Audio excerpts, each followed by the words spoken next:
Good greetings, everybody. I am Rusty Dog, and welcome to my Sunday live stream.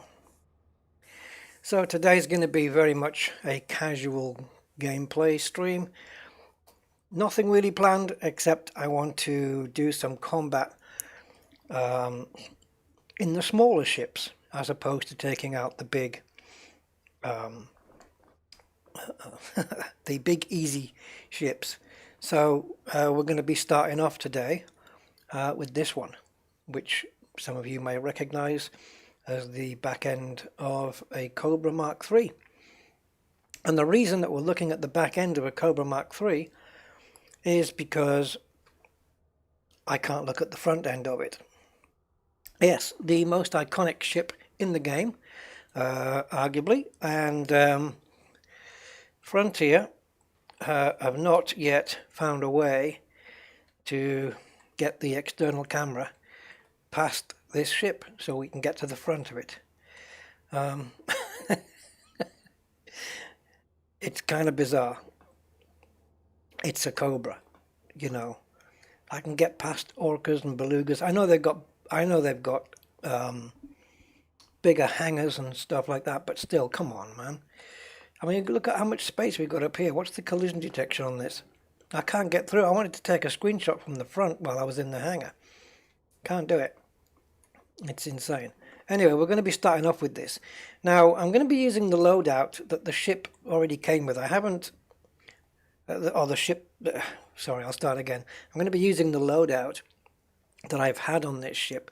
I haven't changed it, really, but I'm going to run through it with you because it's a weird one.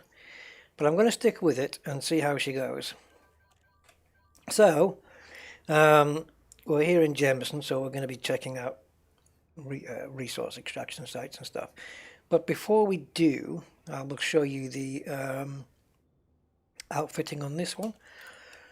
So before we do that, let's get on to the chat and see who's joining us today. So Steve Zodiac was the first one in today, so how good day to you, Steve. Greetings to Loot, Eddie Ryan, Andy K. I've noticed that you don't show up in blue as a moderator now. Don't know, it's weird. YouTube. Jason Lovello, Philip Hughes, Wiley Wilson, Matt's Mechanical SSILL, SSI. I don't know. Rick Midkiff, hi Rick. How you doing? General Patch, JS, Unary Bit, Budman. Oh, come on. I've forgotten. Yeah. Commander Totally Dead. Oh, you're blue there. Oh, I know what it is, Andy. It's because I'm using... Oh, right. Yeah. I know. It's because I'm using an extension on my Firefox called Dark Reader. And what it does is it puts every web page you visit into dark mode. It just eases you on the eyes. It's brilliant. And yeah, it tends to have a few anomalies. Yeah, I had to reboot my computer to get the live stream to get the live stream set up in YouTube. YouTube's been a bit weird. I don't know what's going on with it lately. Mouse Holbrook, hello Mouse, how are you? So I hope all you guys are still safe and well. I think my throat is a little bit, I don't know, it's a little bit weird this morning. So SSI, Salt Spring Island, gotcha. What was Budman again? What was the one AO? He told me before. Oh, God. Sorry, I've forgotten. Anyway, I've spent most of the week sim racing since I got my pedal fixed. And I finally was able to get one of my most favorited, bestest mods, which I've been waiting for years and years to get this mod, or for someone to do one, and they did a good one. So I'm going to be streaming that at some point. so I'm not going to give it away. Let's just say it's a car I've been waiting to drive around a track for so long, since well, there was one in a game called GT Legends. Let's put it that way. There's not been a one since. So someone did one, and I have been absolutely loving it. It's yeah. So I am now back in Elite Dangerous, and this was the stream that I was going to do last week, but it never happened. So I've got my little Cobra. Before I head out, I will show you guys the. In fact, looking at some of these missions here, I think I'm going to have to take a look at the outfitting myself. I just need to remind myself of some things. So as you can see, we've got shark's teeth coming out of there. Right, so this is kind of a strange build, but I can't remember the last time I used this and how effective it was. So this is kind of a refresher for me. Hey, Aquatic Borealis, how are you doing, sir?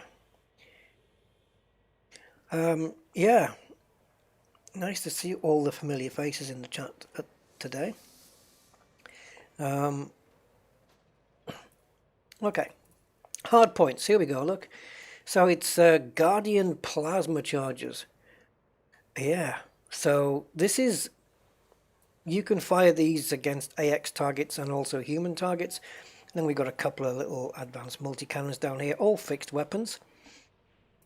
You'll notice that these are not engineered. I probably could engineer them, but I mean, resource-wise, I've probably got the resources to engineer them, but I don't know if I'm keeping them yet, so we'll see. So a heatsink launcher and a shield booster for what that's going to be worth. Core internals, military grade. Hybrid power plant, Guardian again. Guardian power distributor. And as you can see, there's no engineering here. So grade A thrusters, frameshift drive, grade D life support, which is the usual, I guess. Oh, wow. Colossus! Oh, man. You're the man. Thanks for the coronary, and also thanks for the donation. Wow. Cheers, my man. You are a gent. Whew. I've got my volume up because I've been playing sim racing. Oh, my God. Thank you. Thank you, Colossus. That was very, very kind of you, sir. Yeah, fantastic. So 3A sensors. And here we go, look at this, bi-weaves. Then we've got Guardian shield reinforcement, Guardian frame shift drive booster, fine. Guardian hull reinforcement. I mean, this is, what is this? Is this for shooting Thargoid babies, little scouts? This is what I was wondering about, the cargo. I've got a massive 4-ton cargo hold there. I've only put that on in case there's cargo rewards that I might want. But I haven't even got enough cargo to take on those missions that give you like 5 biotech components or whatever, you know. Can't even do that. Yeah. So anyway, now Rick, Mr. Midkiff, I think you are the guy to ask about compromised nav beacons, aren't you? So I wonder, because I remember we used to have one in Bunda, when Bunda used to be Anarchy, and there was a compromised nav beacon here as well, I think. Or was there? I can't remember. I know it used to be Anarchy, and perhaps not though, because if it's Anarchy, it doesn't matter whether it's a compromised nav beacon or not, really, does it? LTT 4487. Aha, yes, that rings a bell. Maybe we should have a pop in there LTT 4487. Let's see where we are. Oh, that's just next door.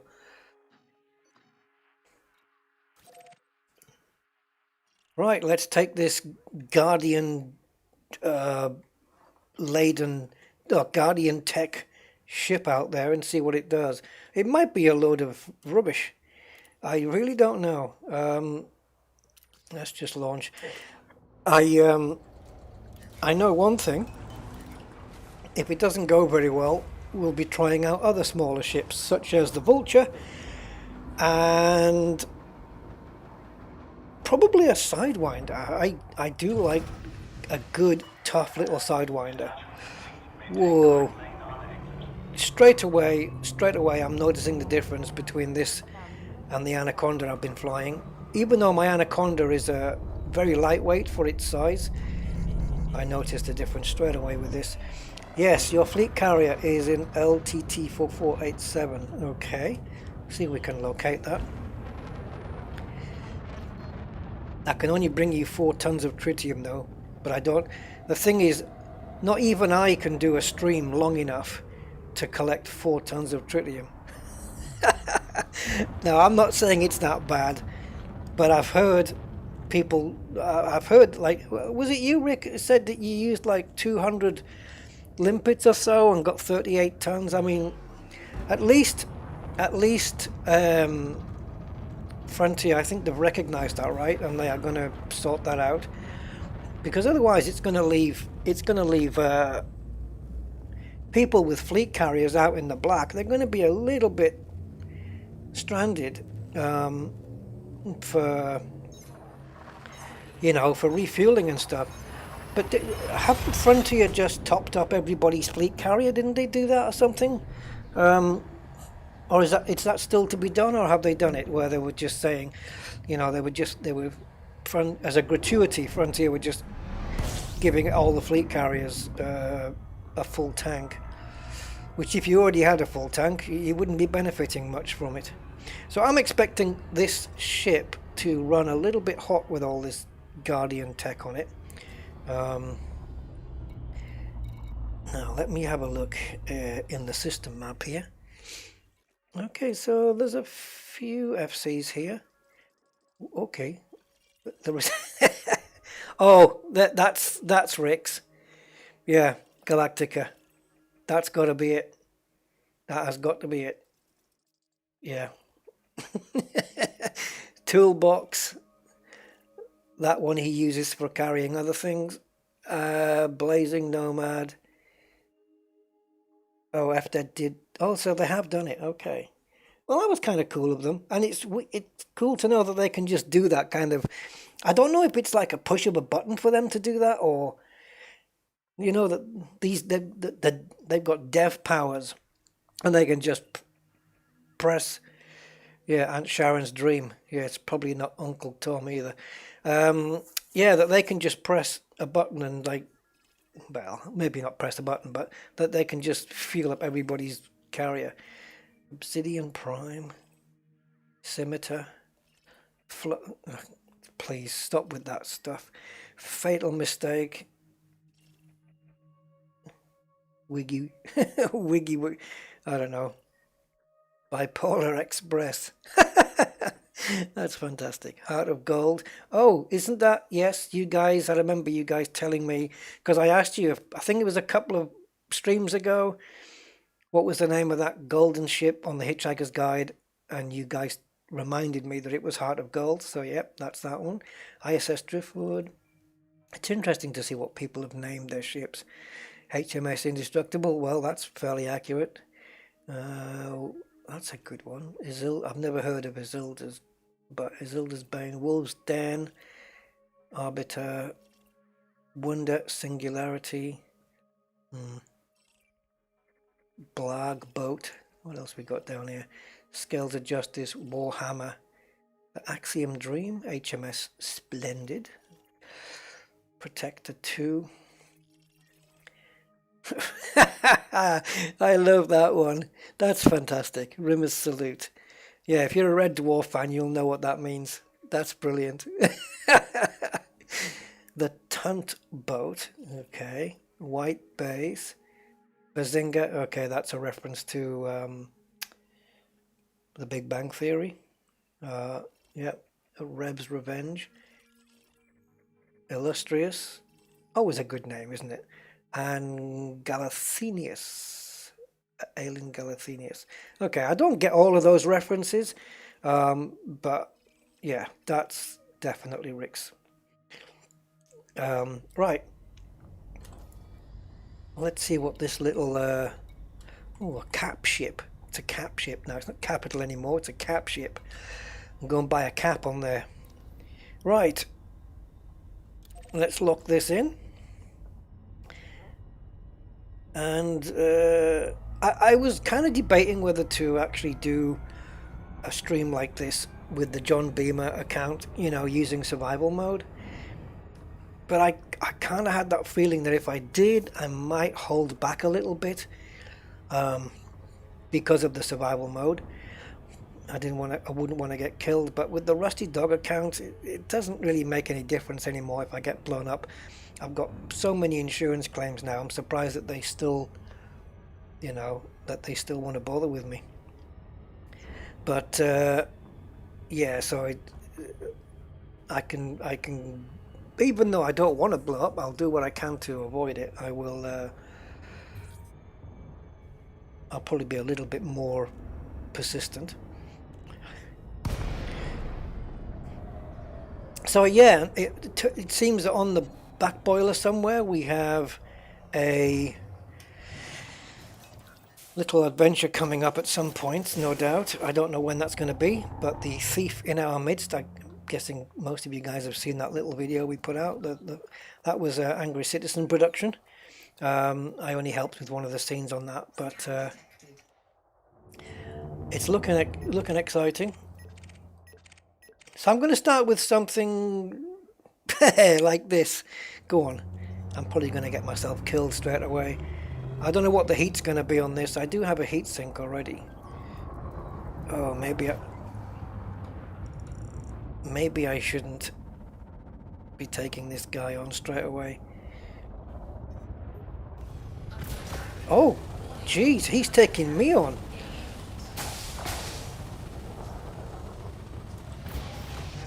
Oh god, I haven't got my multi-cannons.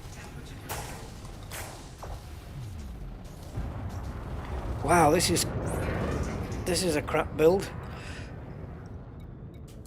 And I'm certainly not ready, am I?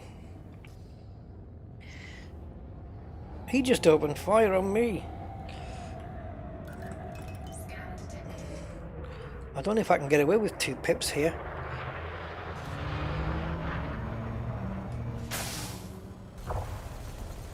I'm not doing anything to him. I need to get out of here. I'm in a fight I can't win here. Hey Fatini! Yeah, that's the problem though. If you have your oh, I've got cargo. Oh, sugar. Yeah, if you have your tritium stores almost full anyway, you don't get too much benefit from it. Oh. Why the hell would he want an escape pod? And what did he ask me for? This can all stop if you just give me 15,000 credit. Oh, hold on while I get my calculator out. I had 1 escape pod in there. What if that escape pod isn't worth 15,000? Oh, I don't know. They used to. Well, actually, what they should do is say drop, like 10 units of cargo or something, rather than, where am I going? Rather than, you know, say give us 40% or something like that. You've got to sit there and work it out while you're getting killed. It's quite bizarre. But yeah, this layout on this ship is not really much use. It overheats the ship too quickly. And It's not very effective against deadly dropships.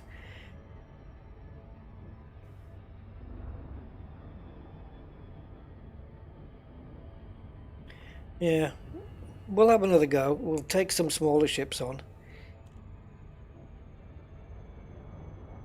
I wish I didn't have anything in the cargo, because it's nice that, you know, you get ships that would scan you and then just randomly, you know, one of them may open fire on you just because he wants to.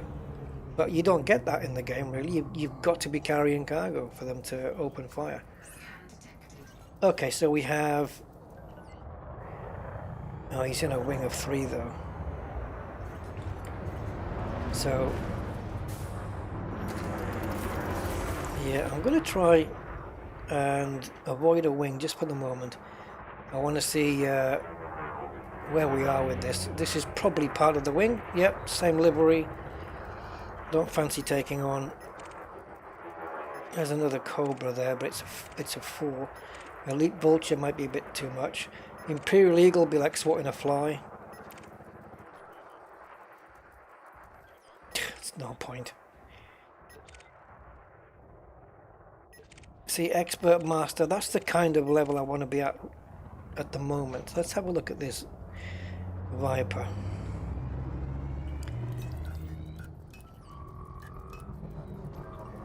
Dangerous.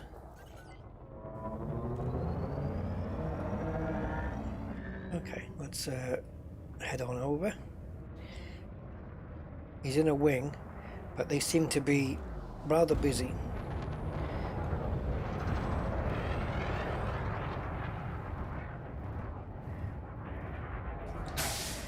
Oh, that was, yeah, from that range, not really effective.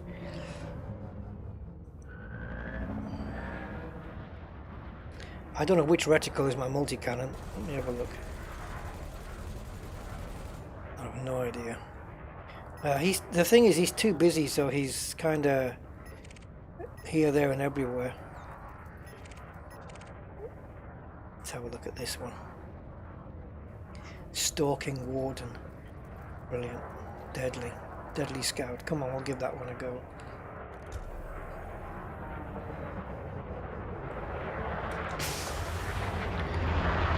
Oh dear, wanted.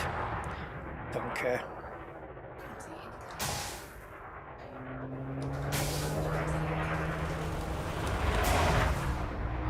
Yeah, it's not really affecting their shields too much, is it? I think I've got a pretty useless build on my hands here. That was a crap shot.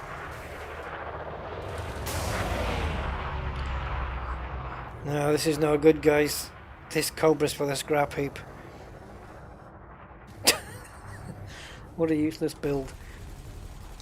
Quite why I have this in this with this particular build, I don't know.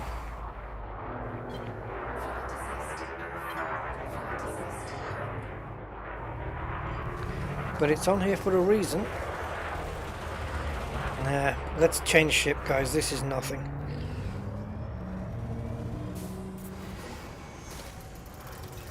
Let's get into a different ship. Hey, Understated, how you doing? Oh, that's a good point. Yeah, you might be right there, Bertini. I forgot about that.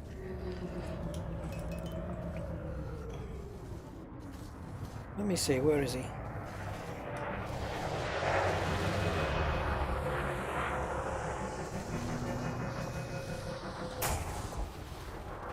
Ah, that was a bit more effective.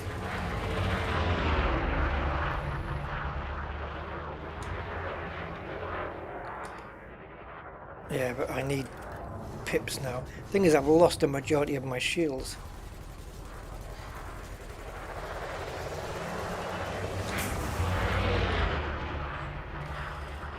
Didn't I have this, a similar loadout to this on an Alliance Challenger or something? I seem to recall this, and it was fairly effective. Yeah. You're quite right, you do need to hold it down. I should have realised.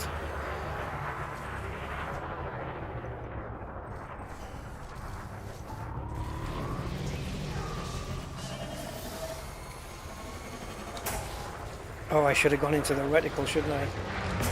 Theoretically. I mean, it's obvious who's going to win this fight.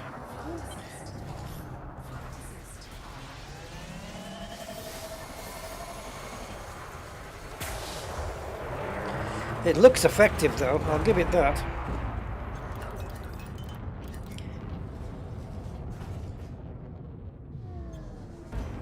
How do I know my ship is not wanted? Oh, it is wanted. It says it.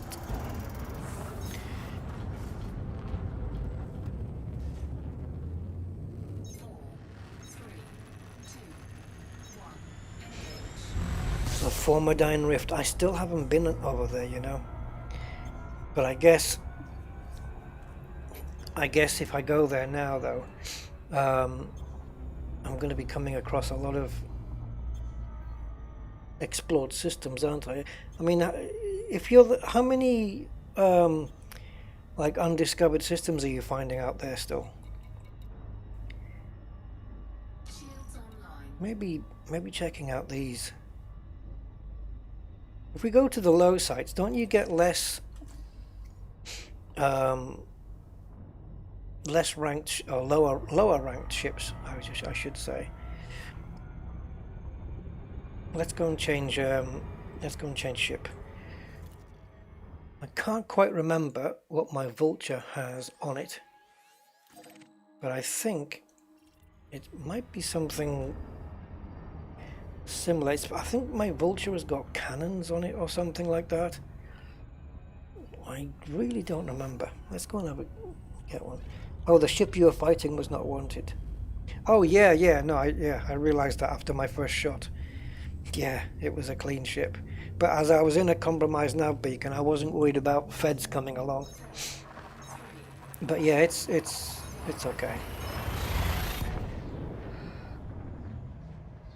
I'm feeling a bit rebellious today.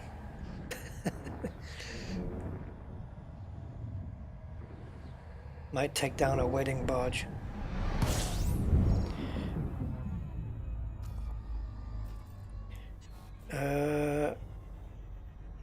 Okay. Let's get me to Jameson. But I'm facing the wrong way. Oh, okay. Oh, okay. I already had it locked in, didn't I? I am facing the wrong way.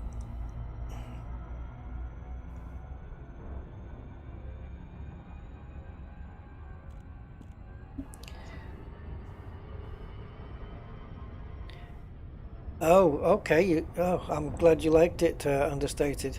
Is that, I'm assuming that's my exploration Anaconda, because that's the one I posted recently. Yeah, it's a pretty damn good ship, isn't it? Hell of a jump range and quite maneuverable for a ship its size because of its mass. It's so low in mass.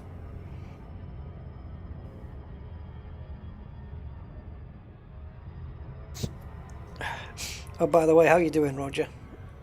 I don't think I actually said it, but welcome.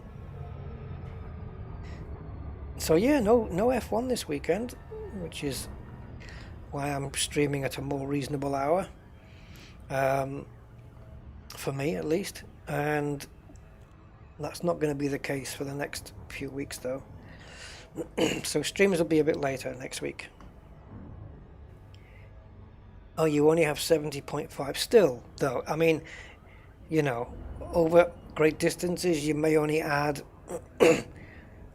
just a handful of jumps difference, but anything 70 plus is fantastic, really. Back in the day, anything in the mid-30s was like brilliant. In the days before engineers came along, but I remember, yeah, going out in my ASP. I had a Diamondback Explorer and an ASP Explorer. They had 30-something jump ranges, and yeah, I went out to Lagoon Nebula, Orion Nebula in those. So you can imagine twice as many jumps, pretty much. But it's all good. It's all good now. 70's really cool. Happy Shrapnel. Hey sir, how you doing?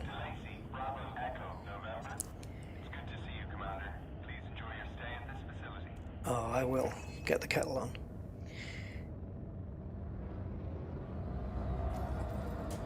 Have I got time? Ooh, just. So this ship needs to be re-outfitted, I think. Remove all the Guardian stuff, get it a bit more normalized, get some decent weapons in here. Hey, Corbus! All is well? I think so. Yeah, I think so. I've just been to this morning I went to a 6-year-old's birthday party. I don't mean the party was 6 years old, I mean the recipient of the birthday was a 6-year-old, my next door neighbour. Little well, it's not just his house. He's got his parents there. So yeah, I went over. So I'm just hoping that the other people around me weren't, you know, positive. Not in the mood sense.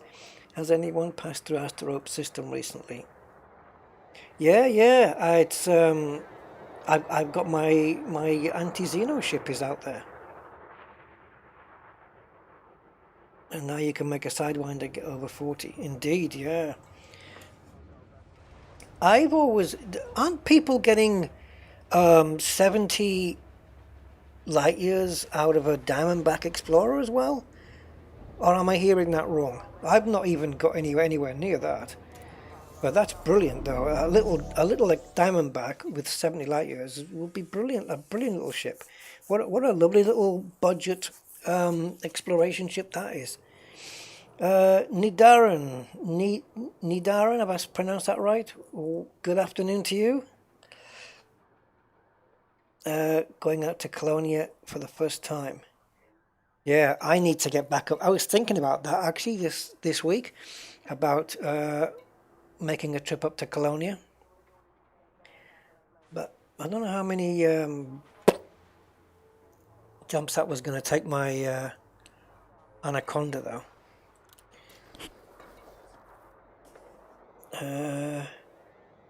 Currently down here at the moment. Loads in. Yeah, Asterope is kind of Thargoid territory, so it's no surprise really that there are a load of oh, look at this. It's no surprise that there's loads of fleet carriers out there. Now here we have another one. Look, it's Guardian shield reinforcements. These are brilliant. But look at the weapons. Twin frag cannons. One with corrosive, one with incendiary. And a Sidewinder. Come on, let's do it. Let's take this one out. The only downside of the cutter is maneuvering, otherwise it's majestic. Yeah. Cutter's a nice ship. My DBX does 65 light years, that's cool, with all A-rated and weapons. So yeah, then if you could get easily close to 70 light years with the weapons removed and derated for an exploration. Yeah. May I recommend a chieftain with all frags? You may. Yeah, you may. The problem is it's not like you can just build a ship on the stream anymore, unless, on a live stream, unless you've got all the materials. But you've still got to go to each engineer. It's a shame you can't just build it, in one place. Right, so we've got a little Sidewinder here. Let's see if there's anything. These. Oh, what's happening here? Oh, okay. Yes, the Dark Wheeler now, the primary faction here, it would seem. They used to be down at the bottom. Future of Aranaga used to always be the major faction here. But Rodney's Cassandra here seems to have lost that. Here we go. This is the kind of stuff I wanted to take on. But look, this is a wing mission. But I wanted the elite combat missions in the small ships like these. Look at this. Pouncy Huggles. Remove politicians. Isn't doing this though illegal. I mean, if you're removing pirates, but politicians, Pookie. Oh, look at this. The names of the politicians here: Pookie, Charge Nut, Pouncy Huggles has to go. It's illegal. Still.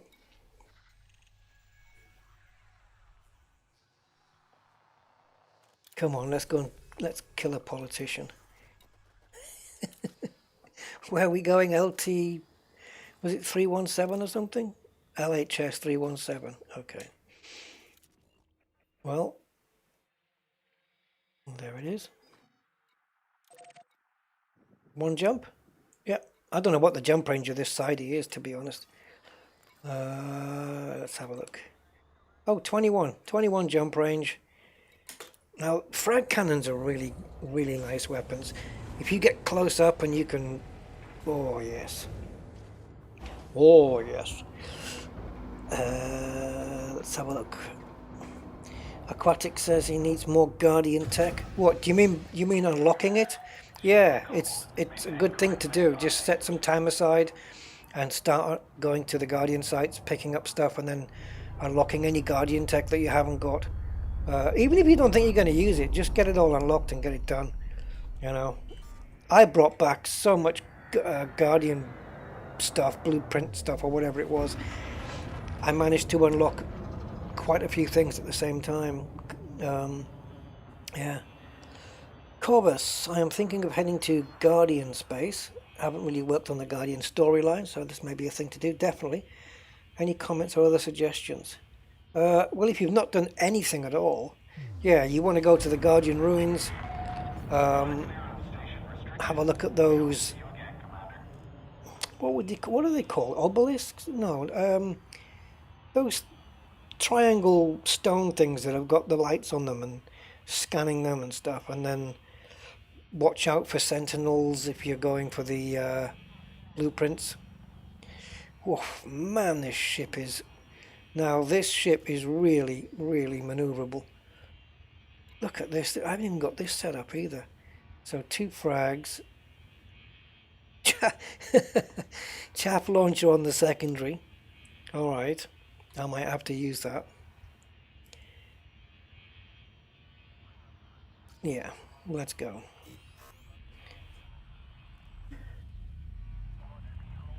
Yeah, it is another grind, as you say, but it's if you haven't done it before, it's kind of cool at the beginning. But yeah, if you need any help or anything, just drop a note in the Discord, and you know, because I've had people help me down there. So if you need any help, let me know, and if I'm able to, I will. Managed to get a stripped out DBX topped over 71. Awesome. I have a squadron request. Yeah, it's funny, you know, I was just going to mention, just before the stream started, in earlier editions of Elite Dangerous, before they did the fleet carrier update, I think it was, if you ever had any updates here on the social, whether it was a group request or a friend request, it would pop up here with a little yellow exclamation mark. And now it doesn't anymore. Now you've actually got to go in and they'll be here next to their respective tabs. So unless you manually go in there, you don't know if anyone sent you any group requests or anything. But it was never the case before. Let's have a look at the squadron. Oh, by the way, guys, I am on 5... Yeah, ignore that number on the screen at the top. According to YouTube, my subscribership is 5499. So it's got 1 to go. According to that, it says 54, but hey, that total subscribers on the top of the screen there has never really agreed with YouTube, and even YouTube doesn't agree with itself sometimes. It's crazy. So I don't really know exactly, but let's get this application done while we're here.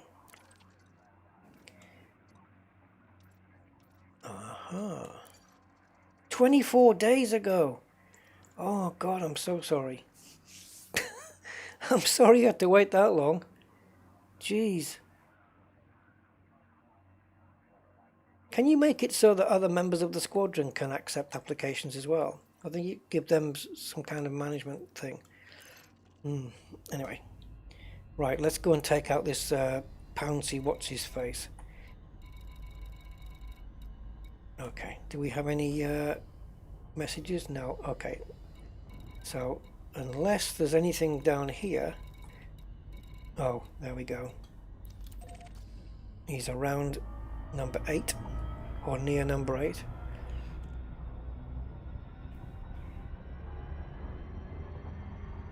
I hate you, Google. PC for me. Yep, PC.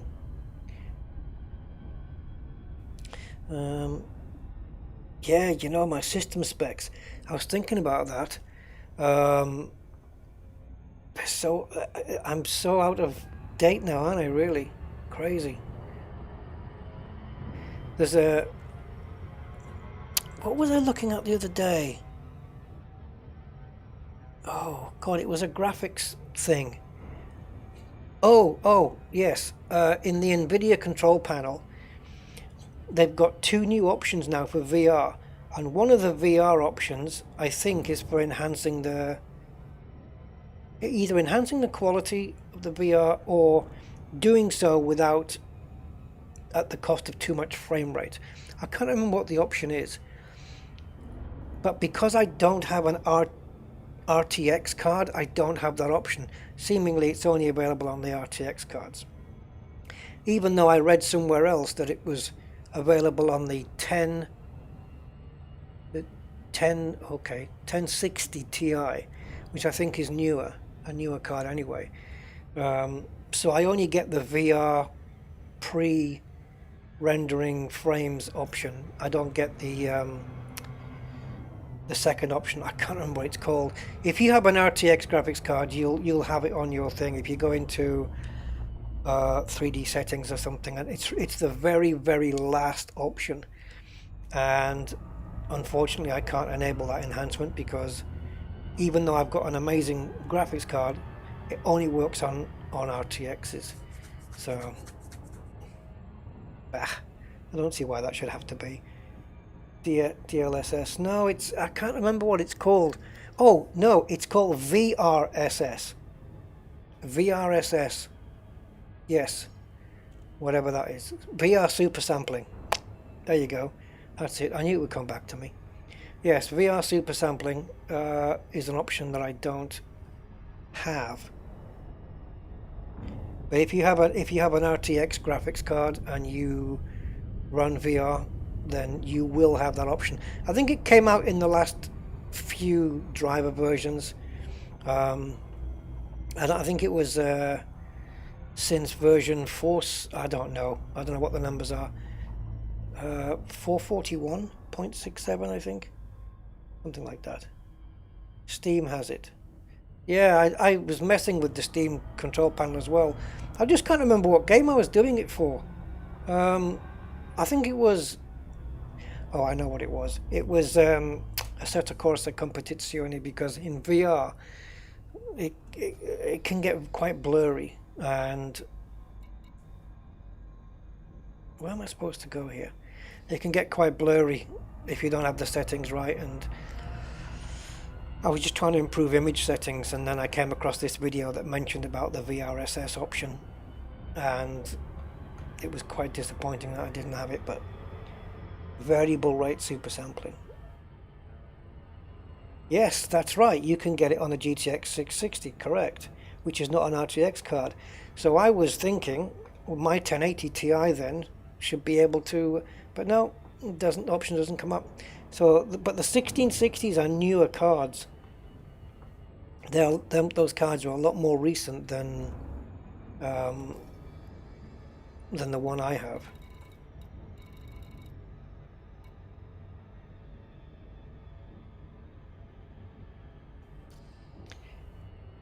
Where's this guy? Where's this politician? I hope he's not. I haven't got an interdictor, so I hope he's not out in space. I don't think I have. No interdictor here.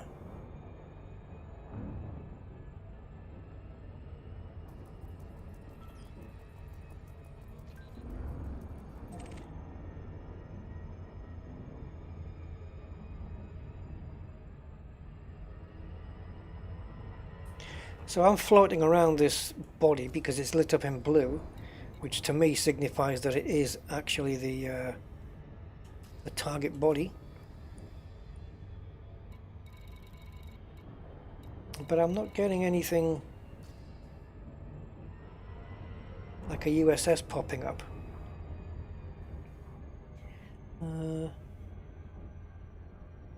A Guardian fighter. Yes, I don't have a lot of experience in those actually.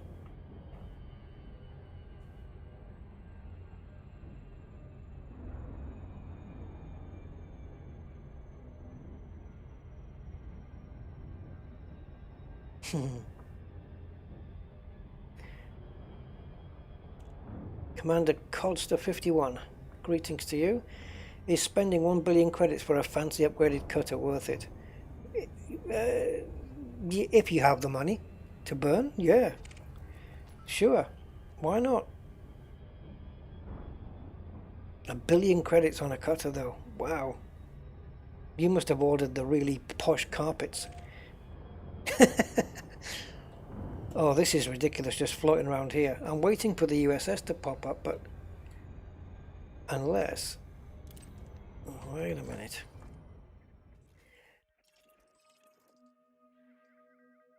Yeah, no, that's it. A few fleet carriers in here as well, by the way. Should I go back and scan the nav beacon, maybe? Because I'm not really getting anything else.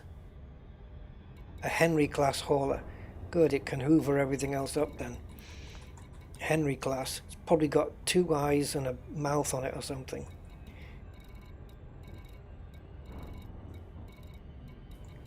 In case you don't know, Henry is a make of vacuum cleaner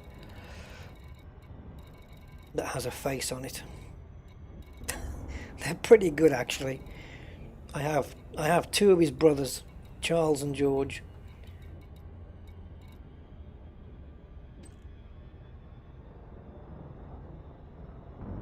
Where the... Am I missing something here? Where's the nav beacon?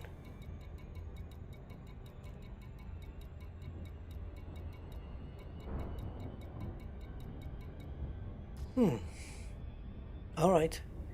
Let's go here. Let's jump out.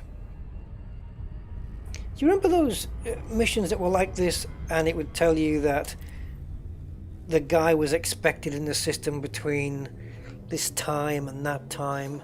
It wasn't very accurate, but it was there. Axminster, oh, Axminster carpets, of course, yes. What else?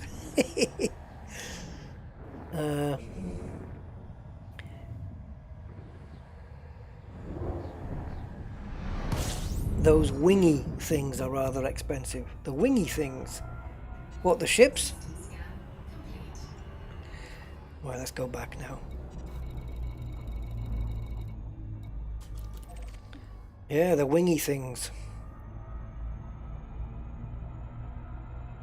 They're called spaceships. I don't know what you mean. The wingy things. Unless you mean that, I don't know. Cutter's nice. I mean, it's mine is pretty much kitted out just for out and out combat with a couple of ships. It was originally meant to be like a PvP kind of ship. It's all frag cannons. It's absolutely deadly, but I don't use it that much, really. Yeah, an onboard butler. Yes. You'd be in a Hazres taking down some elite anacondas and saying, "Jeeves, another glass of champers, will you, please?" throw another peasant on the fire. Yeah, there's the nav. Right, I'm going in the nav this time. Couldn't find it before. I don't care about your mission-related signal source, unless of course it's a mission-related signal source, and it isn't. It just says 8, so that's not good enough. That's misleading information. That. Ooh, why did I speed up? That's misleading information because every time you jump into the target system, it tells you that you've discovered the signal source, but you have not. It's not there. Sometimes it can be, but in general it isn't. I wonder if the FSS will pick it up.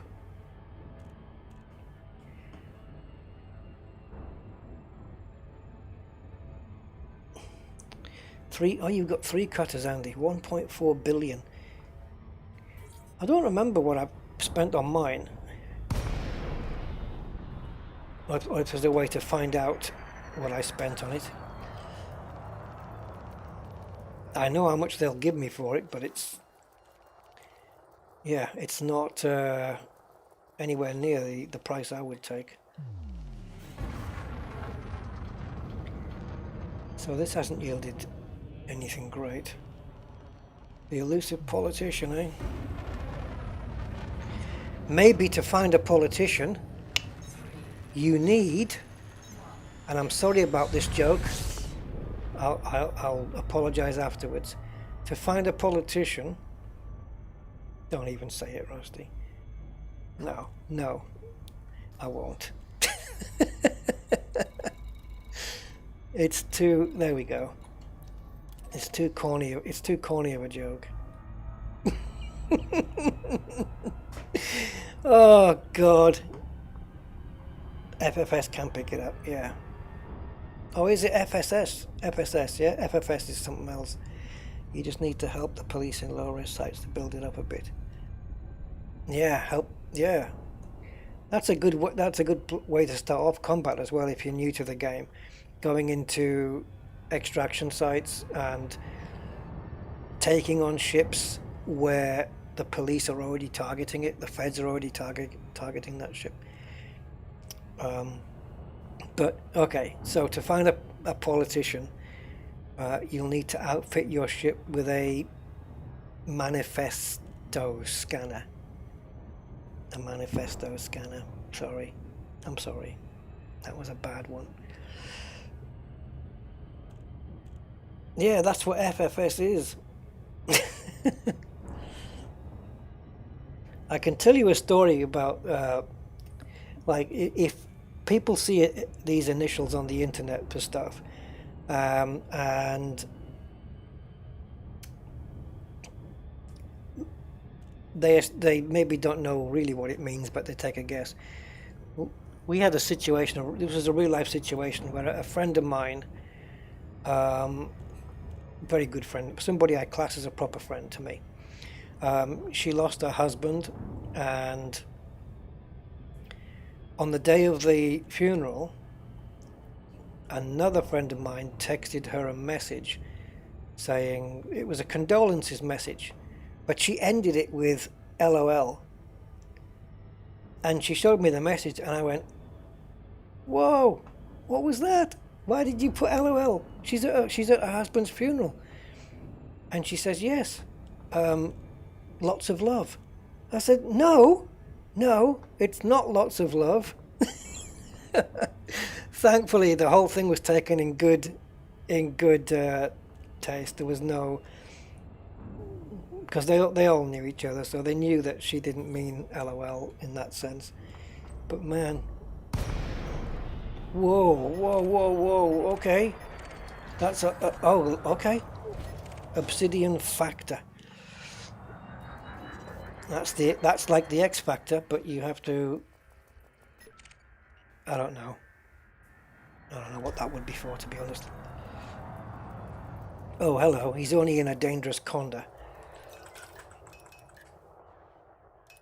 Alright, deadly conda, winged, and I'm in a sidewinder. This is going to go really well.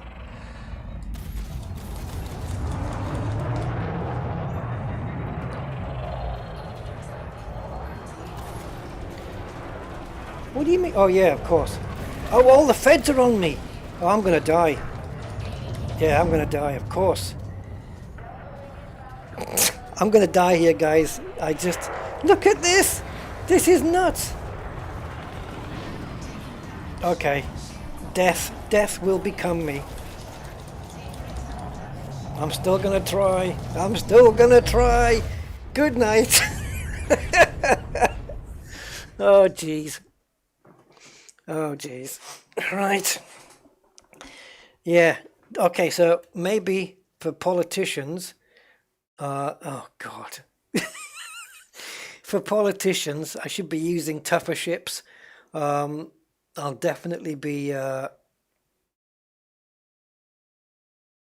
definitely be taking out pirates instead of politicians, I think. It's been a while since I got blown up. Said the doll. Right, Sidewinder. Look, the Pillar of Fortitude. Doesn't that sound like it's something on Superman's bed? Well, I know it's pillow, but never mind. Purchase. Yes. I'll have my Sidewinder back, please. It's not much of a detention facility if you can just go the moment you get back. I can just leave now. They should actually keep me here. I'm going to post more security ships. What was that? That's from the guy. All around the system and cut spending on security too. It's a win-win, trust me. Okay, shall we go and take him anyway? But this time, we'll take my cutter, which isn't a small ship. But let's go take him out anyway. Because my cutter will annihilate the Anaconda before the rest of those ships have any say on my shields. So, let's go back to Jameson and pick up the cutter. Just for this mission. Just to have it completed. Oh dear. Oh dear, please tell me I've got a fuel scoop. I don't know if I do, to be honest. This isn't going to go well. Thanks, no fuel scoop. Awesome. Fatini! Are you in the region of Puppis Sector DLY? What am I? How many jumps away am I?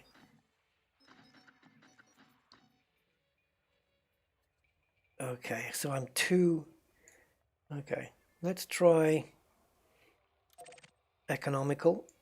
Yeah, I can make it. I can make it using economical routes. But look how many jumps it is. No. I could also use... Aha, wait a minute though. If I use... What if I use... Oh, why can't I knock this up? FSD boost. Isn't this synthesis stuff? Here we go. If I'm using premium, if you assume premium,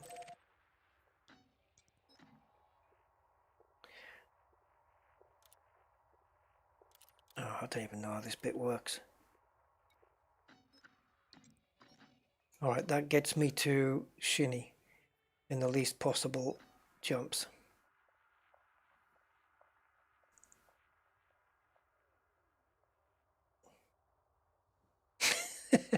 Thanks, Spudman. Oh, I don't know about Halo. Halo is one game I've really not played. I think I played a little while on the very original one, but yeah. So we're gonna have to use some synthesis to get back. Otherwise we're not getting back unless we use... Yeah, I got plenty. Let's do it. Okay, so first jump then. We have a 21 light year jump range, so I should be able to do this one under normal circumstances. So let's get out of the mass lock. We've only got 4 jumps to get there, and without synthesis we can't make it, so we're going to have to synthesize to reach it. And then we'll pick up the cutter, and then Pouncy, whatever his face is going to get huggled. Hey, Freaky! Looked like a disco laser light show. Yes, very much so.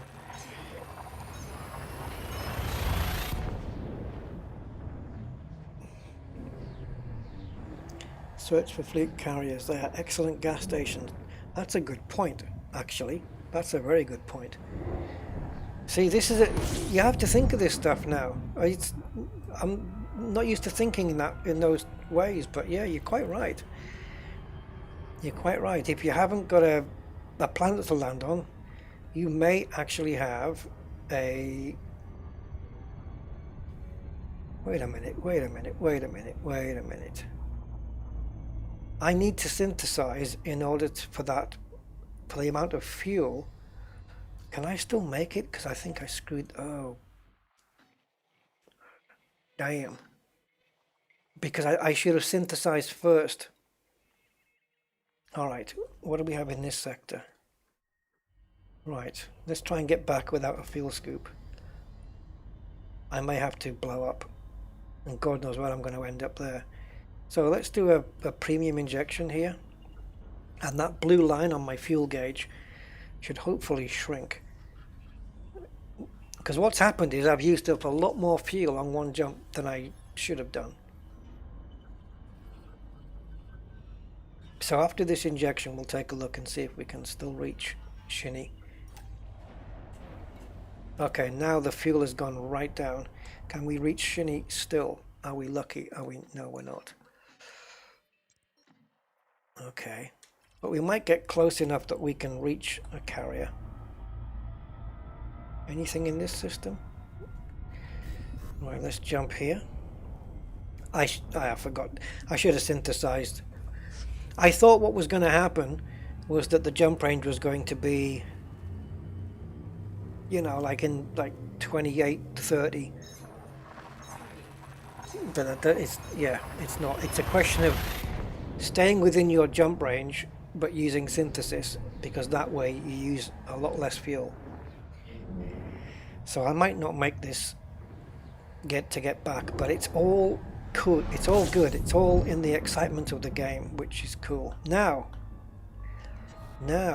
I might be alright here, because the next jump is to VA8 Centauri, which I can do, and I can pick up some fuel there. Oh, wrong map, Rust. I can pick up some fuel here from here, or any of these nice fleet carriers. So let's do that. Let's make this jump as normal, and let's refuel.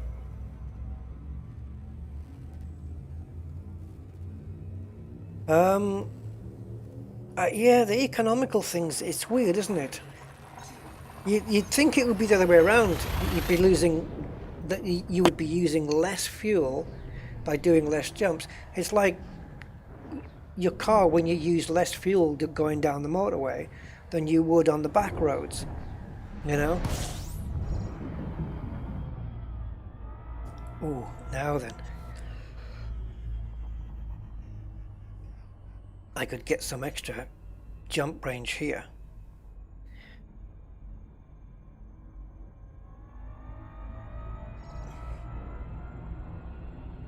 I'm going to jump into the... Oh, looks like I'm not going to. I got a little bit too close. We're not having some good luck today, are we? Not having good luck. Let the FSD cool down. Oh, you're probably right, Eddie. Yes, I do need the scoop for that as well.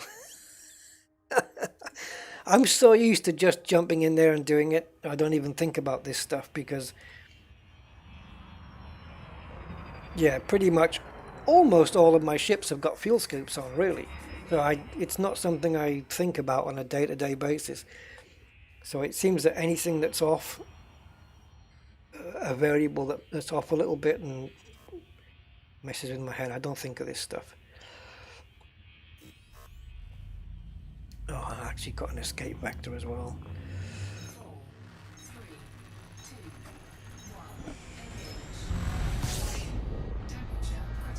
I know it is. I know it's critical. It's just going to have to be that way. Right, let's get to Gary at terminal because we're desperate for fuel. And we might be able to fill up enough to reach Shinny. Where are you? Yes. Plenty of time left for this guy. Now obviously my Corvette will easily manage to do it as well, no problem. But let's get the old cutter out because it's gorgeous. Especially in cobalt. What's it called again? Galvanized cobalt. Yeah, I love it.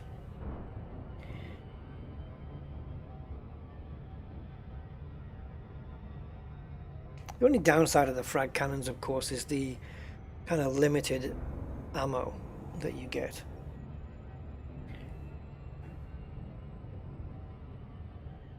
Synthesize as well, but yeah.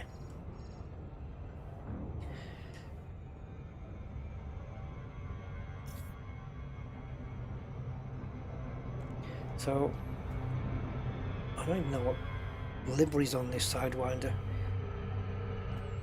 No idea.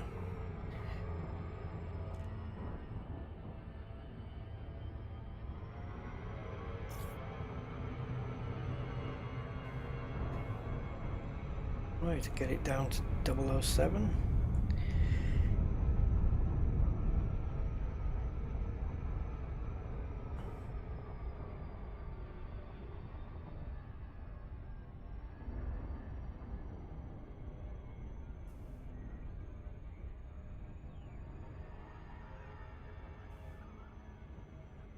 Yeah, it's kind of strange how the economical route will get you there, but that's the whole.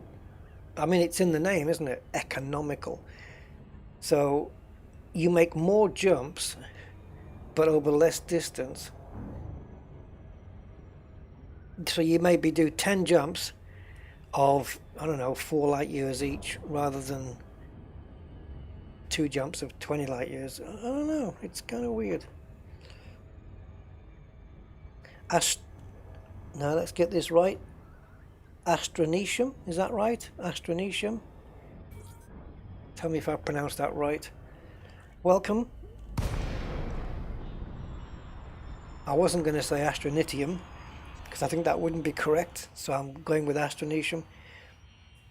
William Coombs, greetings William. Welcome to the stream. Astronitium. Astronitium, okay. Got it.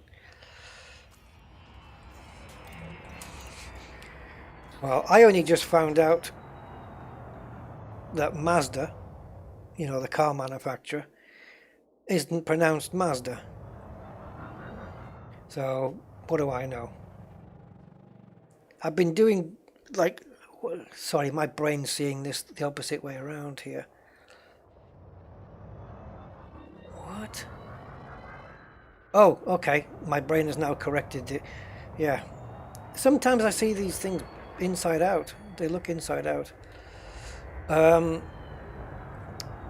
Yeah, I know there's a lot of like car manufacturers that their names are pronounced differently to what most people pronounce them as. And I kind of know most of them, but Mazda just came as a shock to me. I didn't know it wasn't Mazda. It's not pronounced Master either. No, it's not. Because I'm going by, you go by how the, like it's, Mazda's Japanese, so you go by how the Japanese pronounce it, right? It's the same like in Spain, you know, like the English people will say, oh, I went to Marbella and had a paella. Well, no, you didn't. You went to Marbella and you had a paella. You know, it's, and like, Ibiza, I think they pronounce it, but it's the Z is a TH in Spain, so it's like Ibiza.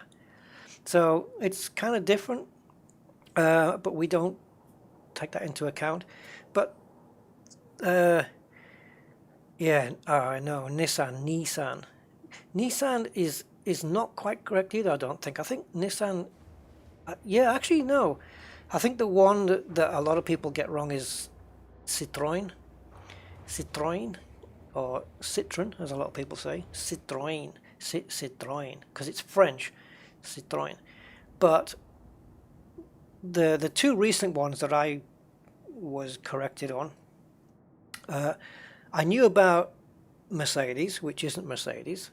So Mercedes isn't pronounced Mercedes, Mazda isn't pronounced Mazda, Daimler isn't pronounced Daimler. And it goes on, and it's like, oh, okay.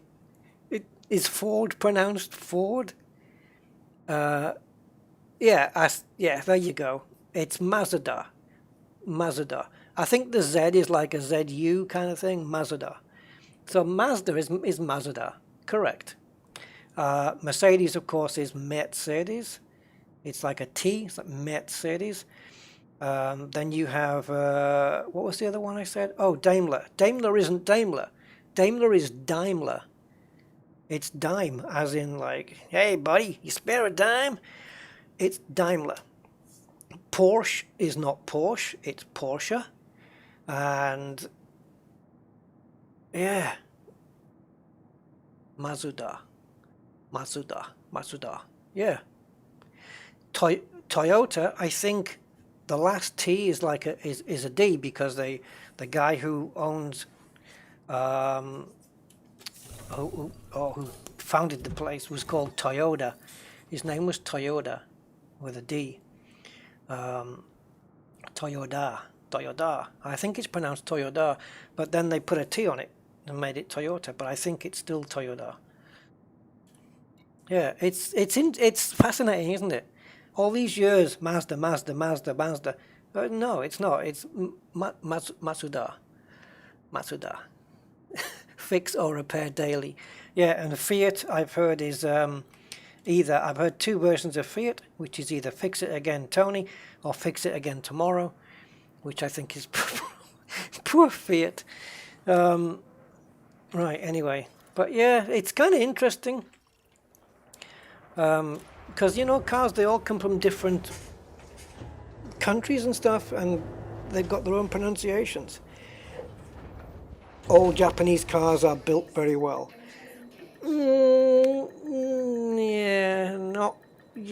Sort of.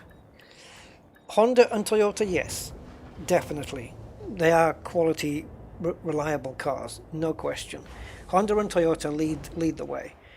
Nissan, though, Nissan have merged with Renault, and I don't know if the quality's suffered a little bit since then, but yeah, in general, the Japanese cars are pretty reliable. If you want reliability, then Toyota, Lexus, really, and Honda, of course, for the Honda make the best four-cylinder engines in any production car, I reckon. Oops. And I've owned four of them, so I do know.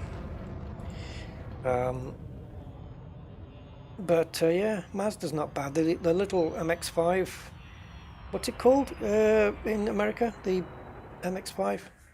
I can't get this. Sorry, I'm losing concentration here. Miata. Matsuda. Right, let's jumpy. Yeah, I've owned four different Hondas, and apart from Andrew, no, it's BMW is breaks my wallet. Yeah,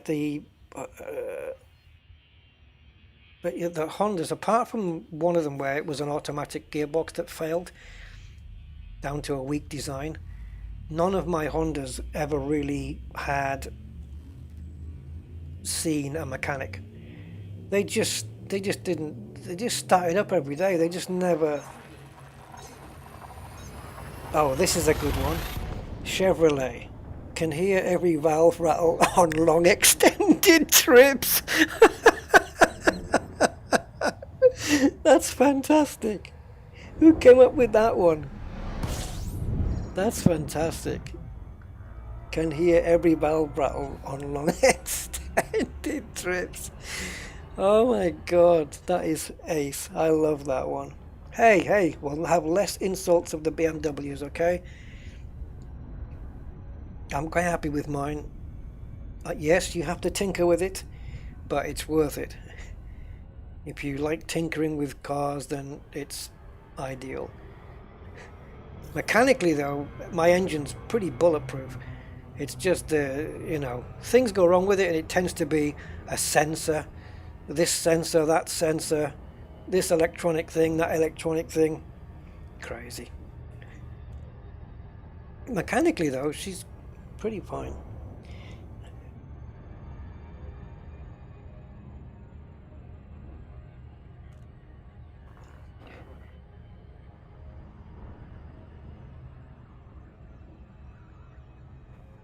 And I've still got a soft spot for Volvo as well. I think they've always made pretty good stuff. And if it wasn't for Volvo being kind and generous, you'd all be sitting in a car with a different design of a seatbelt. Because Volvo invented the three-point harness seatbelt that you all use today in your cars. And instead of patenting it, Volvo said, we're not going to patent it, we're going to leave it free and open for everybody to use. And that is how everybody's using the three-point harness seatbelt today. Because Volvo decided that that safety counted more than their patent. So they gave it away. So kudos to them guys. They could have kept it to themselves, and then manufacturers would have had to come up with a different design. But they didn't. So kudos to Volvo. And on the Volvo front, guys, as I have been binge watching the 1960s series of The Saint, that car, oh, I love it.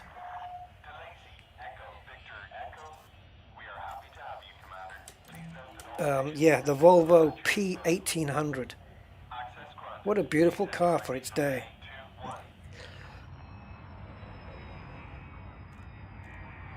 So much so that Roger Moore actually owned the car. The one that was in the later series with the spokey wheels.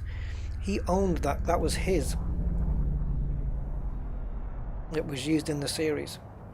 The P1800 Volvo is beautiful for its day. It's a beautiful looking motor. Wasn't as fast as the E-Type, but then in the 60s, what was quicker than the E-Type on the road? I don't think anything, was it? Right, we're back. Let's go and kill a politician. I've been shopping for a used car to buy after college. Any suggestions? Probably might need to do long trips once a year, but it'll be local. Well, I don't know. I don't know about knowledgeable, but it depends what you want, like what your budget is, and also if you're after something nippy, that you can race around, or something that's reliable, which you've already covered. Oh, the Renault 4 GT, I know the one you mean. I know that one. Dino Ferrari. Yep, the Ferrari Dino, yes. Ferrari Dino, very nice. Anything with a petrol engine if the budget is tight. Well, ultimate reliability, I'm going to say get a Toyota that's been looked after. If it has to be petrol, yeah. Honda as well, they're reliable. But again, it depends, what country are you in as well. That's a good point. If you want to go from A to B and have it not break, then Toyota or a Honda. But make sure it's been looked after, it's had its service history, you know. Yeah, Toyota Corolla or a Camry or something. Yeah, they're the most reliable cars. They're just brilliant. Yeah, definitely. If you're in the US, I won't even bother suggesting the diesels.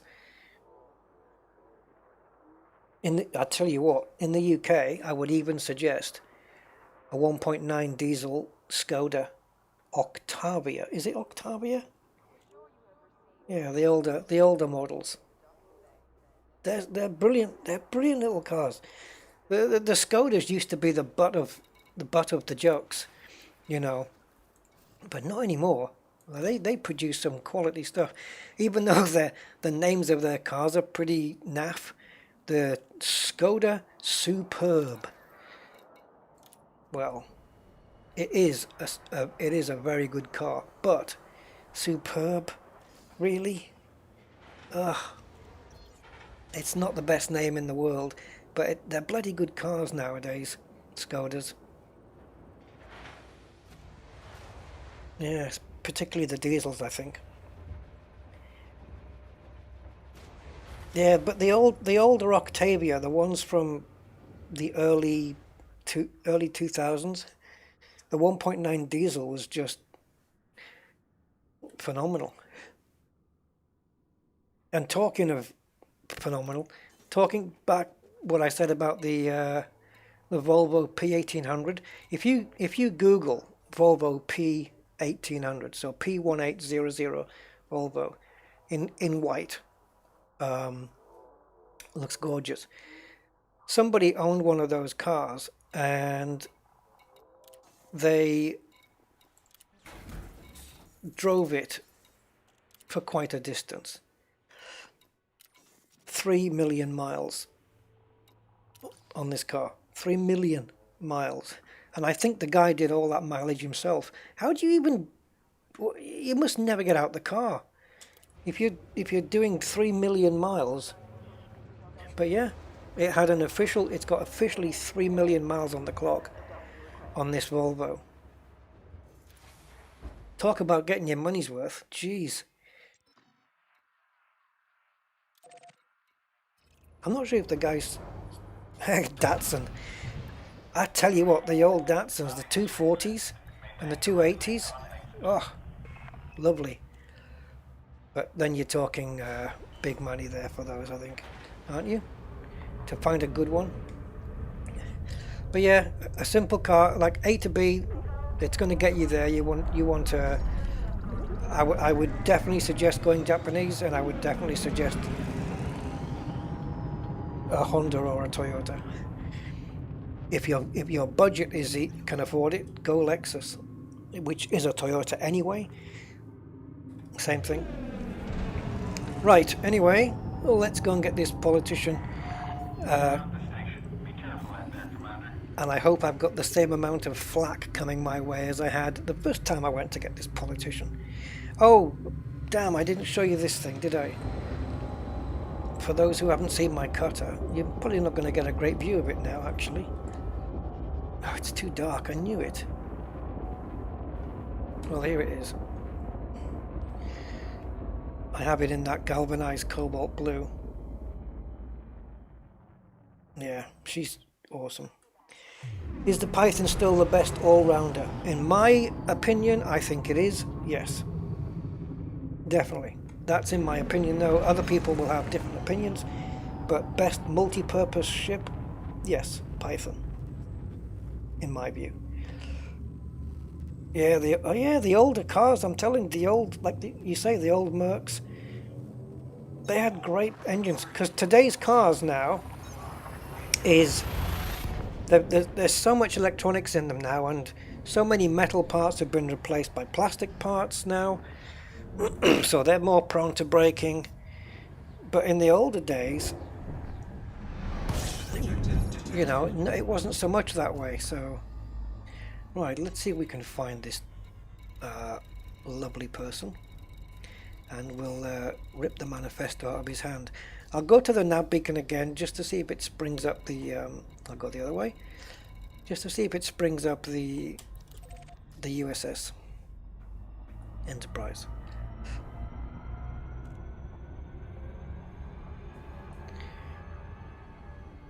Stick with a Python as it's not engineered A-rated.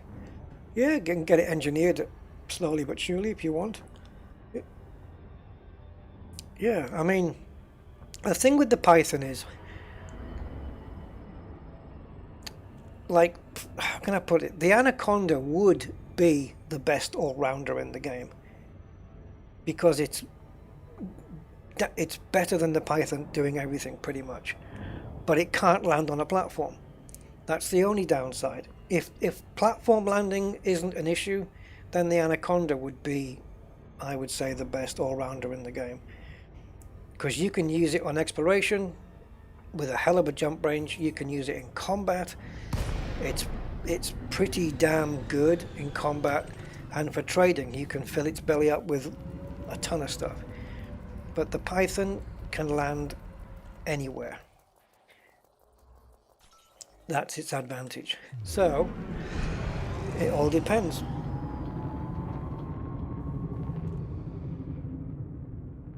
I mean, the Crate is the closest thing to the Python.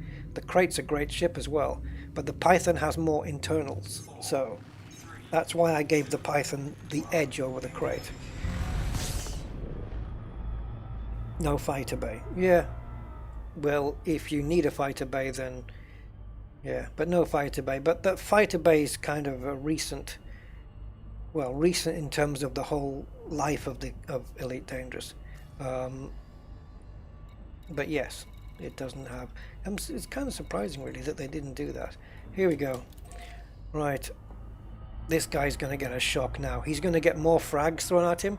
I mean, if you saw my little Sidewinder when it had 2 little Class 1 frags, and it did change the color of the Anaconda's shields from light blue down to a darker, or going to red, with one shot.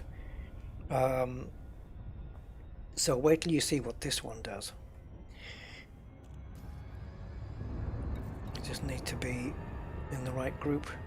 I have a beam laser, huge, and the rest are all frags. Beam lasers basically for melting the shields down, and the frags are just for dissolving the rest of the ship, really. Elite is still a very good looking game. Yeah, it is. It's the best space game out there, really. Unless you're a graphics person. Yes, I would agree that the Anaconda is the most useful ship. Definitely. But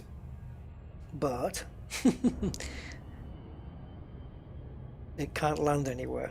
And also, if you're landing in tight spots like on geosites or something, where landing may be tight, you've got more chance of getting down in a Python than you do in an Anaconda.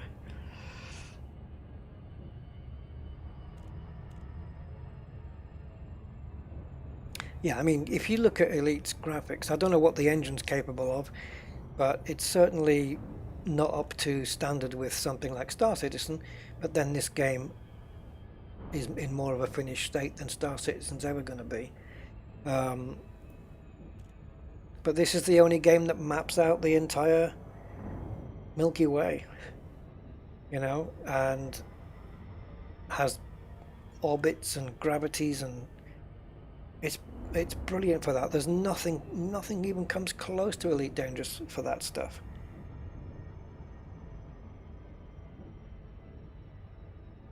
Anyway,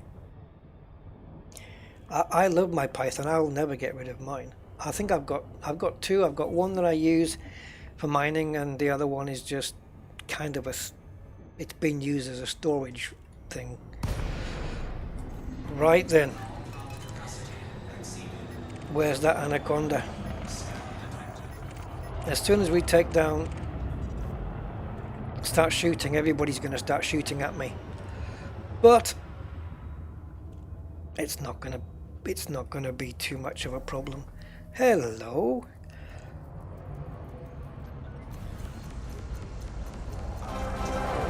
Whoa, hello. Hey, thank you, Astronetium. Cheers, my man. Much appreciated, sir. Wow, look at that struggle I'm getting now. I've lost my ship now. I was looking at the screen.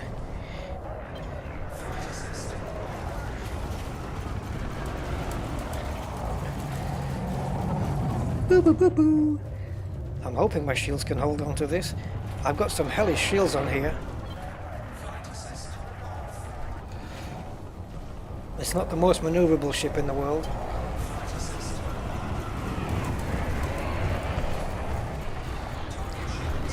There goes his shields already.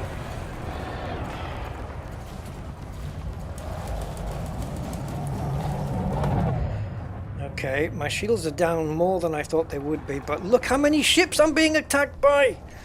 Jesus!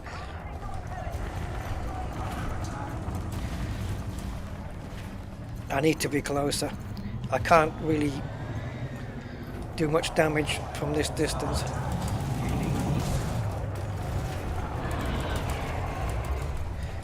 Nearly there. Good night.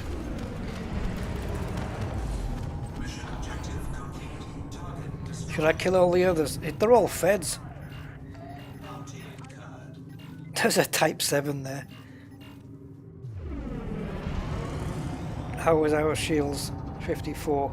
Well,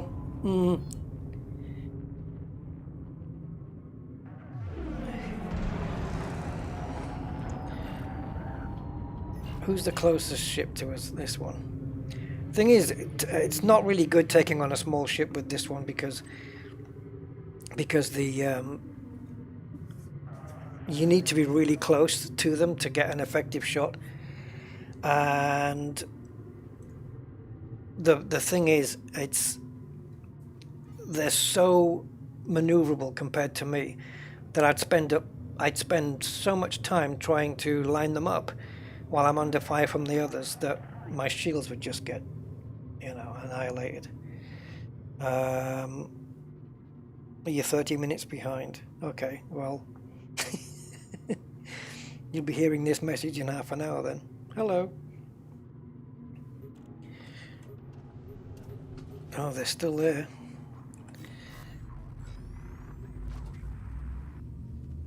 Here they all come. 3, 2, 1, engage. So now I'm wanted. Have I got notoriety? Probably. Have I? No. No, no. It used to tell you your bounty down there, but now it bloody doesn't. They could have put notoriety up in... You see where it says Imperial Cut of Fraggle? They could have put it in the right-hand side of that section. Just a number for your notoriety. And then just kept the bounty at the bottom. Because now, to find out my bounty, do I not have to go to...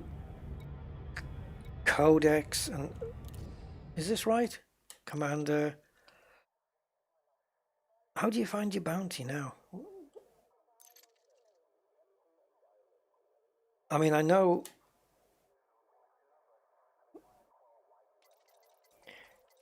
I know you... Yes, I know you can get it in the left panel, I think, can't you? Oh, God. Like here. I know you've got it there, but they used to have it... Oh, is it status? Aha. Oh, yes, that's it. I remember. There you go, galaxy-wide bounty. Right, what permits am I missing, guys?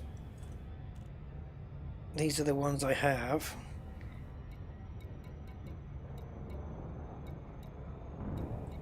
I don't know if there's any permits you can get that I haven't got yet. I don't know.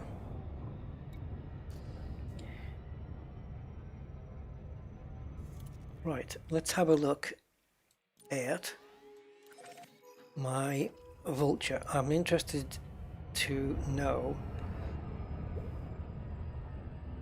what outfitting I have on my vulture. Now, because these shields on this are prismatic, they're going to take ages to regenerate. They're still only at 60% and we're in Super Cruise.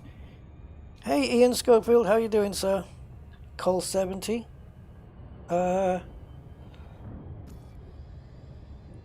Oh, really? I might not, I don't have that one. But is that yeah, I know you put a little sticky tongue out there. Is that a permit you can actually get though?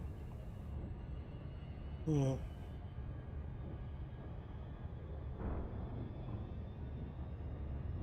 Yeah, it does say wanted above the fuel gauge. I just wanted to know how much that bounty was. Yeah, I didn't think so. Call 70. And there's so many like nebulas as well that Frontier have cordoned off. Ready to engage. 4, 3, If they're not using it, they should release it. See, there's been a bit of a shake-up at Frontier, eh, in the community department. People have gone over to the amazing, what's it called? Coaster, Planet Coaster.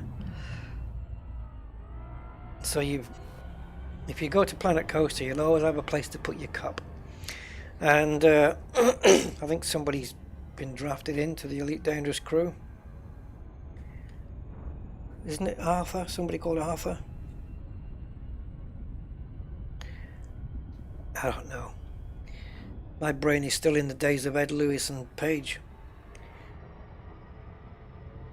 And what's the deal with Will? Will!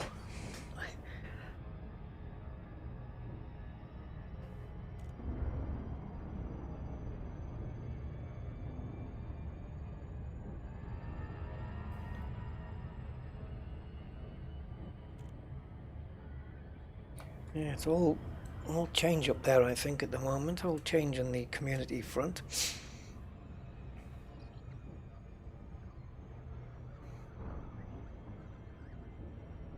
Well, they can't put Elite on the back burner while they're working on this Odyssey update. I think that's going to cost them a lot of their time. 66%. How many ships did I have on me? I know they were only Vipers, but I wasn't able to really fight back at them. Just, yeah. So Arthur is the new lead. Arthur, Paul, and Will is now product manager. Okay, good for Will. I like Will. He's a nice guy. Yep, met him last time I met him. He was at the LaveCon, the last LaveCon that we had, and I didn't see him originally, but he called my name, and I spotted him from across the room, and yeah, we had a bit of a chat. So yeah, he's cool. He's a cool guy. And so was Paige. I always liked Paige. Uh-oh. Was I not in range? Yeah, I kind of miss Paige. access authorized. Proceed to bay 40. But hopefully they've gone on to better things. I think Ed is now at is it Bethesda? But Ed is at now doing community stuff for them.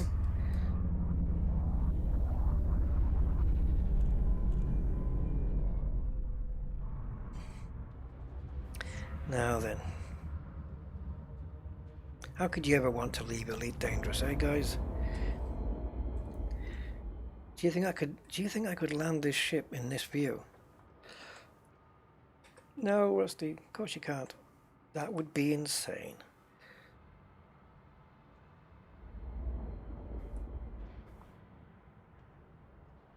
I've lost my camera here. I don't know what's going on.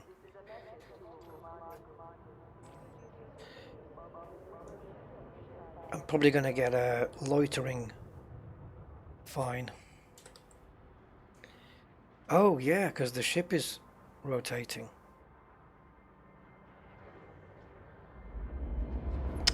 The ship is rotating. Listen to what I'm saying. Jesus. The station is rotating.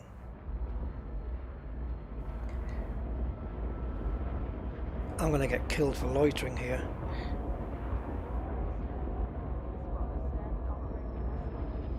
Oh no, I'm going to go through the floor. I didn't know if I could do it, but if I didn't sink through the floor, I probably could have done it. Could get a better camera angle. Oh, Paige is now Arthremis on Twitter. On the ground. Engaging docking restraints. Where did she go though? If you had a shield cell bank, how many would it restore? Oof, I have no idea. I have really no idea. Even in here, look, where the shields come up really quick. It's taking a little while. Look at that. And that's when it's docked. Do I have to sit here now until it gets to 100 before I put the ship away? Hey, Sir D. Welcome, sir. Talking of snake, Andrew, you said about sticking with the old snake python. I see they've come out with a new livery for the Cobra, which is a snake skin, and I think it's got a snake's head on it as well, which is brilliant. A great idea. I was thinking, what took them so long? Most of the ships are named after snakes, and so let's have some snakeskin liveries. And they did this one on the Cobra, and it's got a little, I think it has a snake's head on the top, which would be cool. But they decided to do it in like purple and stuff. Instead of like more snaky colors, they've gone with a purple and white, I think it is. And it just looks horrendous, which is a shame. To me anyway, I don't like the look of it. If it had had like proper snakeskin kind of colors, I think it would look really cool. But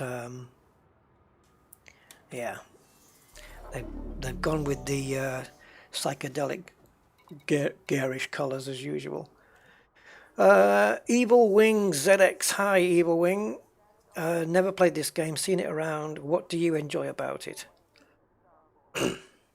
At the moment, I enjoy the fact that I get to interact with people on my YouTube channel. That's what I get out of it at the moment, if I'm honest. No, but apart from that, though, the game is, if you're into sci-fi or spacey stuff, well, basically, it's a big question, this one, what I enjoy about it. There's quite a bit. There's things that are not so much enjoyable. They're a bit grindy, but I suppose there's other games that are guilty of that. But you have the entire Milky Way here, and it has 400 billion star systems, and you can visit any of them. So let's just pick one at random. Let's just pick one. There. 45,000 light years away. I could just visit that one. Take me a while to get there, but I could. Let's go over somewhere else in the Milky Way. Here. There we go. There's black holes. This is the entire Milky Way. And, there was a time, I think a couple of years ago, when they discovered a new planet. Was it the Kepler one? Or was it that TRAPPIST one? And Frontier, the developers, added the planet into the game. So you've got also, where are we? Because it maps out, I think they've got as much mapped out that we know, and everything else is just made up. There's names that are just made up for stars and stuff. But things like Sirius, real Alpha Centauri, Barnard Star, real star names, they're all in there. But Sol is where we live. And if you look in here, you will see something quite familiar, like Venus, Earth.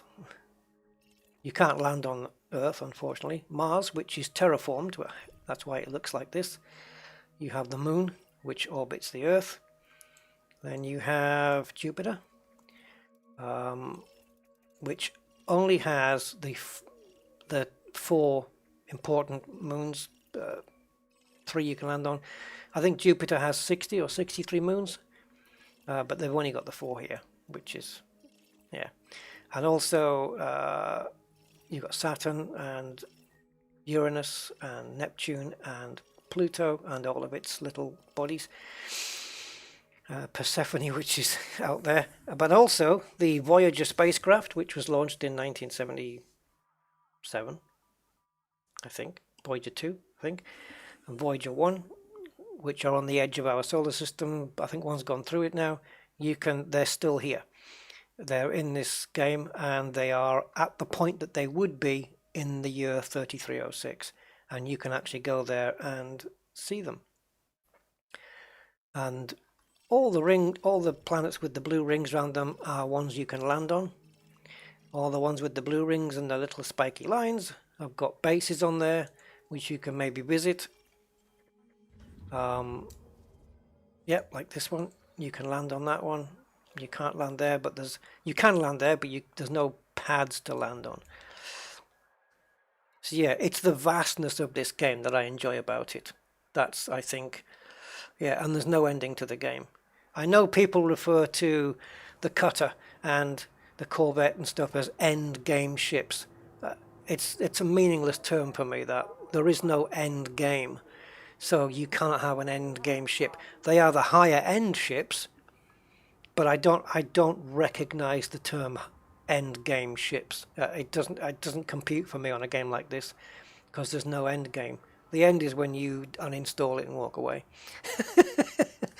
But yeah, and you can explore, you can be a pirate, you can be a bounty hunter, you can be a trader, you can be all of those things in the same day. You know, it's a fascinating game. It has the proper gravity where applicable. It has, which, you know, everything obeys the gravity. You've got black holes. It's got proper orbits, like the moon orbits the Earth in this game in exactly the same time as it takes in real life. I mean, I don't know. I don't know what I can say. It's the vastness of this game that I like. So yeah, and I enjoy that I've got the freedom to do whatever the hell I like. Mining, I forgot about mining, which they have improved vastly recently. So yeah, brilliant. I hope that answers your question. I could go on for hours talking about, you know, Elite Dangerous and what it's got, and, you know, power play, which I don't think a lot of people get involved with these days, but power play is there. You know, you've got CQC, which is something I've never touched and I probably never will. Passenger missions. I mean, God, where do you even start with this game? You've just got to buy it. Let's put it this way. I think the majority of people who bought this game have got their money's worth out of it in terms of how many hours they've put in for the price. Because some games, like top games out there, like, I don't know, let's pick Call of Duty or something. How long's a Call of Duty game from start to finish? 20 hours? If that? 20 hours? I don't know. Where in this game... Yo! Hey, Budman! 3909, I love it. You know what? It's not saying the message on the bottom. Thank you very much, sir. You're very, very kind. Thank you, Budman. Ah, now I get it. Yes, it's just come through on my phone. Okay, I see the conversion rate. Got it. Thank you. Thank you, Budman. Very, very kind of you, sir. Awesome. Thank you very much. Yeah, that's another thing I enjoy. Now, this game is brilliant. I mean, I've been playing it now in September, I'll have been on YouTube with it for 5 years, but I'll have obviously played it a lot longer than that. Oh, in multiplayer, Andy. Yeah, sure. I'm talking about the single player campaigns. But yeah, multiplayer. Poof, yeah, you can go on for ages with that, I suppose. But look how many hours you've put into Elite Dangerous, Andy, compared to COD, though. I mean, for me, I don't really know. I have to keep getting Alexa and Siri to convert this. But for me, In my stats. Where does it tell me? Is it trading it tells me? No. Which particular one is it where it tells you your hours? Here we go. Approximate time played, which is in exploration for some reason. 19 weeks and 5 days and 10 hours. So convert all that into hours and it'll tell you what it is.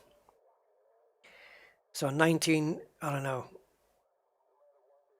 You can just ask, okay, hold on. I'll do this live if I can. How many hours is 19 weeks, 5 days and 10 hours? Here's what I found. Oh, she's taken me to a stupid weeks to hours converter. See, now Alexa would have just converted it and told me. Yeah, anyway. Yeah, it's plenty. 19 weeks. Doesn't look like a lot, but this is 19 weeks playtime. That's quite a bit. Matt's has got 1,300 hours. Roger, 2,300. I think Andy's somewhere in the 6,000s or something. Yeah, Andy's got an absolute shed load. Freaky, how is your Scotland trip count getting on?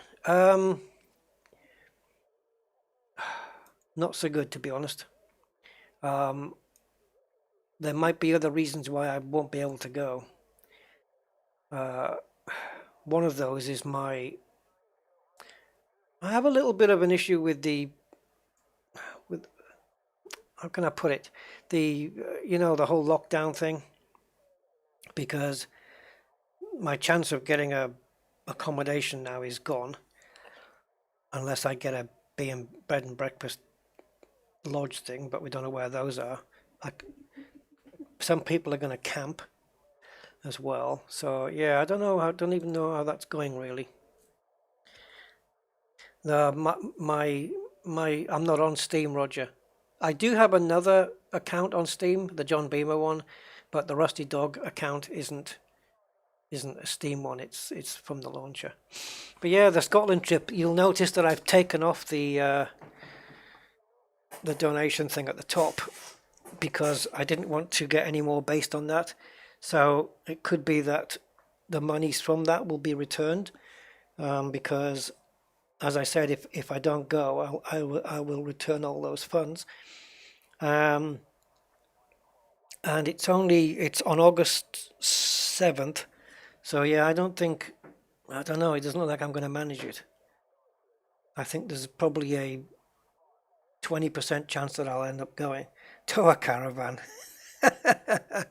I haven't even got a tow hook, and it would, yeah, you'd need a diesel for that, really. But yeah. Oh, thank you, bud. Is that the one you've just done now? You mean, or the one that you did when I had the ticker up? That's very kind of you, though. But yeah,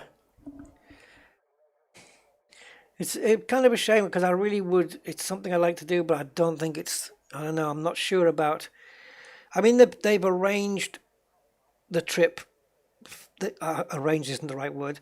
They've organised the trip in a fairly okay way, but it's kind of hit and miss on who's going to be sleeping where. Some people are in hotels. Some people are going to be in B&Bs, but we don't know where they're going to be. Then there's the camping option, but we don't know. Like, there's no official. It's not going to be campsites. It's just going to be, well, let's park near a field. So it's kind of, and I don't know if I'm comfortable with that. I don't know. I think my anxiety would kick in. So yeah, I don't know. We'll see. It's not off the table yet, but it might be getting there.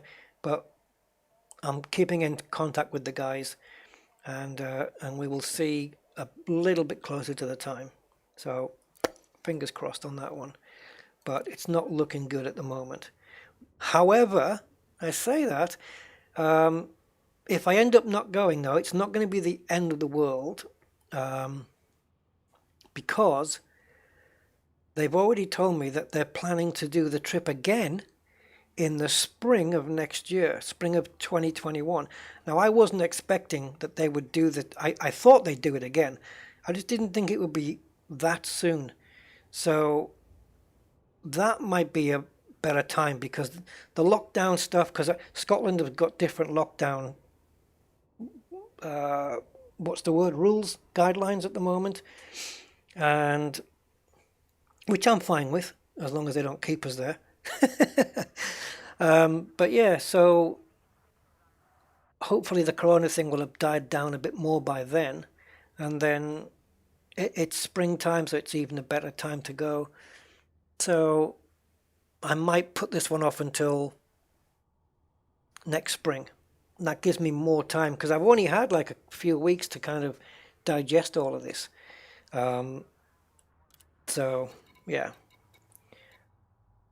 I'll keep you guys informed anyway. And to those who donated, I'll be sending out emails and stuff like that, so you'll all get to know the deal. But yes, thank you, Budman. You are an absolute hero, sir. And Freaky as well. Oh wow, okay, thank you guys. Thank you. It pays the bills. It pays the bills, guys. You've no idea. Right, my lovely vulture, which I've not been in for so long. Just a couple of pulse lasers. I'm happy with those. And I think the modifications on these were oversized on both. This ship has had so many different loadouts in its time. But again, it's another one of those ships that I'm staying with. I'll never get rid of the Python. I'll never get rid of the Condor, and I'll never get rid of the Vulture. I think they're those, and probably the Cutter, maybe the Cutter at some point. I don't know. We might reinvent the Cutter at some point. But it's always good, and it's always good to have one of those in your fleet, and probably the Cobra and the Sidewinder. Always nice to have one of those in your fleet, I think. Right, let's take this out, and we'll go back to. We'll go back to Rick's system.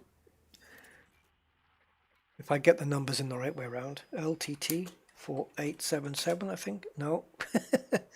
4887. Species 8472. Anyway. I can't even remember what direction it was in.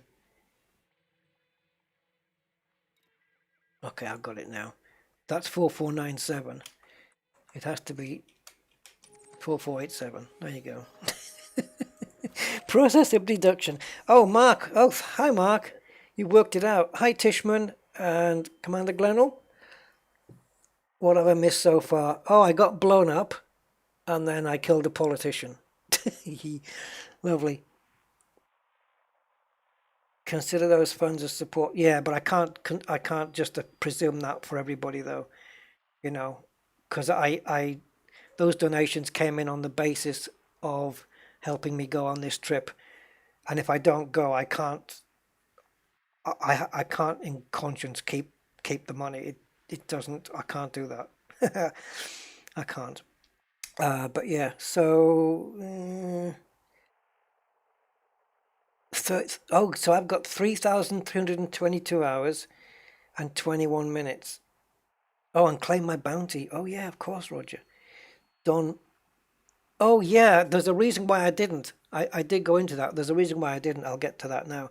Doc Plague. Hi, Doc. Just purchased a Vulture. Is a beam laser and a multi-cannon a good combo? Yeah, I think it is. That was one of my first combos I had. I think I switched it out later for having a beam laser with a cannon. If you want to ask about loadouts, though, then ask the person underneath you, Kathina. She's the one to give you. Hi, Kathina.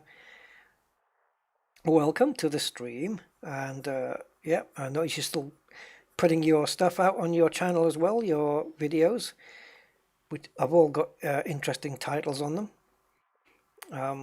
Yeah, good for you. Yeah, beam laser. If you can get an efficient beam laser going with engineering, then you'll find things a lot better. But yeah, a beam laser and a multi, or a beam laser and a cannon. Yeah, much fun to be had. Okay, so the reason why I didn't cash in the mission straight away is because I needed to come over to my inventory, because one of the rewards on offer was exquisite focus crystals, and I wanted to see how many I had to decide whether I needed to get some. 41. So yeah, I'm going to cash those in. I'm going to cash that in and get the exquisites rather than take the cash. I don't need the extra 1,000,007, whatever it is. Yeah, 17. That's not going to dent my bank. I'd rather have these 4 exquisite focus crystals, so I'll take that. And it gets my reputation up as well, pretty well, so that was cool. Right, I'm done with removing politicians. Right, thank you for the reminder though, that's brilliant. Let's get the Vulture out there. I love this ship. I love this ship, it's so maneuverable. It's brilliant for resource extraction sites, hiding behind the rocks, maneuvering around, boost turns. Oh, it's brilliant. Detachment complete. Exit station quickly and safely. Beam laser with efficient and thermal vent. Yes, keep your ship cool. Your ship will be so cold you'll be dropping off their radars. Hey, Agile. Oh, thank you, sir. Very kind of you. And welcome to the stream. Thank you, my man. Much appreciated.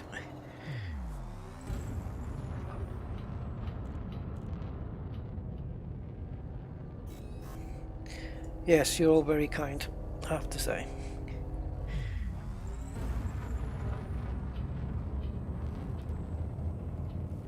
I still remember that. Understated. It was brilliant. He donated £1, and then he said, "You need it more than I do."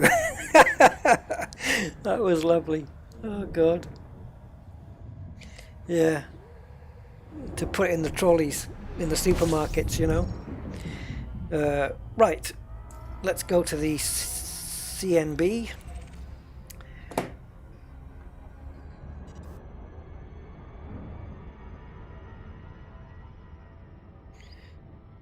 Yeah. Yeah, there you go, Dot Plague. Listen to Kathina. She's done all the homework. But, efficient beams with the thermal vents, I love that combo. They work brilliantly. The beams, because they're efficient, they don't take up a lot of power. And the thermal vent keeps your ship cool. So you can be harder to track. It's brilliant.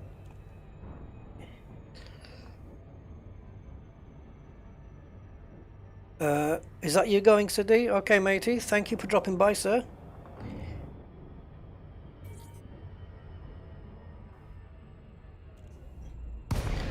Right, I think what I need to do now is start looking at wanted ships.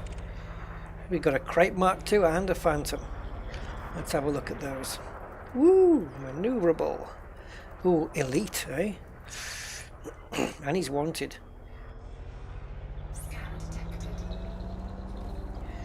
Is this a bridge too far? An elite crate with 2 pulse lasers.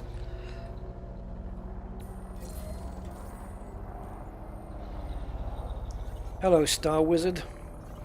Want to see some magic?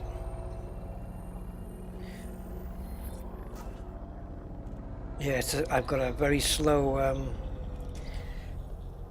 scanner there. I want to try and get him behind him, really.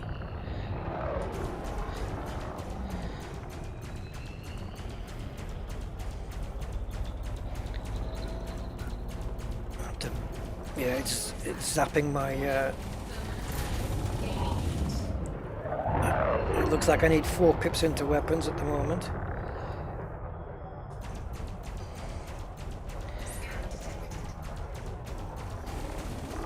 I'm getting more and more comfortable as well with the idea of switching some of these gimbal weapons to fixed. Although it doesn't look like I'd be any good at the moment, the way I'm moving around.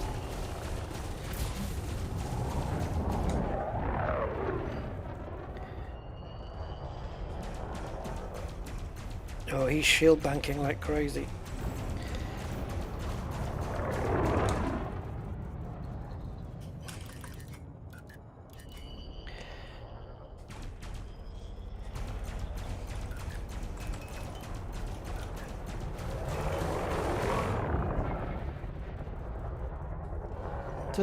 Do the AI have like infinite shield banks or something? Because I know they cheat in many different ways.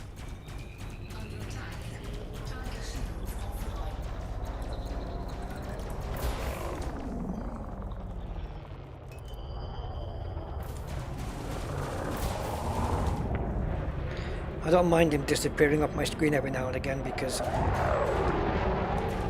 it allows my weapons to recharge a little.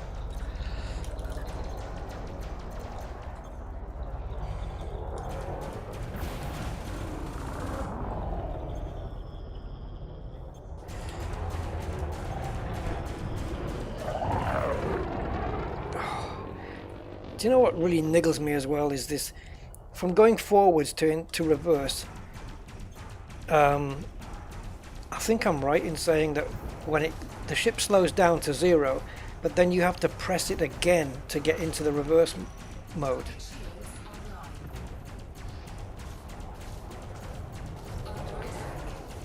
Yeah, face to face. I spend too much time face to face with these ships instead of being in their blind spots and attacking from behind and that kind of stuff. I need to kill him before my shields go down.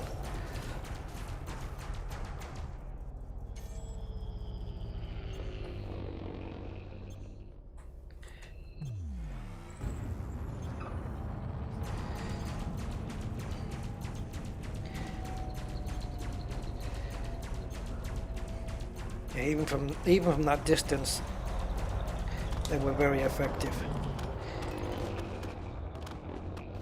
Bye. Target destroyed.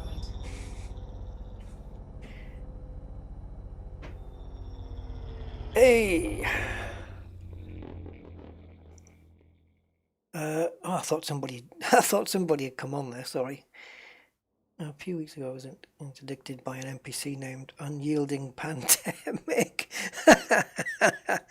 Oh, God. Yeah. I wonder if that's if that's a new edition. I wonder if that's a new thing they've put in.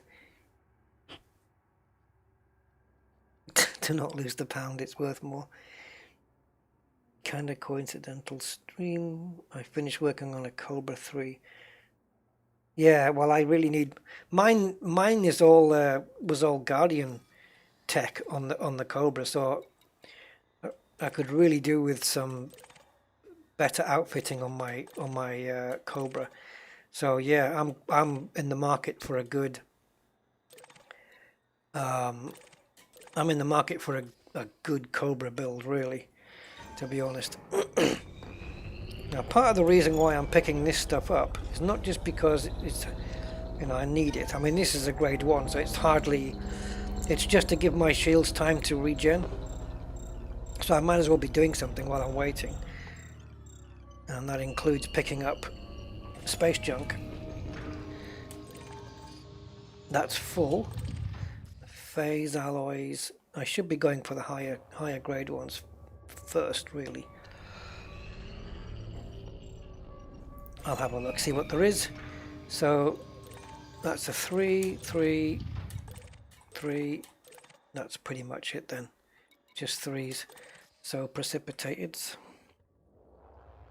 Just give my shields a little bit of a chance to recuperate.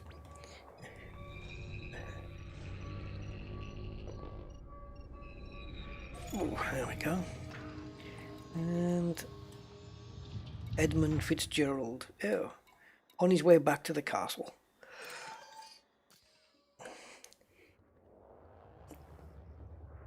Scan detected. I see all. Yes, and all your base belong to us. probably got the same English teacher.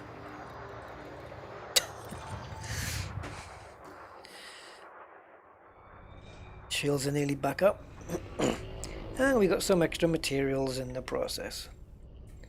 So why not?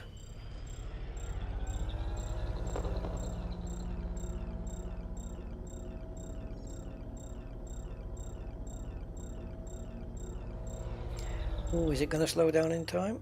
Yep. This, I have to say, the Vulture does slow down pretty quickly.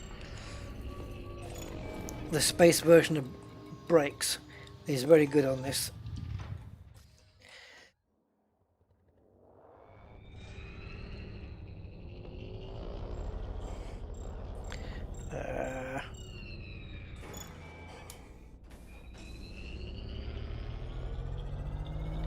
So we'll just pick this up and that'll be it.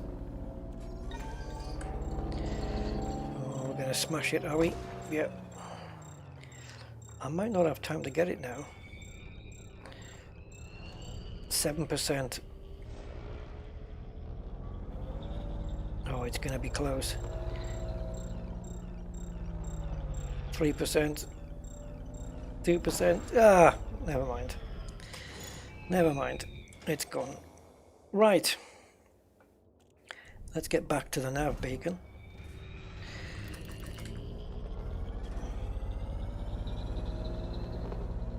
Edmund Fitzgerald is the name of the ship that went down in the Great Lakes. Is that right? Wow.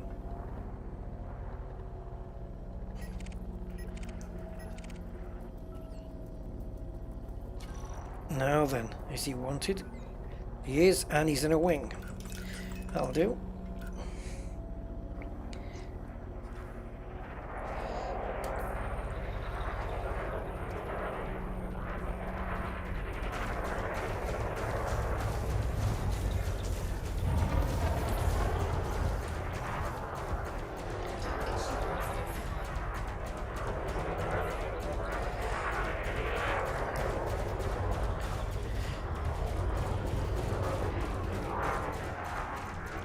My capacitor's going out.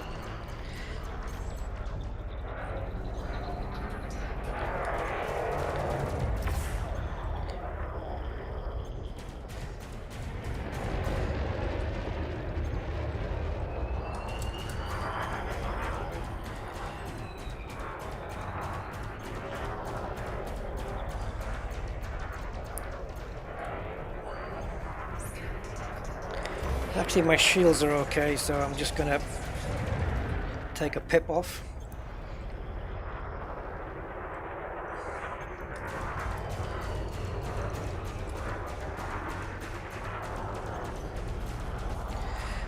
It's actually been quite a while since I've done any decent combat in Elite Dangerous. So it's nice to get back to it. Come on, Deppy. Is it Deppy? Derpy. Derpy. Derpy hooves.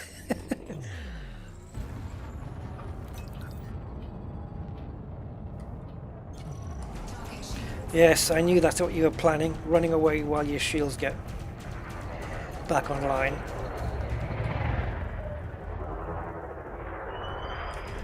Oops.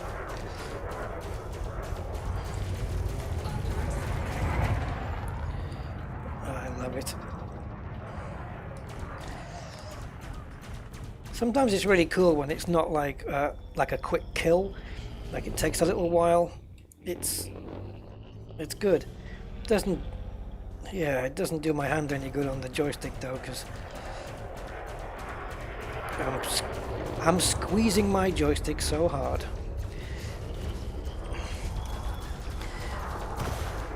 There's no way I could have phrased that and got away with it, so I just had to just go with it. And goodbye, yellow brick road. There we go. He's off. Bye-bye. Gordon Lightfoot has a song about the Edmund Fitzgerald. So I just need to wait now to get an AI called Gordon Lightfoot as well then.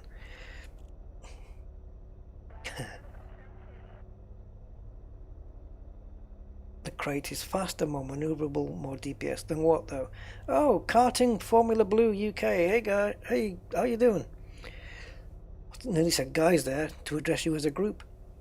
I've got a sick cobra, might take it for a spin. Under attack. Ah, I was wondering where the wing guy was.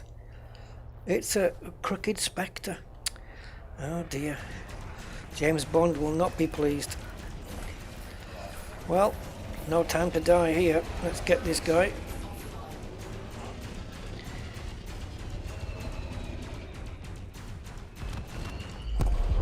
Target destroyed.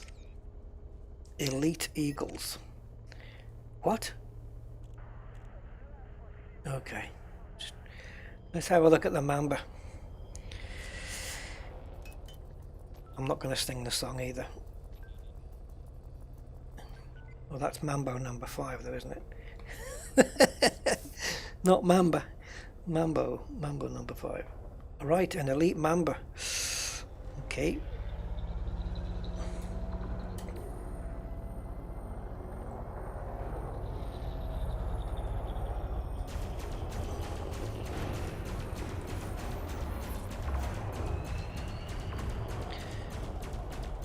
He's not winged, so that's okay. Oops.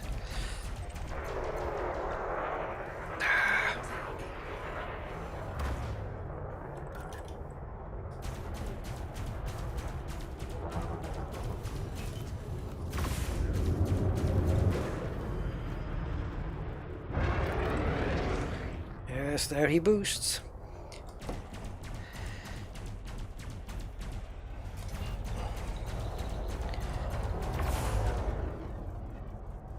Let's get on to my maneuvering thrusters here.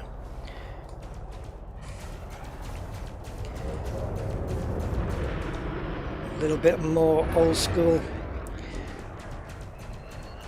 for me.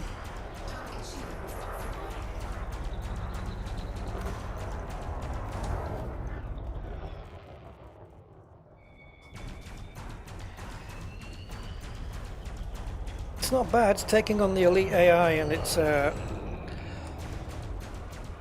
little vulture with a couple of pulse lasers. It's not too bad for what it is.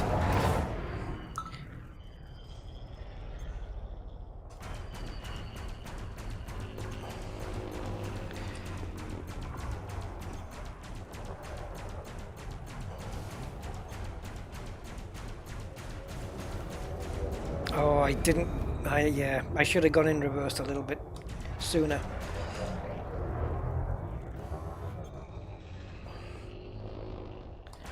My shields are hanging around okay though.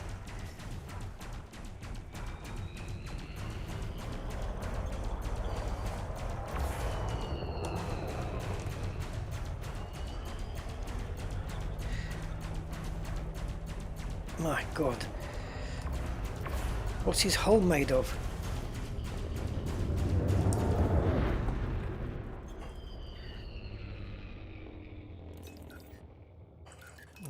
Let's stick to where we were. Oh, he boosted the same time as I did. Yes. Where'd you get your crystal ball from, mate? Target shields online. Ah! No good at the ramming thing. Literally just trying to ram the guy.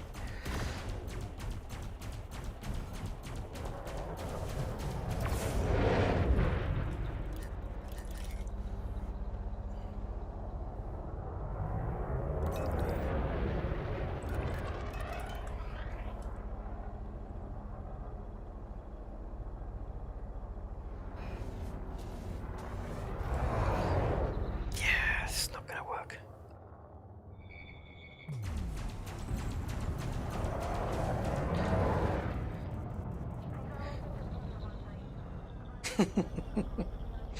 Just reading your message there, Budman.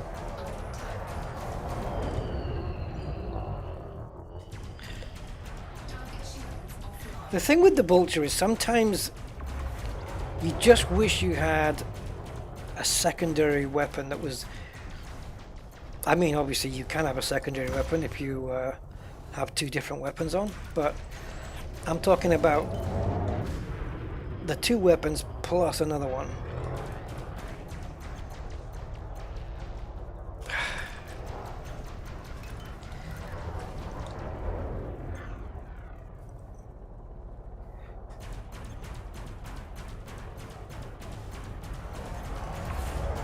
God, it's like watching a Star Wars movie with all these lasers. See, the moment I put any amount of reverse on, it's almost like they can never catch me up.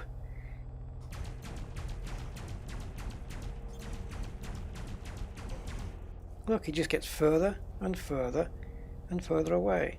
It's always the same. Even if you put just a tiny amount of reverse, they just, I don't know, it's like they just don't bother anymore.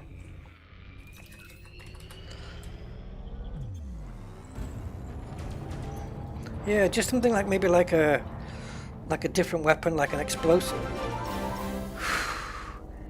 Don't do that. Thank you, Steve Zodiac. Very, very kind, sir. Very, very kind. Thank you very much. Yes. My heart can't take it. Yeah, like an explosive weapon or something, or maybe like a cannon. I'm out of weapons now. Let's finish this guy off.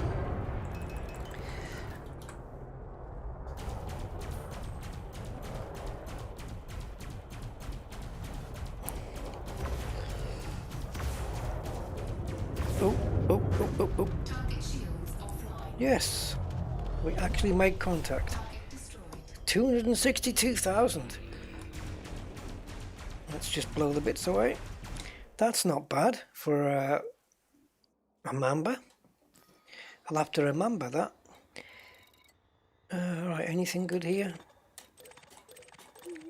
Grade 2s. Phase alloys. Well, it's only 170 meters away. God, sometimes the way this ship rotates, it's like I've got flight assist off. There we go. Let's take a look at the old girl. So she's got the ship kit on to give it those wings at the back and the kind of claws at the front. What's this? Oh, there's something else under my ship as well. Okay. Well, I don't know if I can scoop that from here, but you can have a look. No idea what it is. Must I highlight it in order for it to be scooped? Probably, right?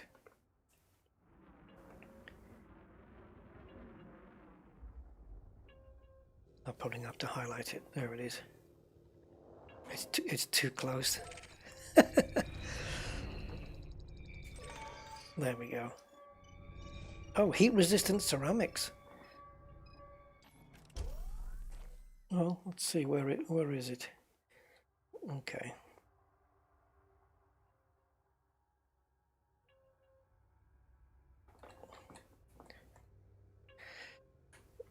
Well, I can't guarantee I'm going to get this.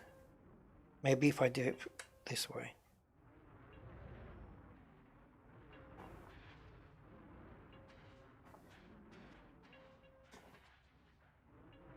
The perspective's really weird.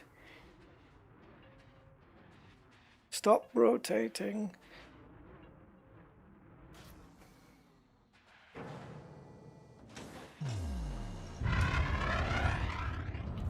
Got it. Yeah, that's a good point, Kathina. It's worth looking at a ship with class 2.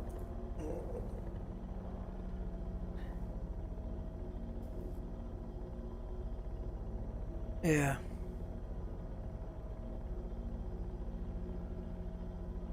What's that about the class 2 and class 1 hard points? Roughly the same firepower, but gives you the more choice with the loadout. Corrosive multi-cannon. Yeah. Corrosive multi-cannons They sound good, don't they? Just to have something like that. Right, let's get back into the region. And then I'm going to have a look at a Hazres. Gold Bandit.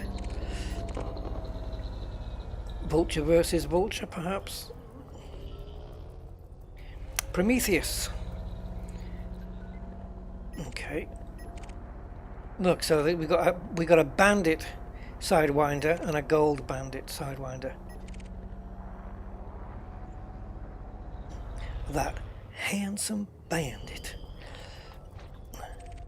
Oh, okay, he's decided to leave. Diamondback Scout, which is deadly. Stephen stuttered. Okay. Well, if Stephen stuttered, he probably wouldn't get a job as a flight announcer.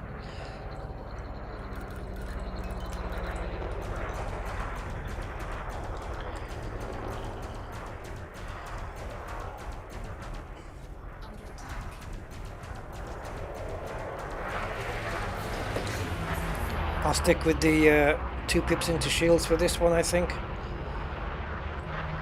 And hopefully he's not going to be too much of a threat.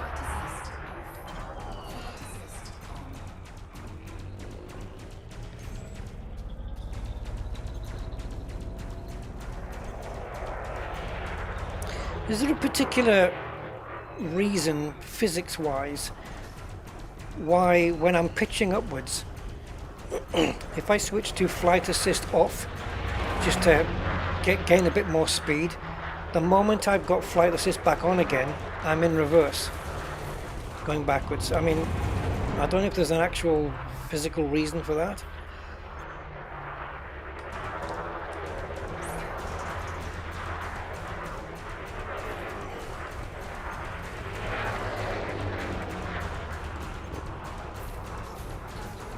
I forgot to kill warrant scan him.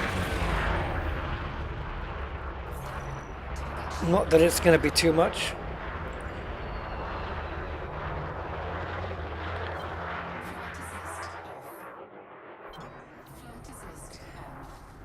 It doesn't happen there because I was stood still.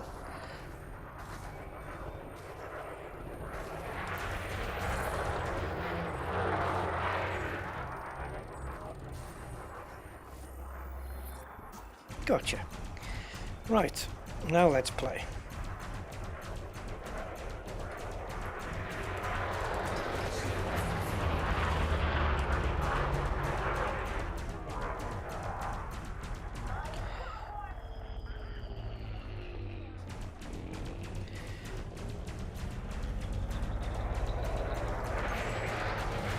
Ugh.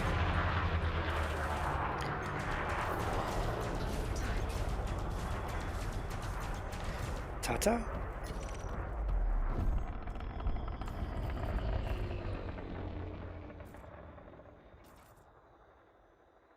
Filament composites.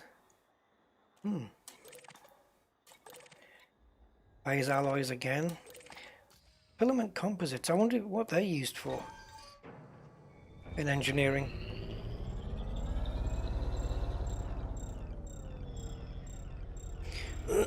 Because you're using reverse thruster pitch.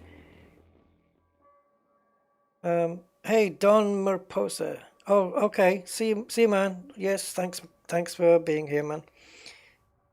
Victor, oddly entertaining. Thanks. Whoa, hey, Happy. Oh, thanks, my man.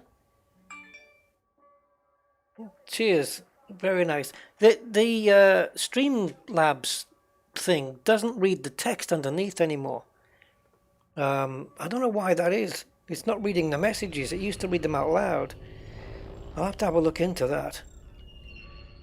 Because on my OBS, that just comes up really, really tiny text. But I will look back and find out what those are, because I think I can look back on the Streamlabs. In fact, I think that I have a little app on my desktop which might show me that stuff. I'll have a quick look. I can't remember what it's called though. It's got a weird name. Oh, it's a Streamlabs app that you run, and it gives you, it's like an event thing, um, of recent events, and I'm pretty sure it's got the comments on, but it's not like, I don't think it's got even the word Streamlabs in it. Give me a sec, guys. I'll just see if I can hunt this thing down. It's on my, I know it's on my desktop, but it's called, I think it's called something manager or something like this. And it's either, well, obviously it's either no, that's not it. Where is it?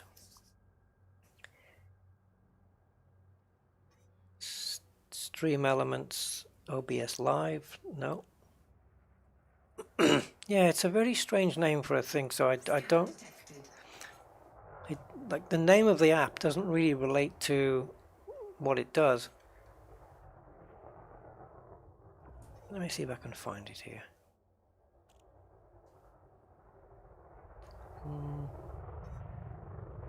No, I'll have to have it running for next time. I know it's on my desktop, but I don't know if it's a shortcut or if it's an actual app that's just sitting there on the desktop. So out of the apps, I've only got a few. And it's none of those. None of those. Internet shortcuts, oh God. Not those. Yeah, I don't know. Anyone know what it's called? Hey, Aquatic. Hey Rusty, do you have experience with HitFilm? I have used HitFilm, yes. I find it very slow, but it's pretty good actually. VideoPad I've not used. Premiere, I always used to use Premiere. 1 second. I always used to use, I found it. It's called Ground Control. Go figure. Okay, so Premiere I always used to use for editing my videos, the Elite Dangerous videos for my channel. Premiere was always the go-to one for me because it just did everything I needed. And recently, using Premiere, I had issues with it rendering video. You would import video and it would just sit there for best part of half an hour before it did anything. It was ridiculous. DaVinci Resolve I've looked at, but I need to, I don't know how to work it. I would need to look at tutorials on that, but I've heard good things about it. So what I would suggest, if you've got a family member who wants to do some editing, okay, the one I'm using at the moment, it's not complex. I wouldn't call it simple either, but it's certainly manageable for somebody who wants to do some casual video editing. It's by a company called Wondershare, which I know sounds like they make crappy stuff. It's called Filmora. Filmora. Filmora. That's the one I use. It has inbuilt titles. It's got inbuilt fades, or transitions they're called. Sorry, transitions, titles. Yeah, all that kind of stuff. It's quite intuitive. It's quite easy to use. It's not an expensive purchase. I have bought mine. It's not a naughty one. I did buy it. Yeah, Wondershare Filmora is the one I use. I used it on my other YouTube channel, the Bimmer Club Sport. I produce all the videos in Filmora, and it uses the NVidia GPU for the processing, which I think Adobe Premiere does as well. But Filmora, here's the thing: Filmora will render the video faster than Premiere, but Premiere will produce a smaller video than Filmora does. But the quality's good. I mean, I had some good quality settings in Premiere where I was using things like 2pass, so it would pass over the video twice, it would keep some good quality and da-da-da. But yeah, if you know, obviously the go-to is Premiere. But if you're not on that kind of budget thing or whatever, then yeah, Filmora. I like it. I think it's great. So that's what I would recommend. There you go. Hi Jeffrey Montegrifo. They used to synthesize chaff. Ah, synthesized chaff ammo. I don't think I've ever done that. Oh, let's see if we can bag. Let's see if we can bag a cheeky thing here, because he's down to 75%. Let's bag a cheeky bounty. Right, this ground control app that I'm using from Steam Elements just tells me about subscriptions. It doesn't tell me about the other stuff, which is weird. But I'll pick up on it, guys. But thank you anyway. I appreciate it. Yay! That was cheeky. That's what you should be doing if you're new to combat. Taking on ships that are already being fired at by the feds until you're confident enough to take them on your own. Especially if they're higher ranked than you are. I watched a video of some guy, I think he's fairly new to the game, and he just went straight in and took on a deadly, it was a deadly ship, and it just wiped him out, you know. You have to pick your battles until you've got a good ship under you. Right, this guy's clean. There's lots of clean gunships around. Right, let's have a look at this one, another vulture. And then I'll possibly have another look. Try to say that again. I'll probably have a look at another ship. Let's take out this vulture if we can. Kelter. Yeah, Kelter.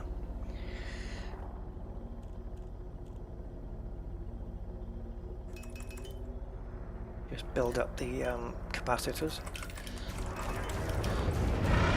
I shouldn't have really been on full thrust there, but I was. Whoa. Oh, yeah.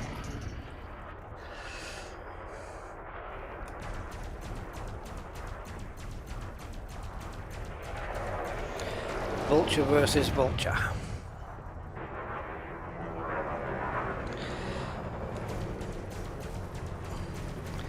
It's amazing how many of these pilots have got children going hungry. Sell your ship. Sell your ship. Think how many meals you could buy by selling your ship. Buy a Sidewinder. Sell the vulture, buy a Sidewinder. Your kids will eat for 6 months. Don't expect sympathies from me. Tell you what, after I've killed you, I'll make sure a couple of pizzas go your way to your family. Ooh.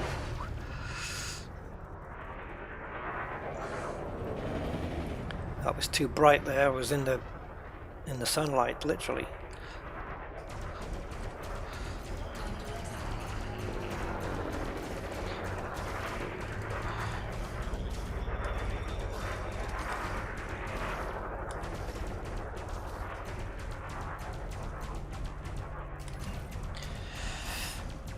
Something I don't do often enough is untargeting the target while he's chaffing, like now, so that I can still get a bead on him.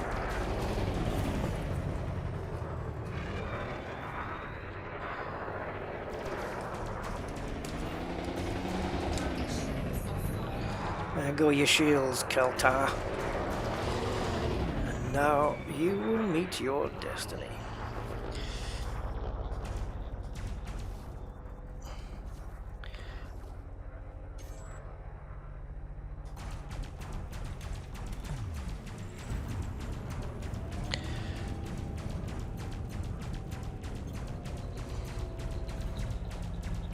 Yeah, ran out of boost. He's running away while he gets his shields back up, and I'm letting him do it.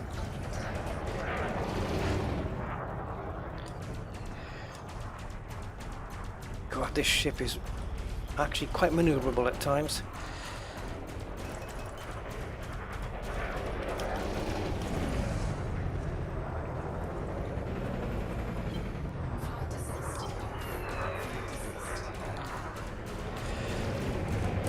how did we miss?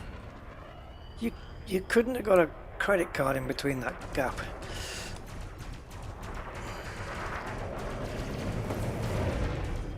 Aye.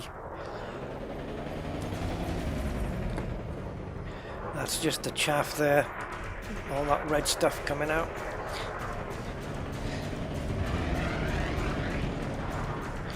Come here, you little wasp.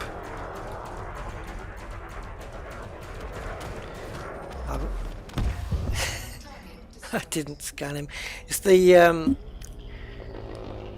wonder if a 2-second kill warrant scan, you know, an engineered 2-second kill warrant scan, is that quick enough? I mean, on that particular ship, it blew up fairly quickly, but I think the bigger ships can take quite a time before they blow up.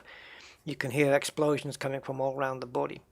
So I'm wondering if when it gets to 0, you can do a quick grade 5 kill warrant scan, you know, the speed, in 2 seconds before the ship blows up. So you can only kill warrant scan between 0% hull and the explosion. And I wonder if you could there's enough time to do it. Right, that's the vulture. I think I've got a mamba in my thing. I'm not sure. I've certainly got a crate, but I don't know if you would class a crate as a small ship, is it? It's probably more your medium.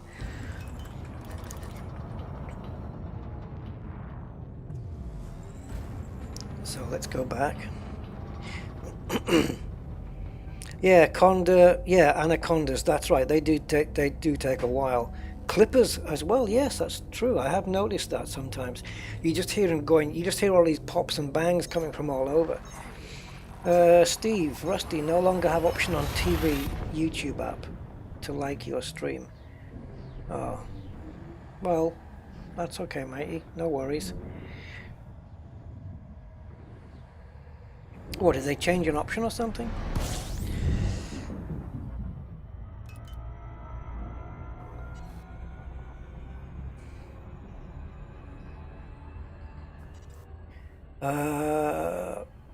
Yeah, Mamba's a medium. I think so. I think once you get to ships that can't land on small pads, I think you're into the medium territory, aren't you, really?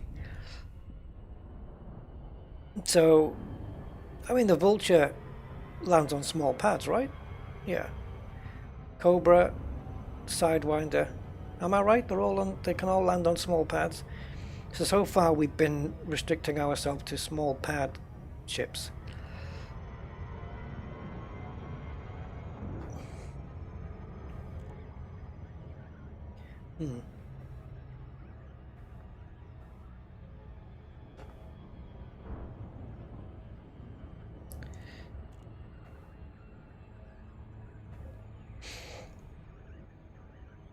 Watch on TV, comment and like on PC. Yeah. So are you guys, I never even think about these things, that some of you guys might be actually watching on a television set. That's pretty cool. I'm on the telly. I'm on the telly. I hate having to work during the week. Yes. And working at weekends. Yeah. Yeah, because I suppose if you're in a job you like, it's not work, is it? It's just, yeah.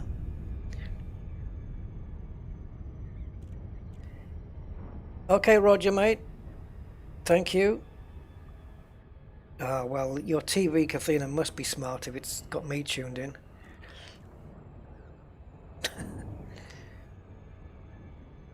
Oh, yeah, people watching on telly, yeah. I don't know, I just get this picture that you're either watching on a PC or perhaps on a laptop while you're vegging out somewhere. Coordinates Romeo India Lima. Welcome to the station, Commander. Please fly safely.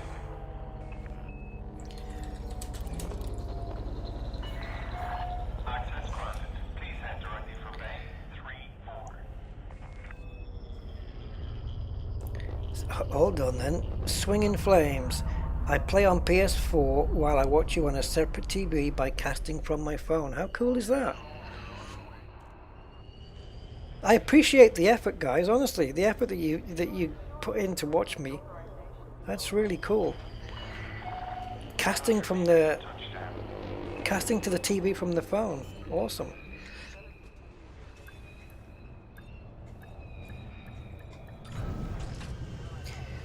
TV here and commenting on the phone. That's another different mixture. Yeah. Ship is on the ground. That's like me when I'm watching the F1, Good to have you with watching it on the TV, but I've got my Twitter open on for the commentators. That's how they end up calling my name out on TV 3 times already this year. Rusty Dog says, yeah, if you ever hear that in Formula One, it's me. Always watch on one monitor, playing on the other. Yeah, that's kind of my thing. I've got with my triple screens. I've got my right hand monitor, which I'll have the browser on, and I can be playing a game on the middle monitor and having the browser or a video one on the other monitor, and then Discord and OBS on the left hand monitor. So it's a whole. Yeah, I mean, I could do with another screen if I'm honest, but I don't want another screen. Sometimes you're floating in the cockpit while I. Okay, that's original. Yeah, I had to read that one twice there while you're playing VR. I know what you mean. Yeah, I know exactly what you mean.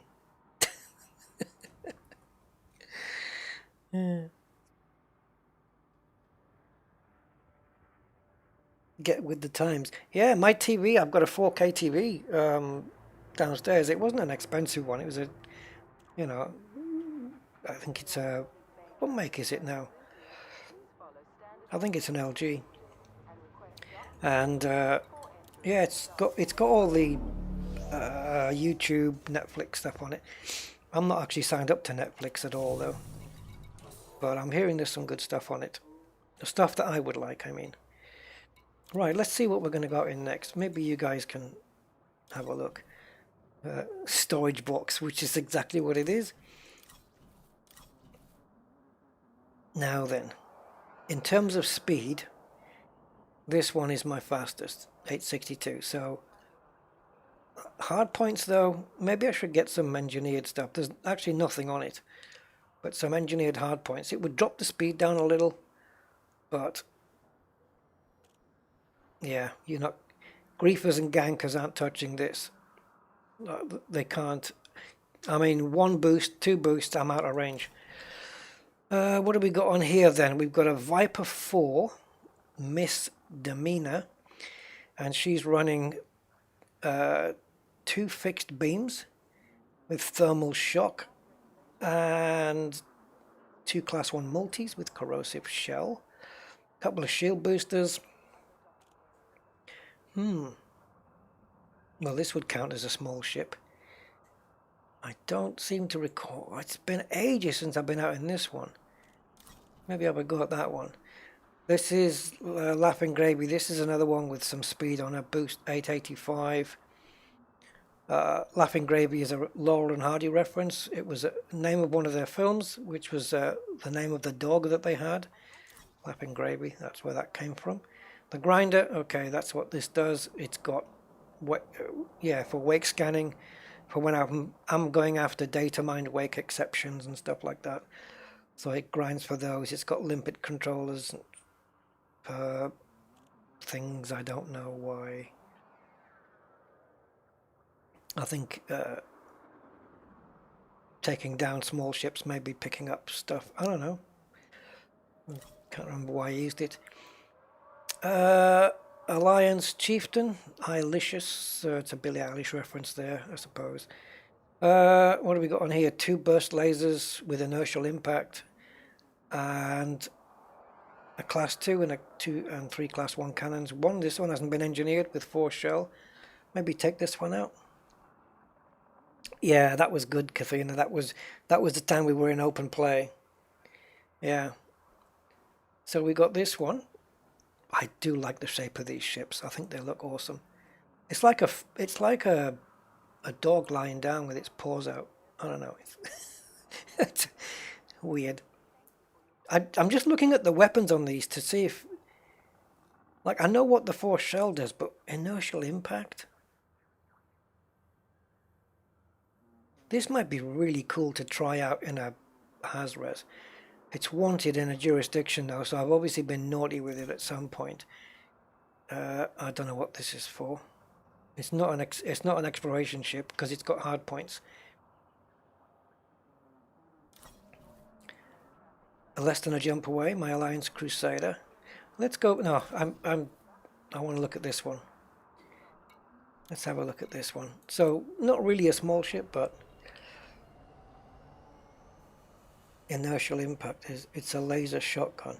Okay.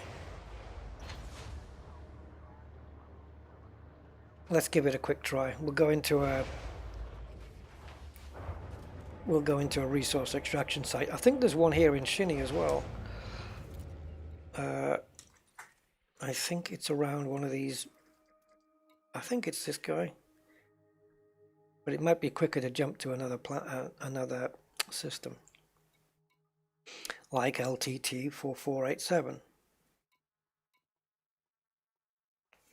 So let's have a look. Because I'm pretty sure that there was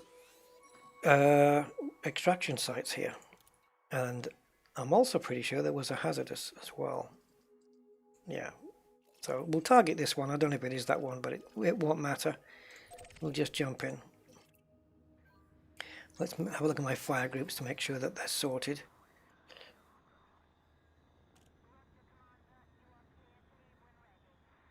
Got a hatch breaker on there. Was I using a manifest scanner? Oh right, so clearly I was using this for piracy then. Hatch breaker limpet's got an interdictor. Yep, cargo scanner and a hatch breaker limpet. Or as I said earlier, a manifesto scanner if you're going after politicians. Right. Cosmic Drifter, thank you for drifting in, sir. And welcome. It gives the lasers a massive amount of jitter. Okay. Well, to be fair, a lot of ships in my fleet need to be looked over and reimagined, I think, some of them. So, the way to judge that is to take them out and see where we get to. I need a drink of water, guys. Give me a second.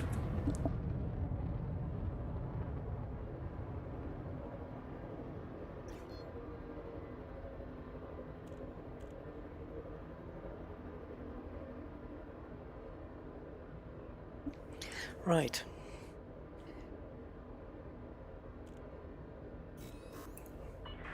My shields not going to do too well, are they?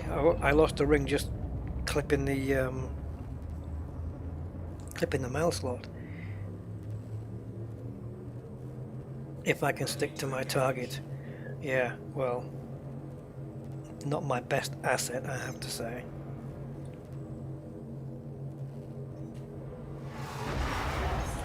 Woo! That boost sounds pretty good. 2 sets of heat sinks now then. Is that because I need them, or is that my old-fashioned way of thinking when it came to loadouts? Because I haven't used this ship for, I don't know. I have no idea when I last used this ship. Let's try in a Hazres. But yeah, I'd certainly like to rebalance and retweak some of my ships. The Cobra for sure. Get some really good weaponry on there.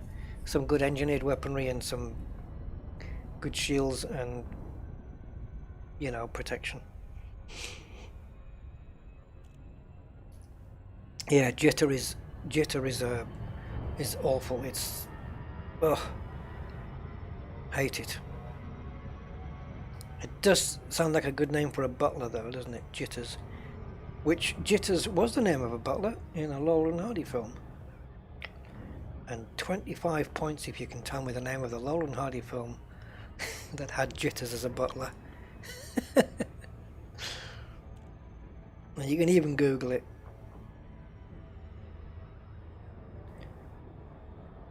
jitters? Yes, madam. I think if you're called Jitters or Jeeves, I think your life's already mapped out, isn't it? You're going to be a butler, or a chauffeur, perhaps. Jeeves would be a chauffeur. Yeah. You're not going to be an astronaut, I'm afraid, or a fireman. Your life's already mapped out with that name.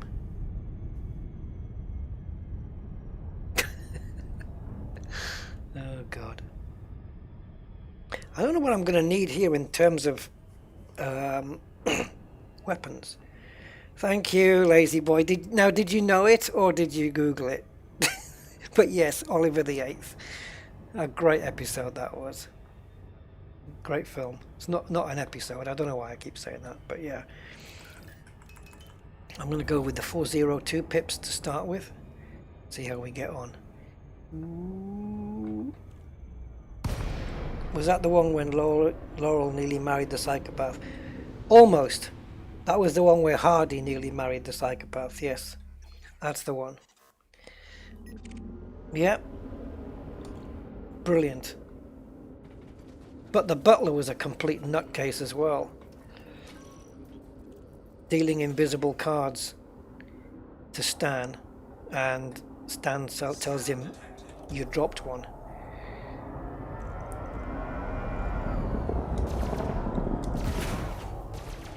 Oh yeah, the cannon's pushing him out the way. I love it.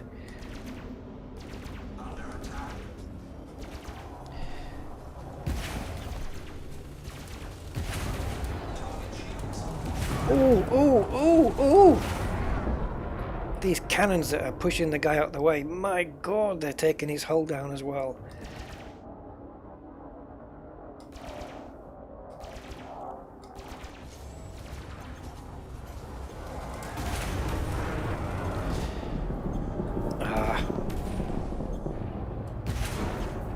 Get out of it.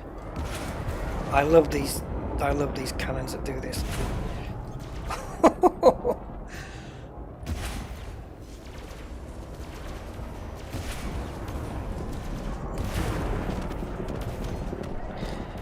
But he nearly got my shields down. My shields definitely need work on this ship. The rest is okay. Richard Hammond voice. Oh, Oliver, yes, the car. Okay. Yeah. That's right, Freaky. That's the one. Oh, was that one? No, the invisible salt was on the county hospital, I think. No, it wasn't. No, you might be right. Yeah, you might be right. Hard-boiled eggs and nuts. Proximity mines. Wow. Ah, compound shielding. That's always good to get. I'm nearly full of those. Well, okay, so it looks like the mines are on the right-hand side there. So just to let these shields recuperate a little bit, let's go and pick up some Kung Pao shielding. I think there's another one, which is going to bring me up to, what, 148? Almost full of those. The one I have trouble locating, I think, is the Imperial shielding, I think. I think Clippers do drop those as well. Phase alloys, we're almost there with that. And flawed, no good. So I'll pick up this one.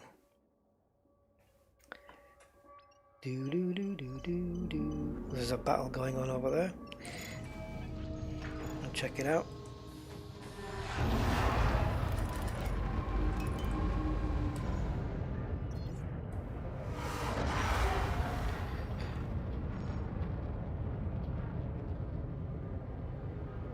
Oh, these shields are terrible.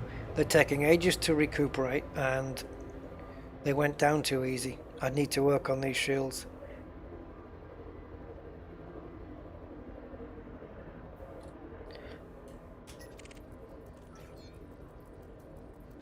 Well, at least he's a valiant unforgiver.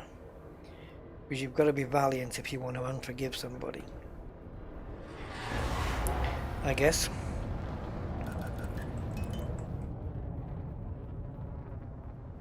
Right, let's push him out the way. My cannon's only got one left in the barrel. I might have to junk that.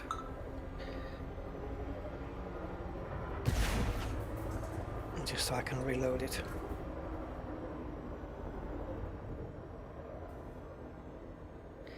Oh, I'm not making any ground here. Come on.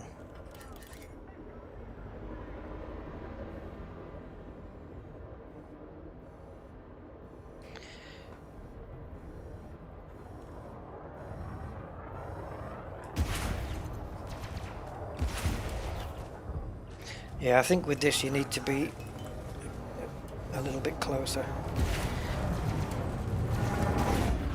The idea really with these shock cannon things is to push them out of the way, push the ships out of the way so that they can't target you so well.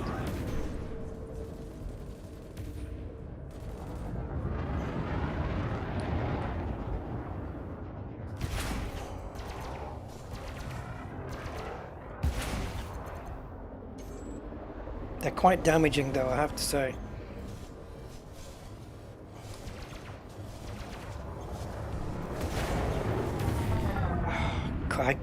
I couldn't yaw the ship enough to get into that reticle.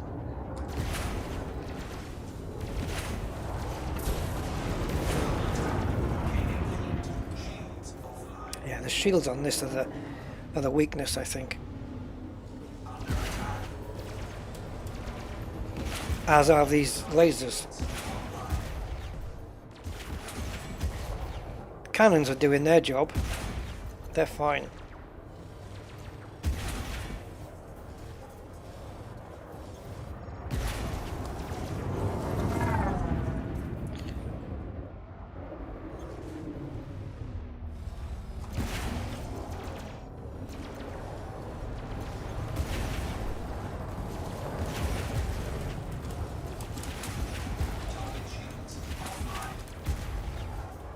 To the death, my friend, to the death.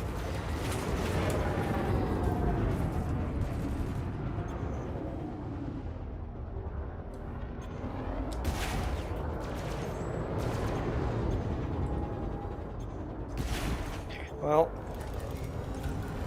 forget these shields now. I'm going to put the pips into engines.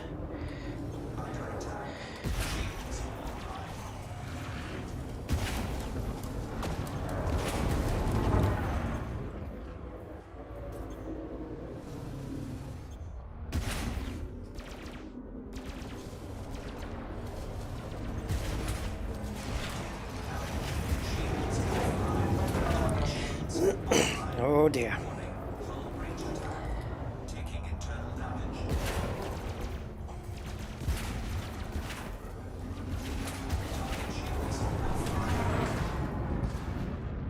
That's more like it.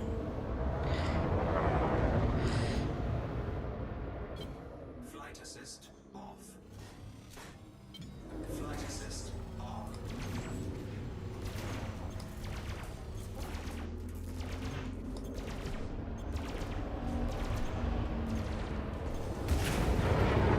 Oh, I figured that one blast would be enough to end him.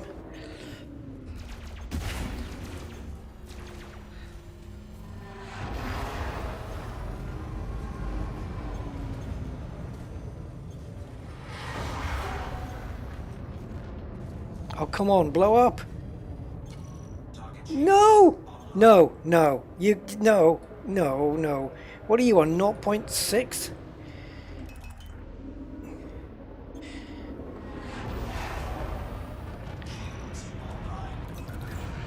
And now I've got to take his damn shields down.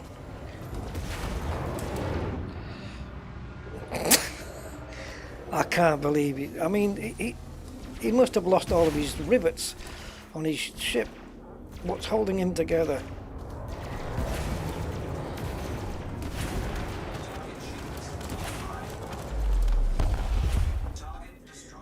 Bloody hell.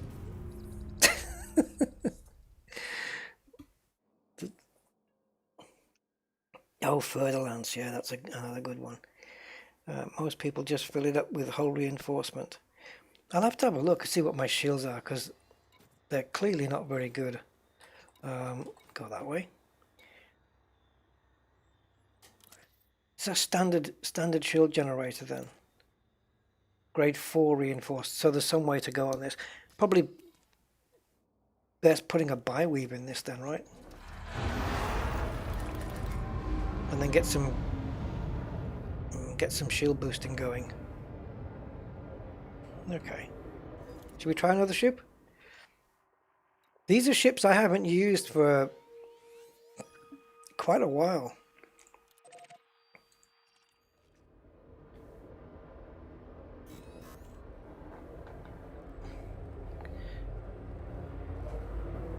Shinny dares.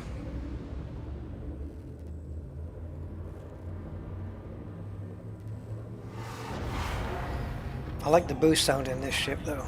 It's pretty good. Why a 4A on a chieftain? I actually don't know. I'll have to have a look when I get back in the outfitting. I might, I'm not 100% sure, but I might have something in storage that would fit this if it is a class 4.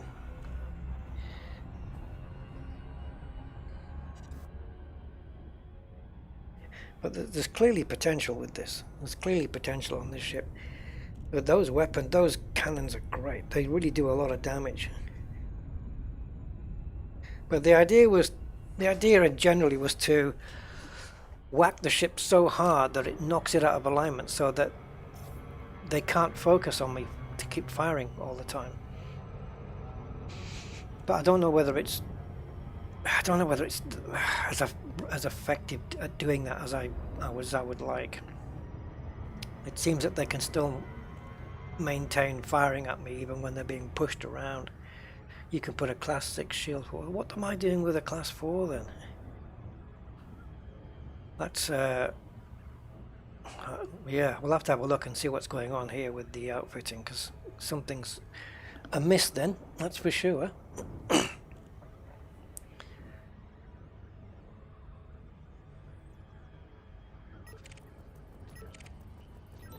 It's fun. I quite like you know, using the smaller ships in combat. As you know, you get just as much. Well, I think sometimes you can get more enjoyment out of them than using the big ships. Because with the big ships, it's all too easy. It's like you're getting in the ring, and you know who's going to win straight away. So it's like, yeah, okay. But to take on ships big, you know, that are ranked, no, not ranked higher, but the ships that are more powerful than the one that you're in, and try and take those down. It's giving yourself a challenge, and you can still put your piloting skills to the test, even though you're triple elite. You know, how good are you in a Sidewinder? How good are you in a Cobra? You know, what's your limit? That kind of thing. It's kind of like when you're sim racing as well, you know. It goes the same for that. Having the fastest car or one of the fastest cars on the track isn't always, you know, it's sometimes racing the slower cars, like I don't know, whatever, slower cars like road cars or something, which are not as fast as like GT3s or whatever. There's sometimes a lot more fun to be had in those. You get more thinking time when you're sliding around, and it can be more fun for sure. I've had so much fun in slower cars. And I think the same applies with Elite Dangerous in having smaller ships take on big ones, because if you're in the big engineered vets and cutters, what AI out there do you have that can challenge you? Except for perhaps those Threat 7 things. Yeah, I do need to, but I need to find a interstellar factors to pay that bounty off. Let me see if I can collect here though. I like clicking these, old school. Let me see what I can do here. Okay, I can pick up this one. Incoming message. I've still got that one, which I can do that at the interstellar factors as well. I don't mind taking a 25% hit on that. But I do have it bookmarked somewhere. I think I have an interstellar. Is it an interstellar factors I got? It's one where I can land. Yes, that's it. It's an interstellar factors I can land at where it's a station as opposed to a platform. Because I find a lot of places that have got interstellar factors are low security and they've got small populations and therefore they've generally only got platforms to land on. But now and again, where is it? Is it called? Yeah, interstellar factors large. There you go. So it's here, LHS 346, and if we take a look, it does have an actual MacArthur Gateway, an actual space station, which I can pay off there. So that's all cool. But I'll do that later. I don't need to do that right now.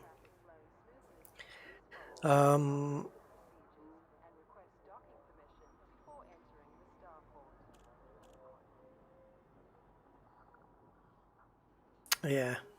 Yeah, I mean, yeah, exactly. But it's what you say, Kathina. You know, I don't know how good I feel blowing up a. I mean, it's good. It's exciting when you get a kill. But if you're doing it in a ship where you know that they had no chance against you, like AI, I've got no fear of any AI in this ship at all.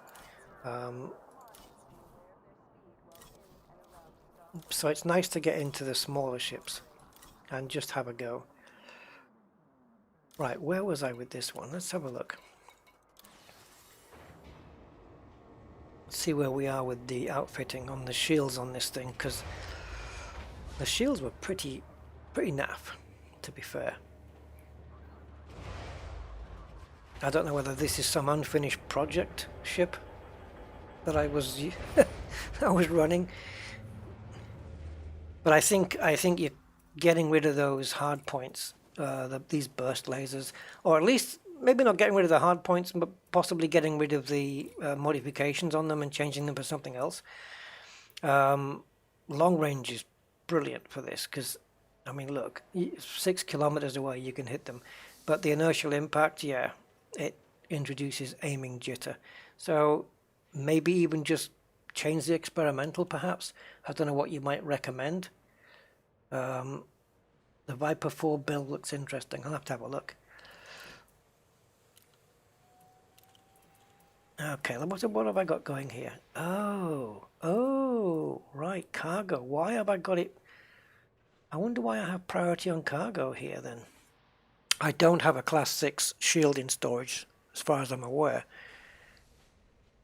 So what's going on here?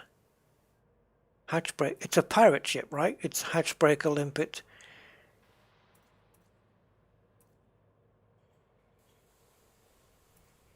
No collector limpets.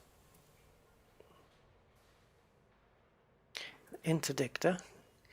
But yeah, class 4 shields. They're gonna have to go. I wonder if these modified ones are providing more protection than a class 6 standard. Well, reinforced to grade 4. Okay, let's ditch this. I don't know whether to sell it or store it. We'll store it. And the cargo rack, well, that can go. I'll put the cargo in here, I guess. I don't know why it was built this way, really. Haven't got a scoop on here because it's just a short-range combat ship, really. And then here, definitely switching for the biweaves. So that'll be the 6C. And now we just got to get those engineered up. Did I set it up to loot mega ships? Probably. I think your memory's a lot better than mine, so yeah, quite probably. So 232 shields. Okay, and I'm down to 226. Thanks for that, Andy. So, we could do with visiting an interstellar factors anyway to get the wanted status off this ship. So I think we might go there. So to get these shields, hold on a minute though. Wait a moment. I wonder if I have anything here. And I don't.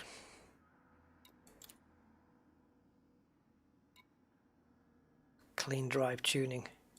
Not really into that. I don't even know why that's pinned. Right, where am I going to get my shields done up? To grade 5. Stored. I don't. Grade 6. I don't think so. I'll have a look. I doubt I've got anything grade 6, but hey, who knows? 5s.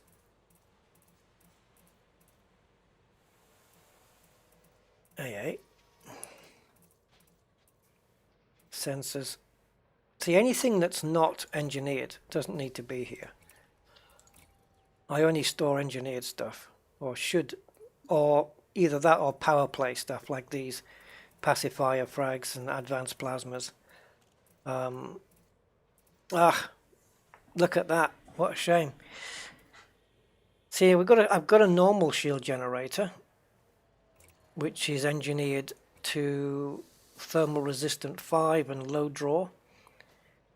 It's not bi-weave, but it'll certainly.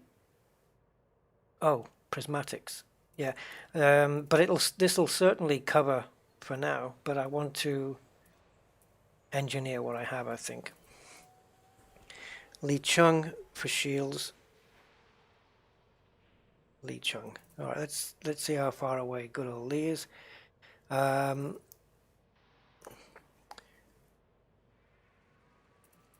Yeah, what a strange layout. I would probably, yeah, hatch breaker. I think you might be right. I think I would probably take this off and put some, and these probably get some shield reinforcements on, the Guardian shield reinforcements on here as well. I think. Or at least have one of them as a Guardian shield reinforcement. Let's do that.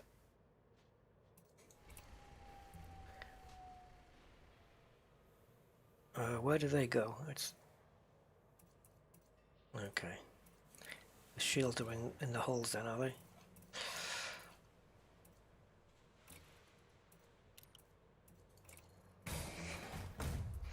Right, so now we have 408 shields.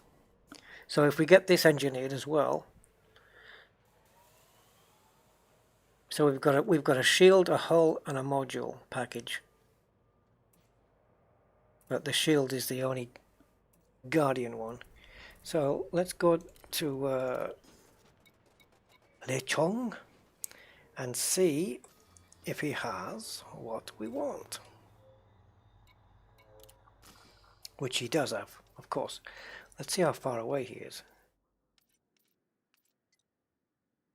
Okay. Laksak and I can't help it. Laksak and 2 smoking barrels. I can't help it. Right. Long range scanner. Okay, so we'll pin it anyway because when we get to Li Chung, I'm going to pin this upgrade because it's one that I think is used quite regularly.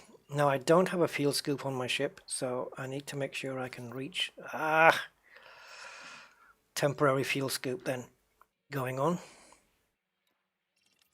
So we have to do that. So let's go and do that. So what we'll do is take off the cargo, I think. Take off the cargo rack and replace that with fuel scoop.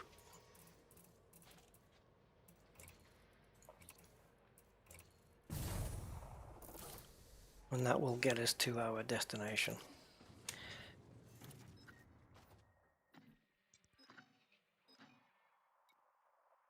So this is what's, whoops, wrong panel. 6 jumps, is it? Something like that? 5? 5.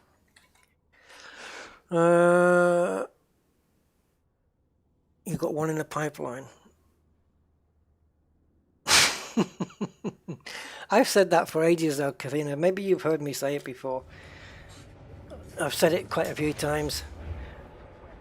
Yeah, lack sack and 2 smoking barrels. I was quite... Yeah, so I don't know. Should we just get this upgrade done and test it, or get this upgrade done and then stick another get another ship in? Where are we in? 3 hours 21.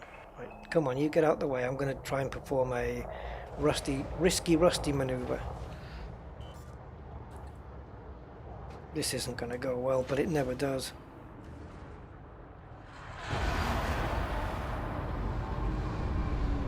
Oh, okay. Now and again, it works. Right.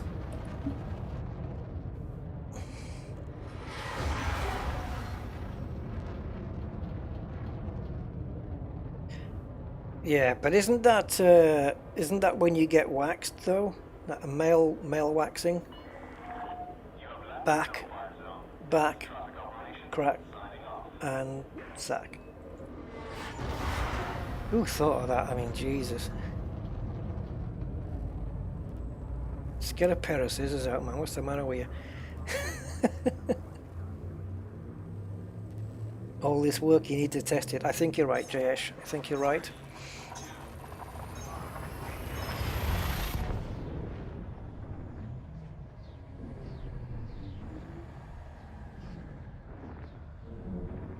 Oh, did you see that? On the top right of my screen, the subscribers. I've just discovered on that ground control app, if I click it I can refresh it. Boom, it just refreshes it. It doesn't seem to do the alerts though, so maybe it's because there's 2, isn't there? There's Streamlabs and Stream Elements, and the one that's controlling the donation alert, that's not speaking the voice, might be Streamlabs. I'm not sure. I'll see if I can find out why it's not talking, and see if I can make it work. Because you can test it on the site, and but it could be the case where you would test it on the Streamlabs or Stream Elements website, and it'll work, and then when it's live, it doesn't.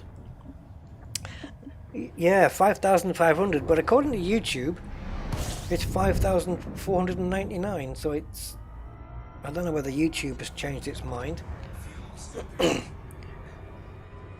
I'll have to have a look in my YouTube studio. Ooh, shoot.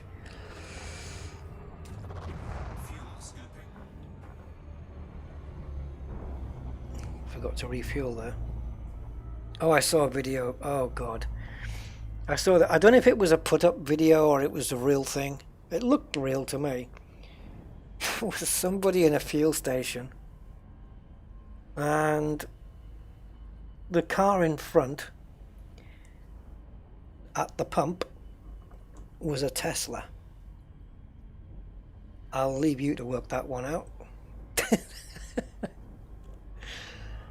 The guy was there like about 10 minutes before he realized his mistake. Brilliant. Probably not his car, probably Daddy's car or something like that, and he's bought it, so he's gone to put some fuel into it, not realizing it's a Tesla.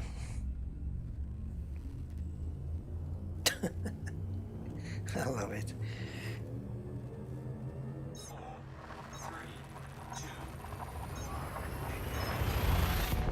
Stolen car. The guy looked really calm though, but yeah, it could be. Yeah, I think it is a waxing thing, Katrina. I know it's... Yeah. I remember... Well, I don't even know why I would even tell you this. Yeah, back in the office but when I was working back in Gibraltar, some girls brought some of this wax in.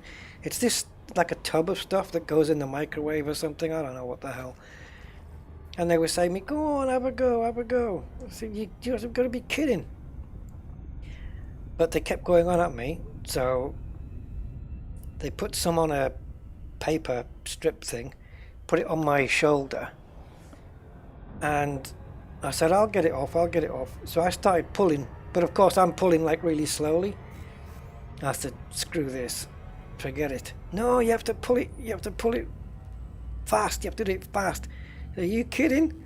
I said, if I pull it really slow, it hurts like hell. Yes, that's why you've got to do it fast. God.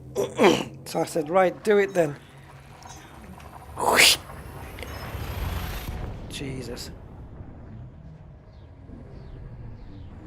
Yeah, I know. Yeah, I found that out. So I got my shoulder done, just behind my shoulder.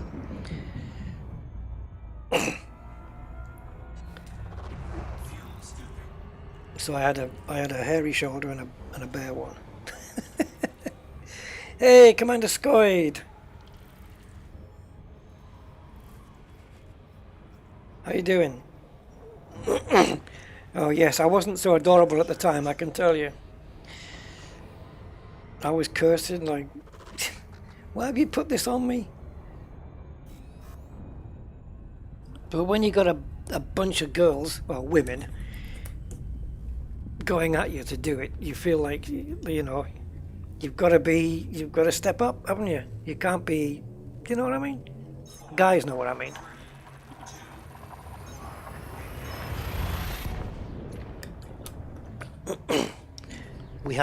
Guys have got insecurities, and they have to have them reinforced all the time. So, yeah.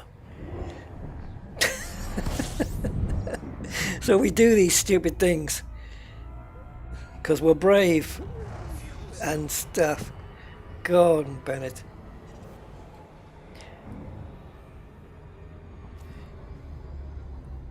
Right, talking about Laxac, it's making me shiver now.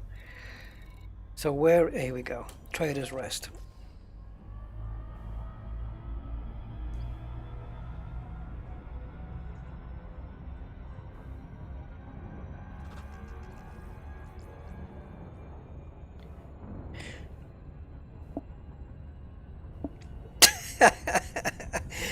Yeah, Andy. It's a guy thing now, isn't it? I mean, a lot of guys are like that. It's like I don't know. It's not all guys, has to be said, but some guys are like that. It's constantly a battle of proving yourself to your mates. Yeah. To mask out the deep down insecurities. I shouldn't even be telling this to women. It's they're male secrets. Anyway, let's get this alliance. What's its face? I don't even know what this is. Is it the Chieftain? Challenger? I don't know which one this is. I think it's Chieftain.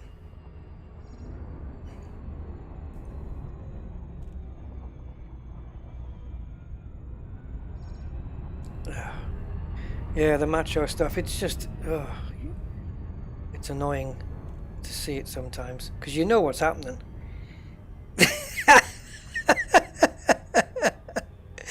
Oh, loot. Oh, God. It's true, it's like every guy is a secret superhero inside.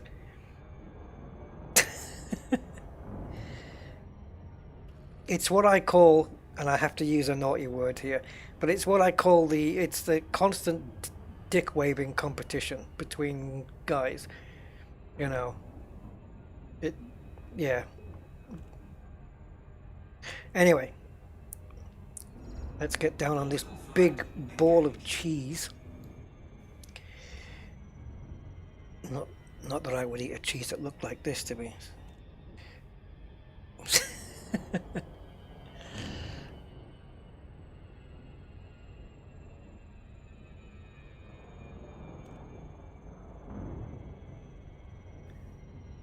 There was some celeb that got waxed, I think, but he was a real hairy guy.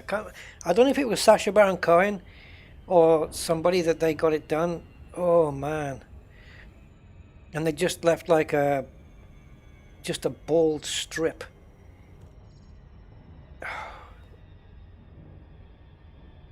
Yeah. I don't know. See, women do this stuff. They wax themselves in those sensitive places. And then they see a spider and it's like... ah! No. No. The spider, I'd rather have the spider than the... than having a strip pulled off. Right, let's get landed here. Echo India Lima commencing automated flight control routine. Where's the number? There it is. Protocols. Access granted. Proceed to landing pad 07. I will try, but we're coming down harder than I expected. There we go. Oh, I don't know. Probably Scoid, but it wasn't. That wasn't the one I was thinking of. I can't remember who it was that got it done on TV.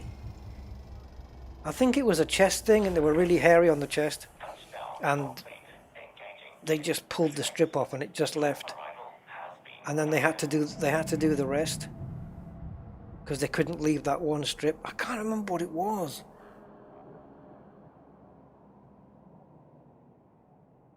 Oh, I can't remember. But like, forget it. Hey, Dragon Wolf. Welcome. Welcome. Steve Carell in 40-year-old. Maybe that's what I'm thinking of. It might be that. Okay. Yeah, it might be that. It might just be that. Right, here we go. So, Engineers Workshop and Shield Gen by Weave. Binary. So, let's pin this blueprint. Oh, wrong one. So, what are we going for then? Cathena?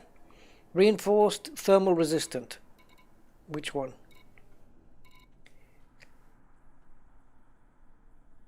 And hopefully I've got, yes, plenty on that. Oops, improvised components, those little beggars. Yeah. Thermal resistant, I hope then.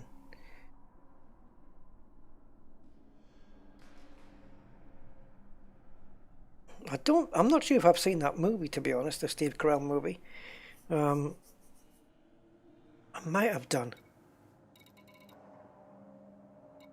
Make me want to watch it now. Thermal. Okay, let's do thermal then. So let's generate this. Oh, before we do that, let's make sure we pin that one down. Right. Let's go.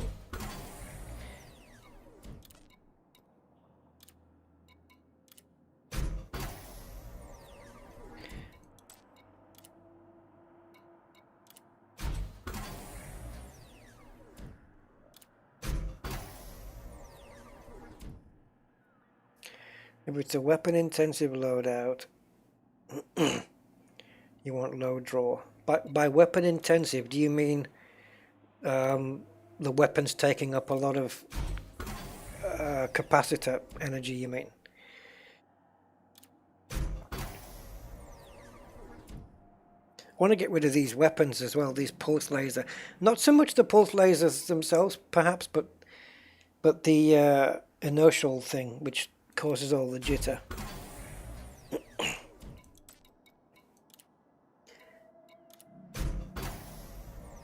And even the thought of changing them to fixed as well.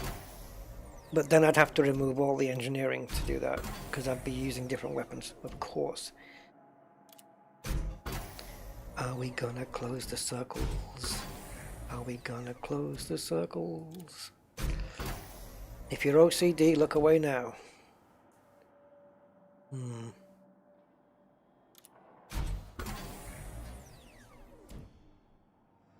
That's good enough for me. Because I've got to use 2 more grade 4 materials just for that little tiny thing which you'd never notice in the real world.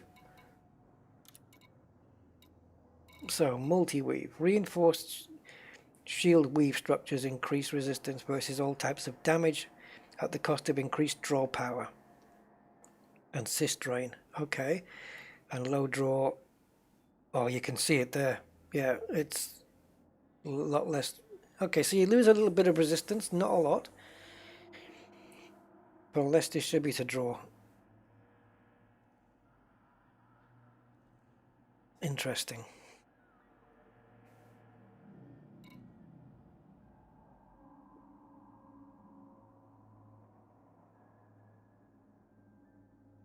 All right, multi-weave it is. Right, so Andy said that we had 232 shields to begin with when I had the wrong shields on. How are we doing in sensors? Lightweight. Should we carry that on? Get a bit more jump range.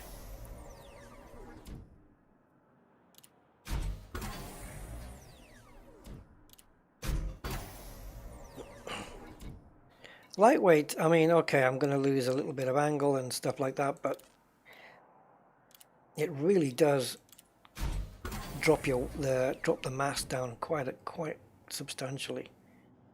Protoradiolics, I've only got 32 of those. Don't want to go too far with this. Maybe do another one. That'll do. Just keep it like that. Right.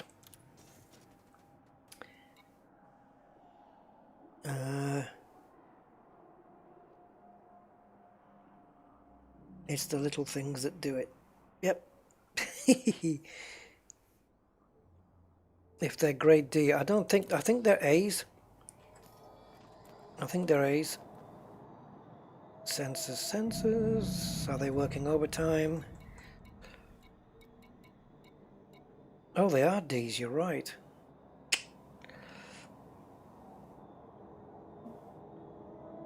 Go with long range. Let's see what we have. I just want to have a look, just pop into the hangar a second.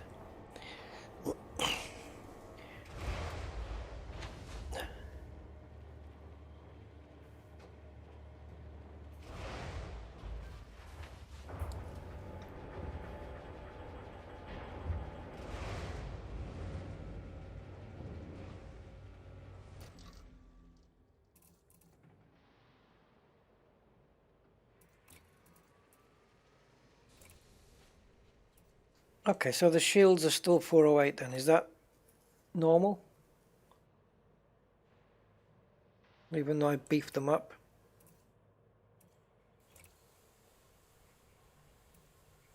Because I've only changed the resistances, right? Is that why that is? Grade 3 long range. Okay, grade 3 long range it is.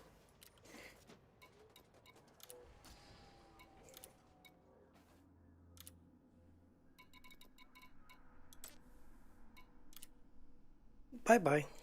A big red cross, man. Catches your eye for sure.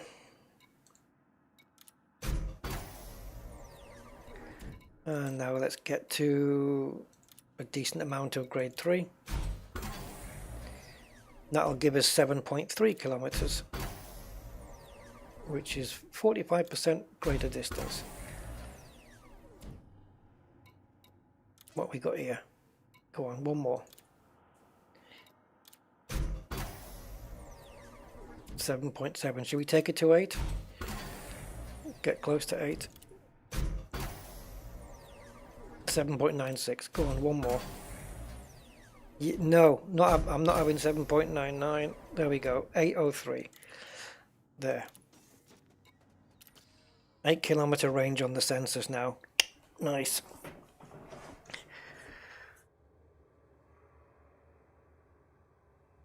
Yes, I think I should have done that. You're right. I had thought of that, Kathina, but I should have done that at back at Shinrata. But what I didn't want was this ship to become, outfit-wise, I didn't want it to become very similar to a lot of other ships that I've got. Because a lot of other combat ships are quite similar, where they're just they're shield boosted, where this one has got hatch breakers on there, so it's and an interdictor, so it's good for a little bit of piracy on there as well. But I get what you're saying, and I think it's something to look at. Definitely want to drop those heat sinks as well.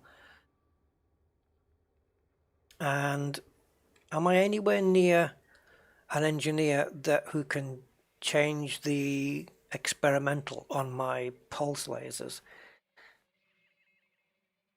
Let's have a look. I don't know why I'm going there. Let's go to this one.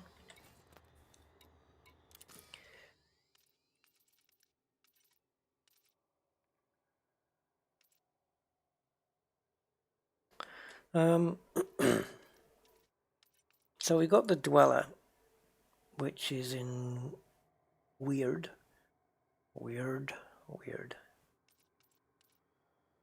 And we got brew.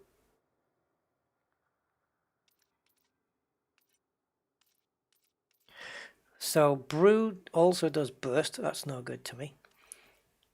And the dweller does power distributors, which I don't know whether that's going to be any use. Let's go to who was it? The dweller up here then. They're all here at the top of my bookmarks, every engineer. There we go.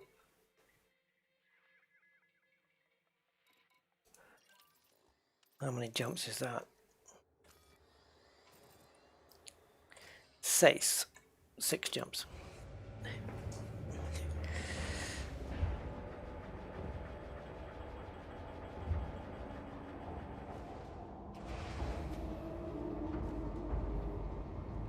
Yeah, no, I get that, Kathina. Yeah, outfitted for combat, helps you survive. Whoa, what's this? Carbon fiber. Disengaged. Commence departure. Since when did I have a checkered pattern on my display there? Has that always been there? I've never noticed it.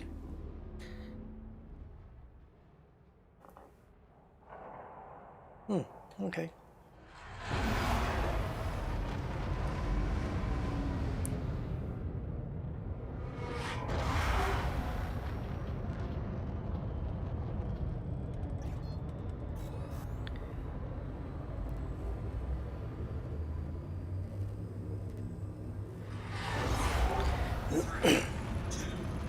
One. Boom.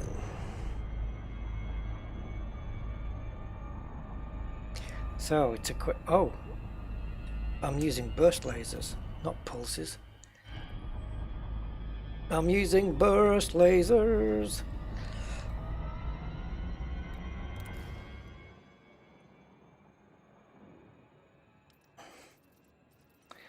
Am I still going to the right one? No, pulses. Does this guy do? Oh, I've got bursts. Does this make me switch to a different engineer then? Because Brew's too far away, I think, at the moment. That's the reason why I want to go to Colonia. I want to start unlocking the engineers over there. Definitely want to be doing that. He does pulses, but I'm using bursts. You mean bursts?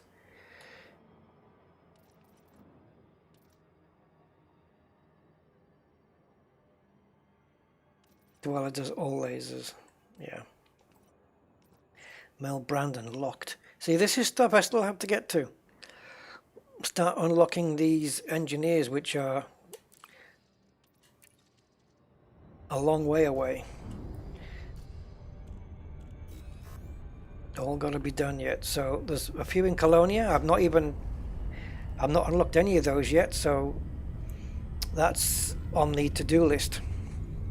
Get myself on a exploration trip down to Colonia again and get the engineers unlocked. God, Kathina, you imagine you doing that. Yeah, I think you're right, Malcolm. I think you're right about them doing all the lasers. Fuel scooping. We better get some quick scooping done.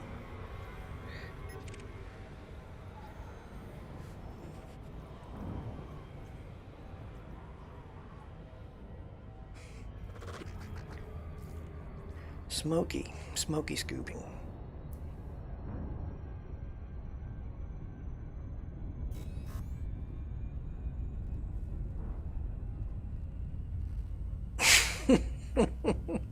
You cheated to get back. Oh yeah, because you've got the neutron highway, haven't you? On the way to Colonia.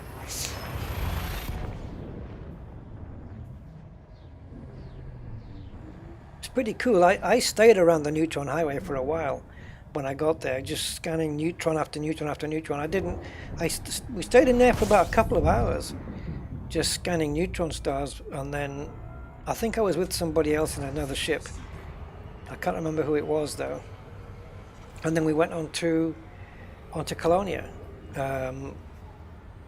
And because we scanned a lot of neutrons, we turned in quite a good bit of Warning. data. Critical. Fuel scooping complete.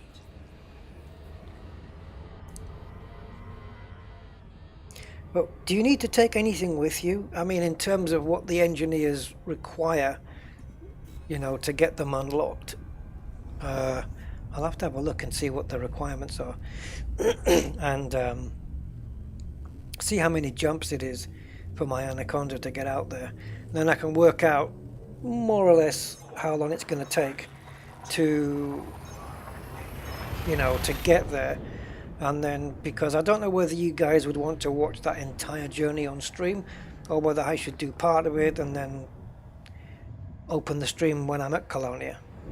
It can all be done out there. Great, thank you, Andy. It's just because it's not necessarily because I need to unlock those engineers, but there are things in the game for me that are not done yet. So I wanna have them done.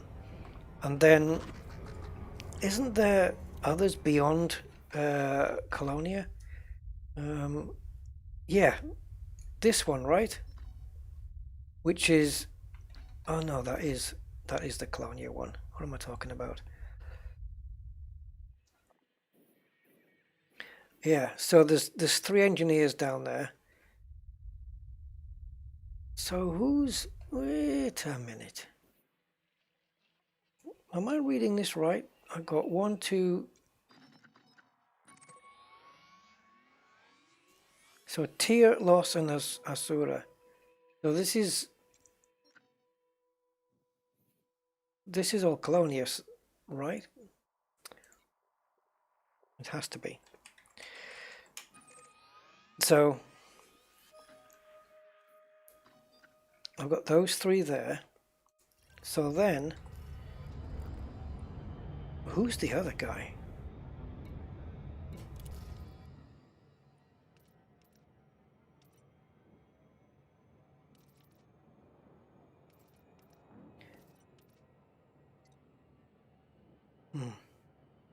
This is Los, Tyr, Asura.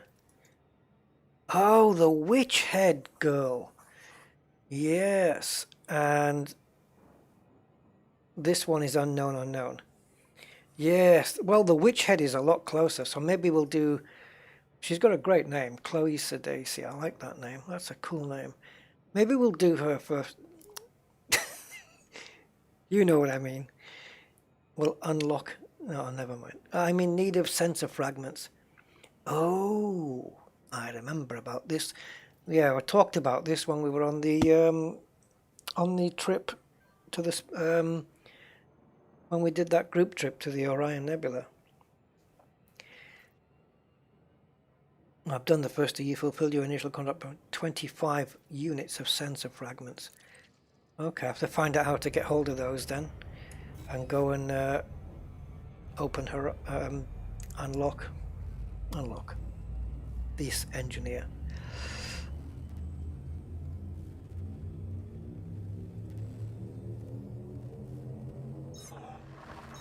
Oh, Glenel, when did that happen? Did you drop out then in the on the jet cone?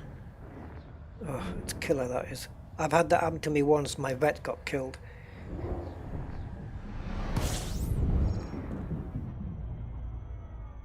Yeah, I just want to have all the engineers unlocked. And that unknown one, that's intriguing to me. I like that. I like it. It's unknown. You don't know until you've got a certain grade with another engineer. So it's not just unlocking them, but you have to... See, we don't know... Please don't tell me, guys. But I don't know which engineer to unlock.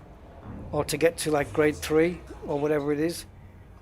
Or, not grade 3, what do you call it? Reputation, I think it is, or something. So that or is it? Is that what it is? You have to get to a grade 3 or something, and then they say, okay, here's another engineer, this person. But I don't know which engineer I need to go. Is it one of the ones in the Colonia, or is it the one in the Witch Head? Don't tell me. Don't spoil it. I like the fact that it's unknown.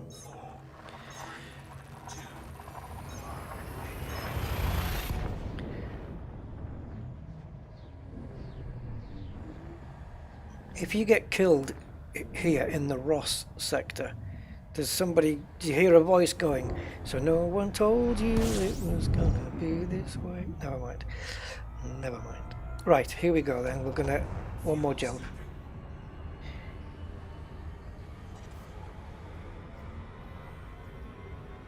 I haven't been to Colonia for a long time.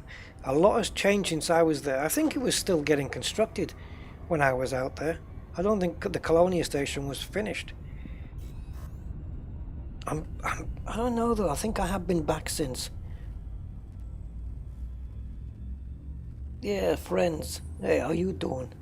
Yeah, I'm pretty sure I've been back since. I think when I went to Sagittarius A, I visited the Great Annihilator on the way, and I'm 100% sure that to get to the Great Annihilator, I came from Colonia. Yeah. They're going to do a reunion, aren't they, friends? A reunion thing? That should be cool. They'll be getting their pensions now, won't they?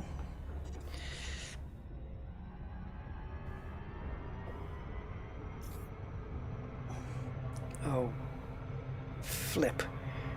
That was way too close.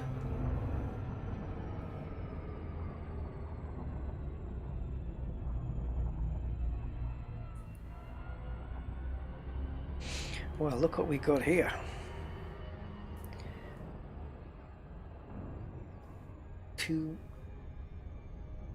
What was that thing? 2 moons circling. Does anyone remember what that's from? 2 moons circling? What it was from and what it actually referred to. There you go, for you sci-fi buffs. 2 moons circling. Where did that come from? Oh, please try not to Google it. Although if you don't know, I suppose you have to. And what was it actually referring to? I think I've got that right. 2 moons circling. Yeah, something like that. Oh, Eddie's on the ball. Eddie's on the ball. Yes, sir.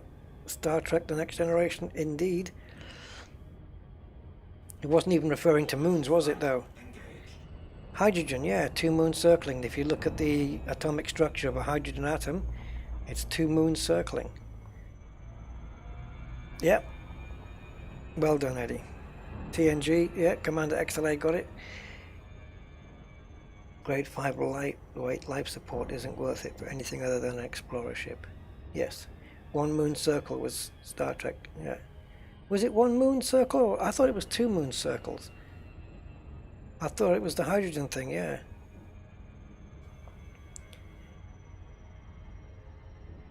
It was a good episode. As most, I like TNG. I think TNG is one of the best series.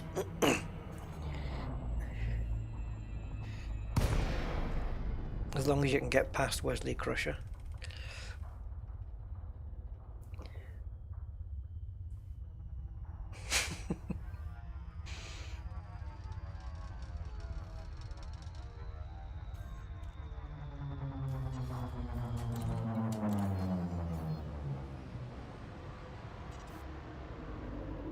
Oh, was I not in range? Recall Echo India Lima. Automated flight control protocol initiated. Please submit the request prior to landing. Docking permission denied. Yeah, that was before. You're a bit behind the times, darling.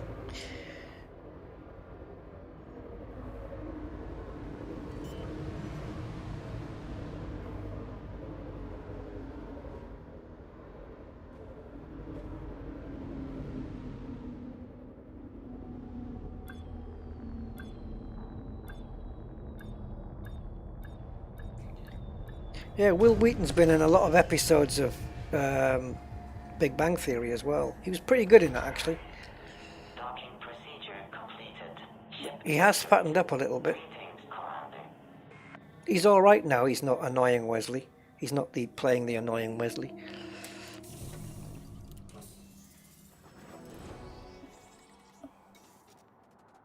He's very much into his sci-fi though, which is cool. Yeah, he plays himself. It's cool. Yeah. Now then, bursties.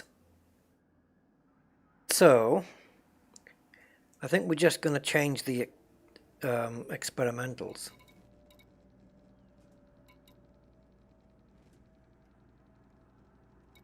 So do I just click on here? Now I've got so Casina. Sheldon was annoying. Yeah, he was in a way, but they had some really good. They had some really good stuff on it. Some really in the early episodes. I remember one with the lightsabers. Yeah. Oh, Dr. Crusher, you mean, Mark? Yeah. She was back in the day.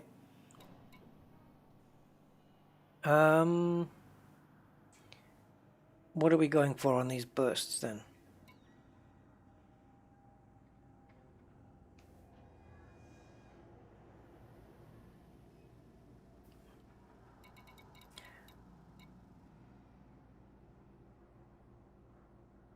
To safely fire at an increased rate at the cost of increased power draw.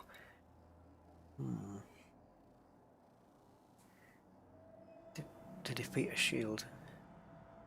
Scramble Spectrum. Which I had a game on the Spectrum called Scramble. How weird is that? Right. So this one is experimental upgrade that allows hull strikes to potentially trigger random malfunctions on the target. That's interesting, isn't it? And the one that you said was oversized as well.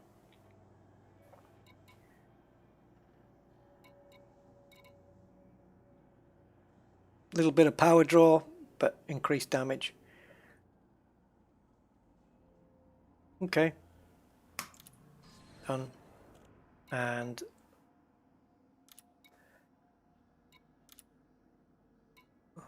need to go with this one now.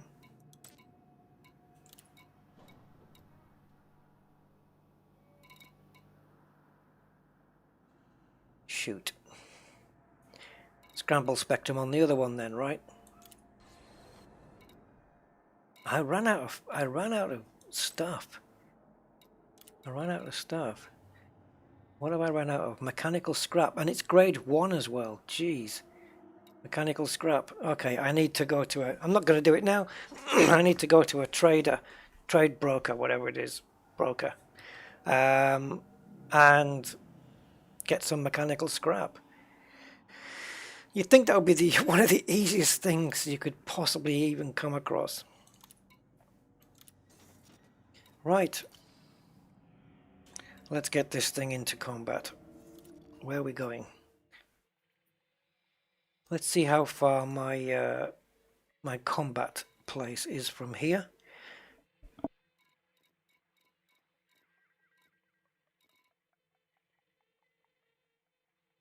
Now, why is she there and not up in the engineers thing? Okay.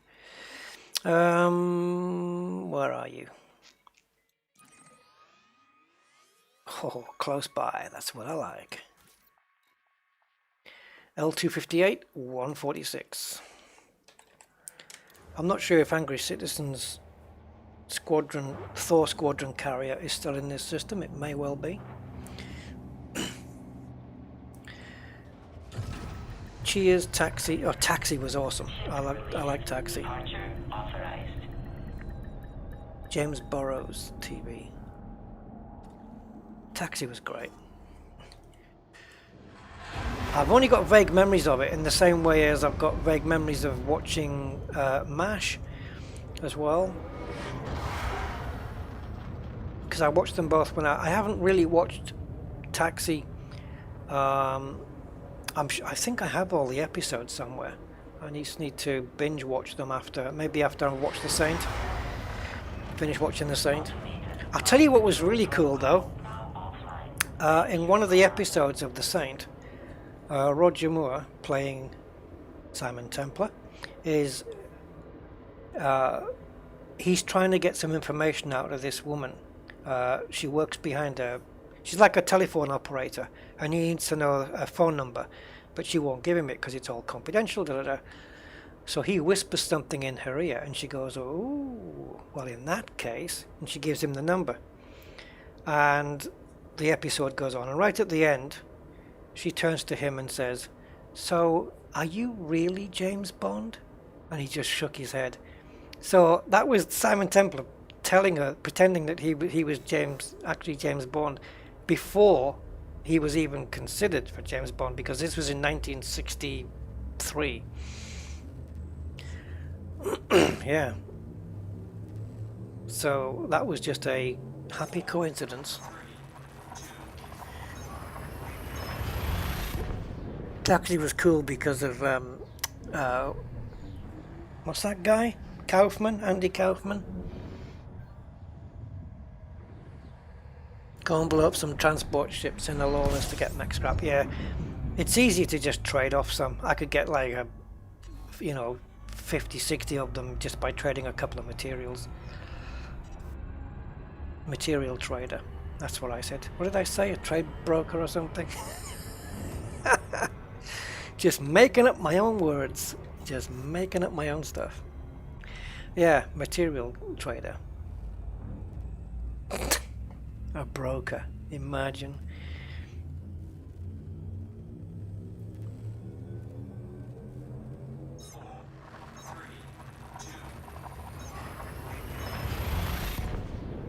Gonna have a look at my YouTube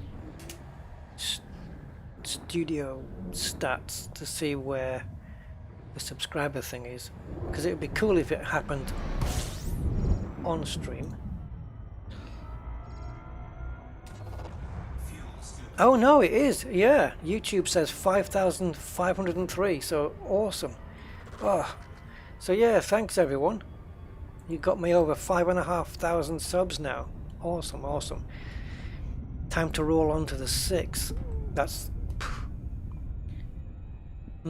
how to get 6,000 subs before the year is out. I know. Here's a good idea. Put up some good content. Yeah, it's fantastic. 5,500. I'm really happy with that. It's awesome. Hee hee.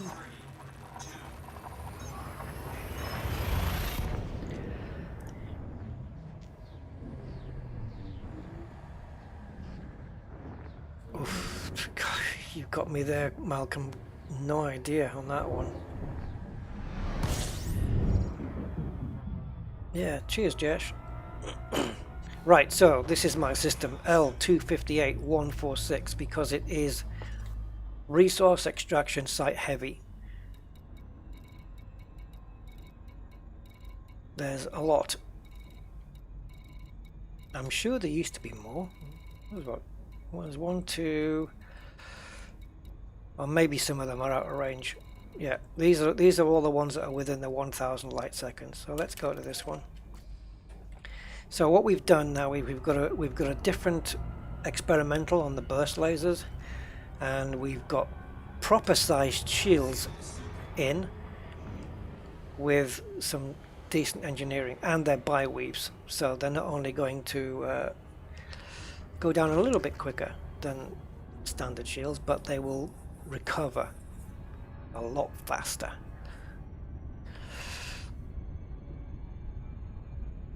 Clickbait, yeah, I did do clickbait once, but it was for a joke. I did it as a joke. It was more of a spoof clickbait. I remember. I only remembered it because I was looking through some of my old videos a week or so ago. I was trying to find a particular one, and it was one about how to earn 200 million in an hour. It was really a spoof of other videos that were out at the time. It was, I think so. It was something like that. It wasn't a serious thing, but yeah, no, clickbait's not my thing. You've got to deliver what you advertise, I think.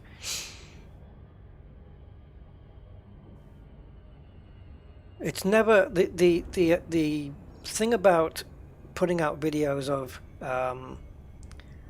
100 million credits in 30 minutes, 200 million credits in an hour, and it's never been a thing for me. I think I don't like it.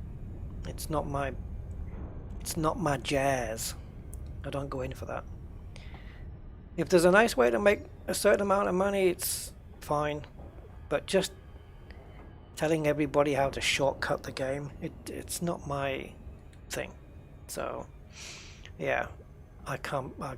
You won't normally find that. If I do it, if I do a video like that, it's probably for some specific reason. But I'm not going looking out for quick get-rich-quick money-making schemes.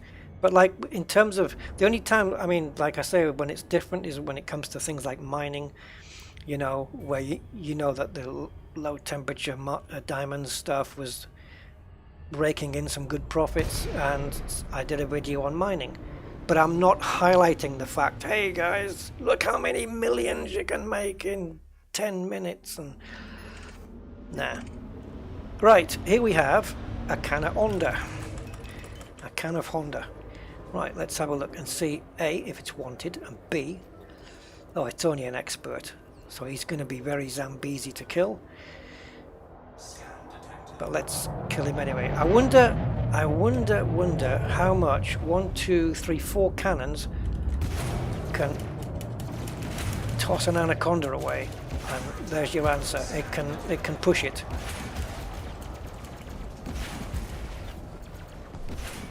Capacitor's gone already, but I can still use the cannons.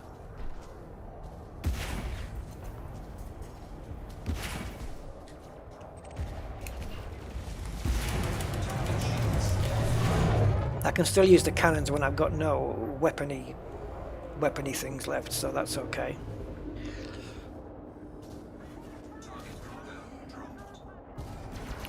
Dropped your cargo already? You might win.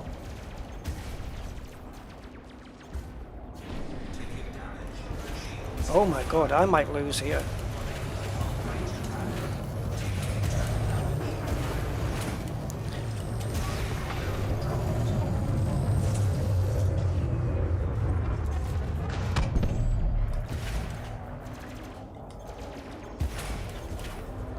Ah, that was a bad shot. No, don't you?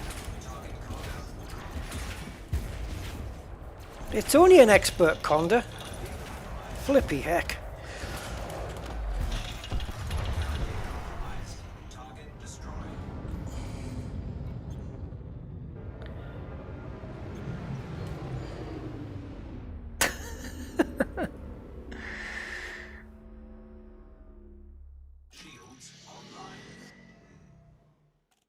Oh yeah, 4 candles.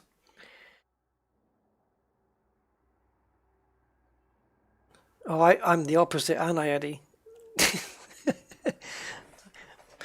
I do 6 hours of gameplay in 6 hours. Yeah, I know. No, it's not for me. Um, wow. Uh, Geez. Yikes and flip. That didn't turn out too well. Most of my damage, though, comes from the fact that I end up spending way too much time standing in front of the enemy face to face. And you shouldn't really do that with an anaconda. I'm not very good at doing the old, keeping them in the blind spots kind of thing. Or keeping myself in the blind spot, I mean. This might be a bridge too far, but we'll see. Oof.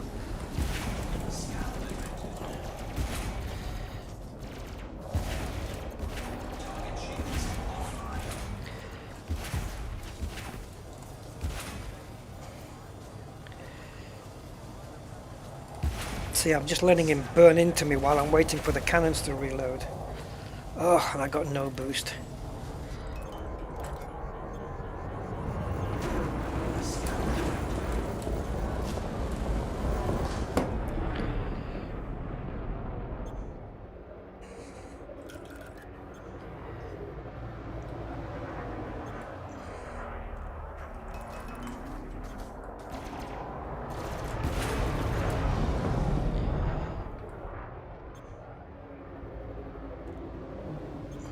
I need a loadout that makes me look a better pilot than I am.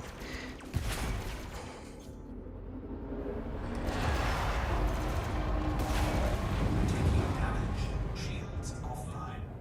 Eek. I must have hit him then. I didn't mean to.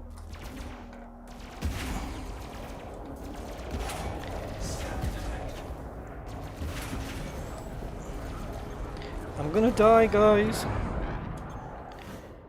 Right, survival mode here.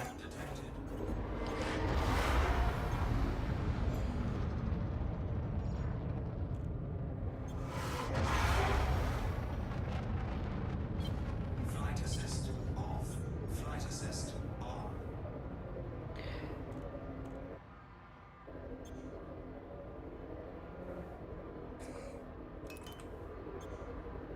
Come on, shields.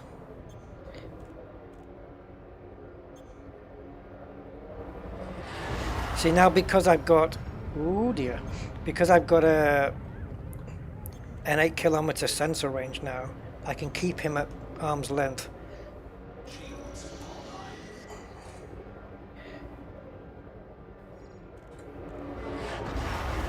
online. Oh, shoot. I thought I'd avoided that. Oh, shit. I seem to be magnetically attracted to that asteroid.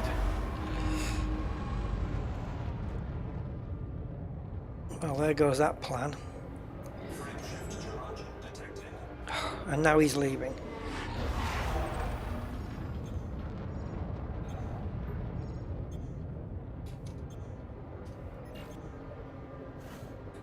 He's out my range, I can't catch him.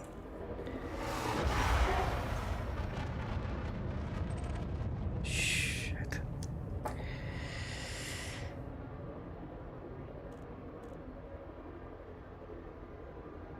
I don't force them to sit in front of me. I'm not forcing them. That's not really the right word. I'm just not very good at positioning myself, like I said. Like if I start the fight behind them, because I don't have HOTAS and I can't do flight assist off flying because I don't have a HOTAS either. I can't stop them from getting in front of me. I don't know how to stop them from getting in front of me.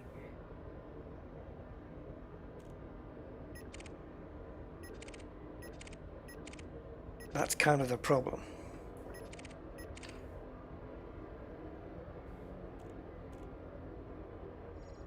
Trying to remember where my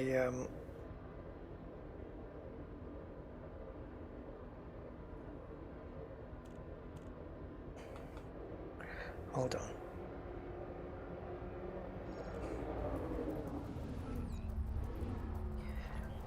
Scan detected.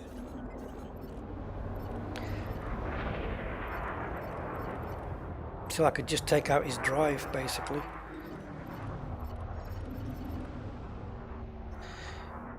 Now I know he's winged.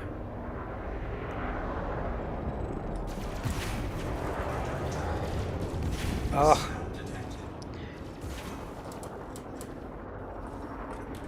Damn it. See? Just newbie stuff like having the wrong amount of pips, as in 0.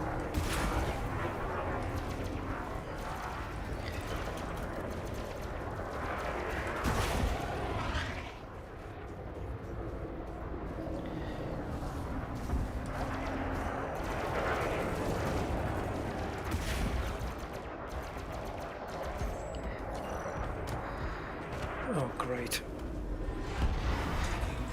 My other ship is a gunship.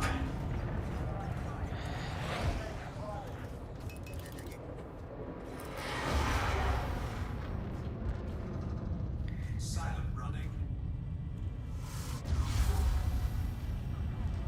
Warning. Temperature critical. Thermal signature restored.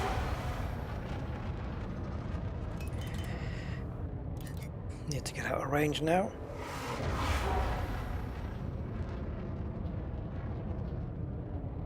Yeah, the jousting, that is an issue with the AI, I think, as well.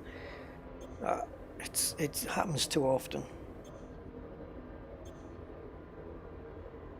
Mass drivers increase time of these runs. Well, I don't know what you mean by that. Sorry.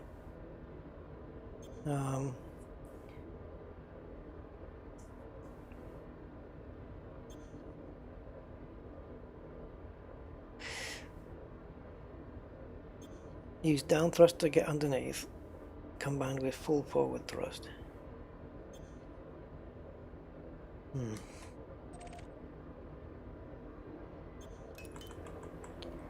We need to get some repairs done. And then, where are we anyway? And I think what we'll do, as we're 4 hours and 20 minutes in, I think we'll end it on a high. Shields online. By bringing out the big guns. Merlin.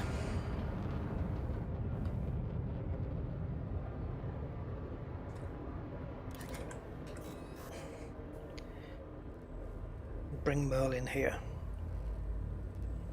Then we'll get them sorted. So thrust down underneath them. At what point do you do that, though? Is that when you... Is that when I'm in that situation face to face with the other ship? Because I find as soon as I down thrust, they're pitching down, following me.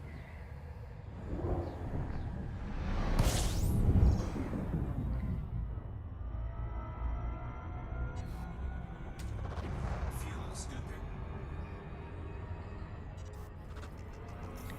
Yeah. I like when I get those shots in that push the ships. Ideally, I like to have it when I'm hitting the belly of the ship or the top, you know. It's a much easier target to hit. Did the fact that I used an S word cause another downvote? Well, I'll use another S word then, shall I? Snowflake.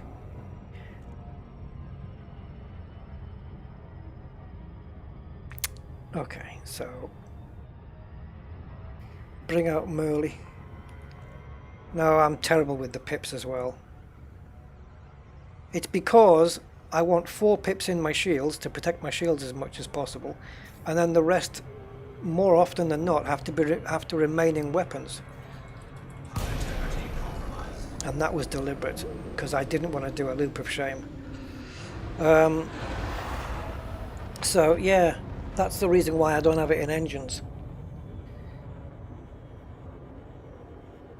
There's not enough pips for what I want to do. Like 2, 2, and 2 would seem to be, you know, the happy medium, as it were. But I think for using pips in engines and moving them around, this is why I always used to use voice attack to do the pips, because I could just go 3-1, 1-3, 3-1, 2-3, 3-1 really quickly, and I could manage the pips a lot better that way.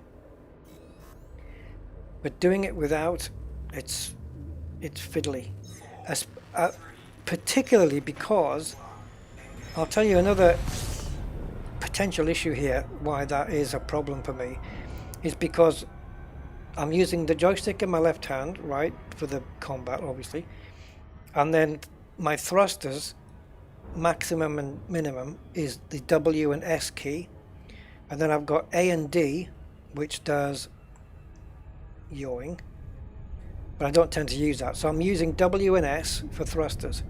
Now the pip management is all on the cursor keys, on the arrow keys, so I've got to take my hand and move them all the way across to the arrow keys to move them around, then back to the W and S.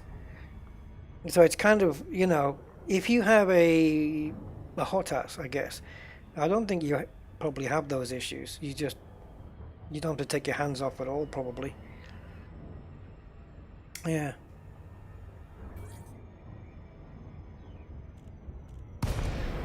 So it's little things like that which make me not as good a pilot as I maybe should be.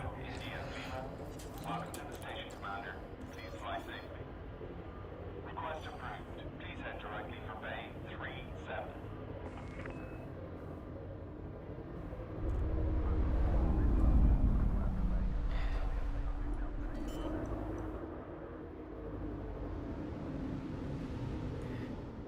Being left-handed doesn't help. Find me a left-handed horse. Ugh. Ship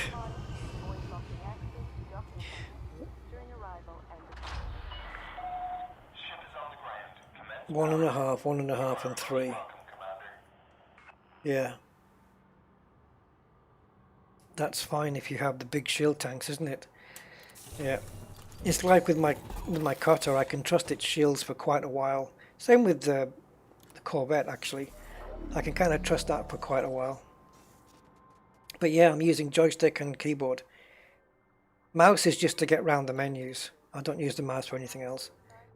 But I'm kind of at a disadvantage being left-handed. You know. But that's okay. It's just life, isn't it? Right, where are you, Merly? Let's get the old Corvie out. I've not had this one out for a little while. Oh, I remember you.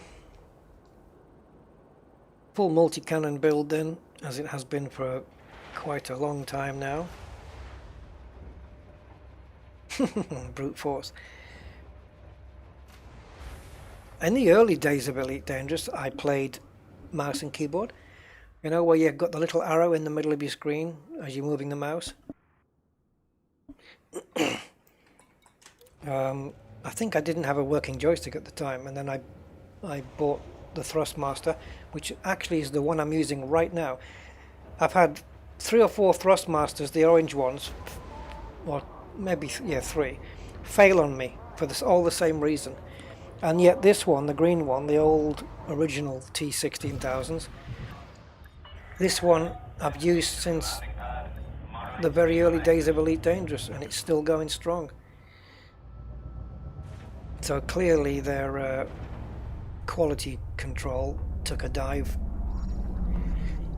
at Thrustmaster, because their T16000 M's now have got an inherent weakness in them. So let's get back to... Are we going back to where I just was, or shall we go back to LTT4487? To the compromised nav? Actually, I think I'm gonna answer my own question if you don't mind. I'm gonna go back to where we just were because there's more wanted ships there. Although to be fair, maybe on the on LTT in the compromised nav, it could be that there's that there is more higher ranked ships. So, do I own a throttle? I've got the Hortas that came, the Thrustmaster Hortas, but it's for somebody who's right-handed. You know, I can't hold it in my right hand because it's not right. All the buttons are in the wrong places. I think the only solution, or a solution that has been suggested, is 2 joysticks. Now, I have a joystick like this one, but the yaw is screwed, as what happens on these joysticks a lot. So I could just use that for perhaps pitch or something like that, or whatever, or thrust. I'm not sure. You know, the twin joystick approach, like the helicopters stuff.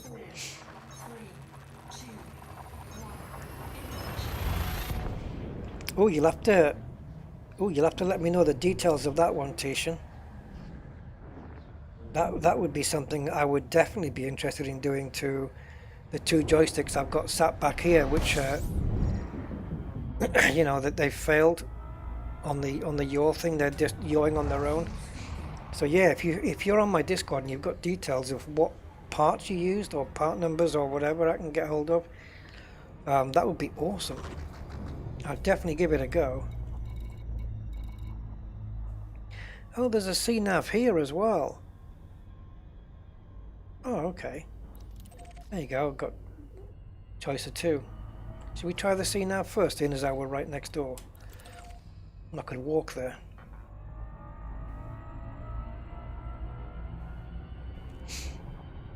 Yeah, the yaw thing is terrible. That's mainly what I mean, even on this one now, it's about 5 years old. If I leave go of it, there's a slight down pitch. Sometimes I have to flick the joystick with my finger to stop it from pitching down, but it's it's not really an issue at all, to be honest.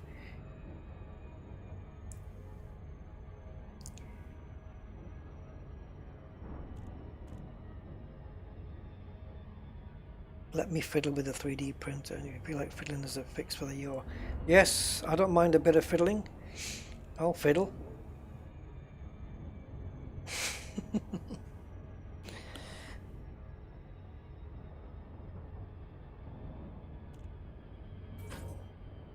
Yeah, it is. It's the potentiometers are just cheap crap. Probably cost about, you know, pennies. Just pennies to make. Right, a quick drinky, guys, before I get into it.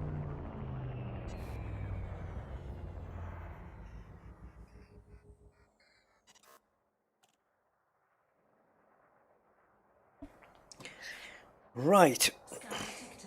Scan detected, eh? Come on then. Bring it on. This one I can keep 2 pips into weapons all day. Deadly Vulture, not good enough. Come on, Elite Furtherlands. Now you're talking, buddy.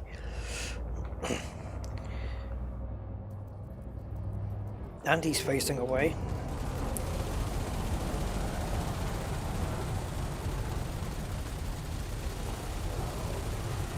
I need the big circle though, I need the big circle.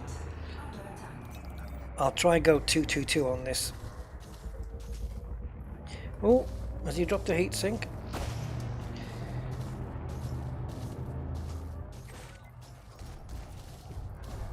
Oh no, that's a nav beacon. I thought he dropped the heatsink because you know they go white when they do that, don't they? Come on, you can get in a bit closer.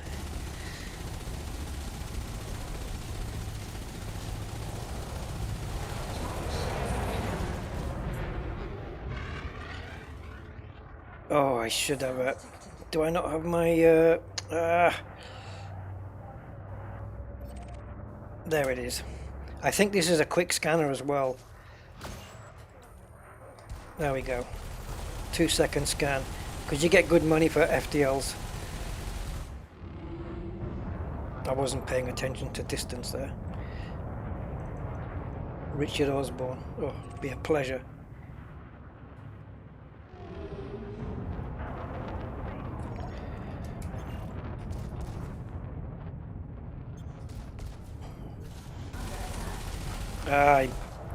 Okay.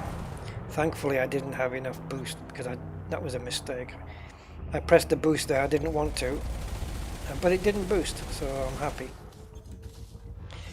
I'm just going to stand still.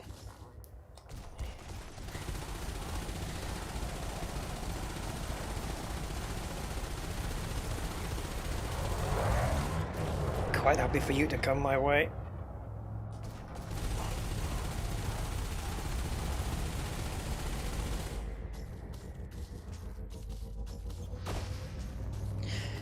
Yeah, 2 pips in my shields and they're holding up okay.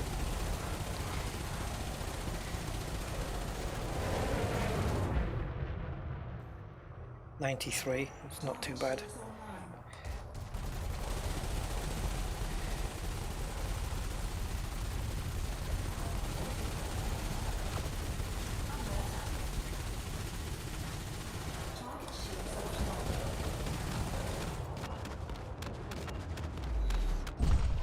Target destroyed.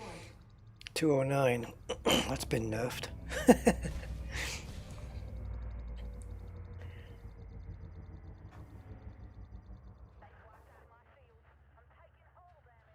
Oh, thank you, Tishan. That would be much appreciated.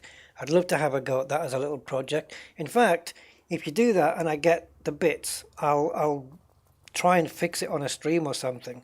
Maybe do a video or a stream or something. Do you still have your fighter bay? Don't know. Might have taken it out, to be honest. Let's have a look. Yeah, no, it's not here. Not here, unfortunately. Deadly crate. Let's see if we can create a good Hellbound Spectre. Plenty of Spectres about. And he's in a wing of 2. I suspect he's winged with the other crate.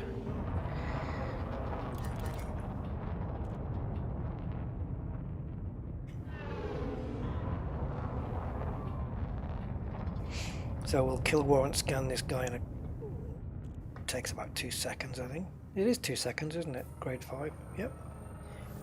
Done. Let's just go 222, even though we've got a wing of 2.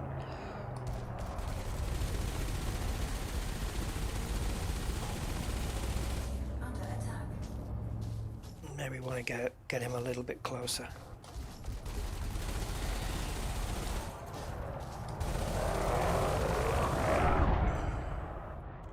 So I do have the other one on me, which is another crate phantom, so that's okay.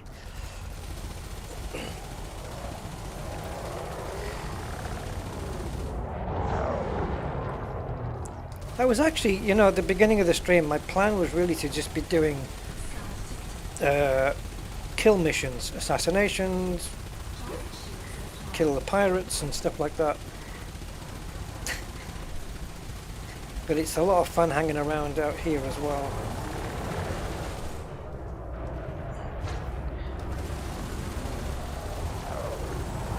Yeah, I wouldn't stand there, boy. You're nearly done for.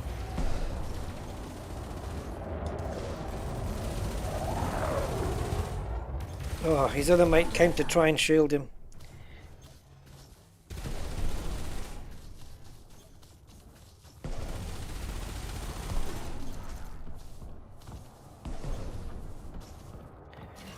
Even again, even though I've got all these multi-cannons, I still get that feeling like that I would like to have another weapon. Something different. But I'm quite on top of what I have, not in place of. I'm sure there can be an argument to be had for having twin efficient thermal venting huge beam lasers and then the rest multi-cannons. Oops, he's already dead. Target destroyed. Maybe that's an option. Repentant heaven. Oh god. What's a Type 9 doing here? Mining? I've seen wanted Type 9s. They're very rare. But I have had one before. A long time ago, I have to say. Oh, now then. He looks like he's in some trouble here. Let's get this Python. See if we can save the T9.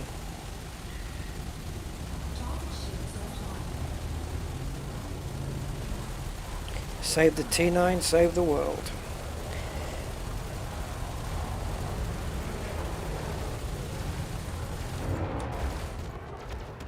Oh. Yes, there you go. Scanned it before he blew up. It can be done. I just forgot about it.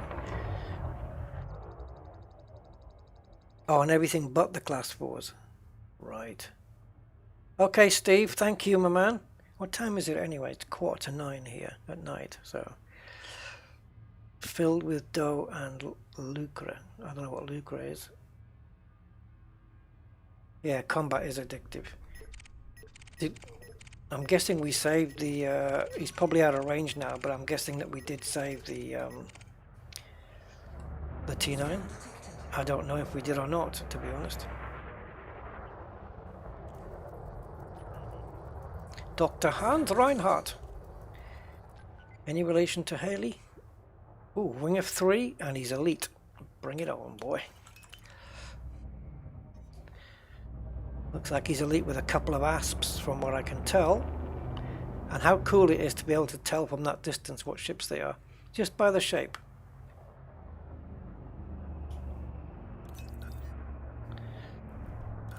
Okay, I'm gonna go...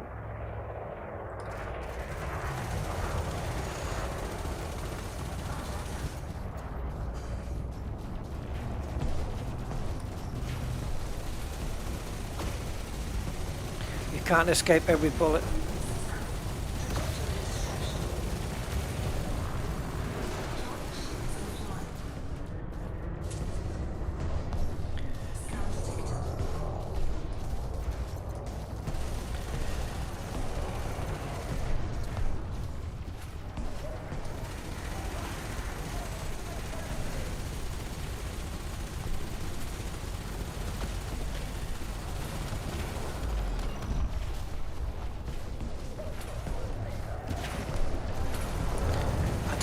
I don't think I kill warranted him either.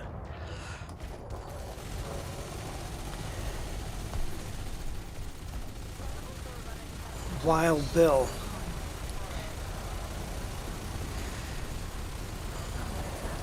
No, is Wild Bill as bad as Terrible Ted? Who knows?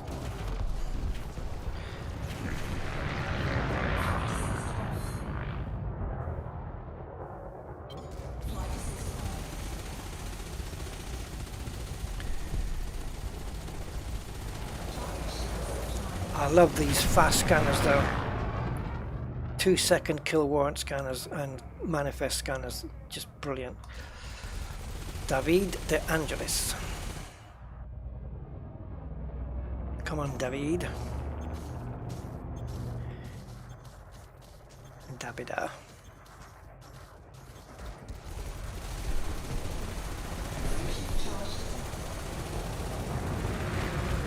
Not in this world, buddy.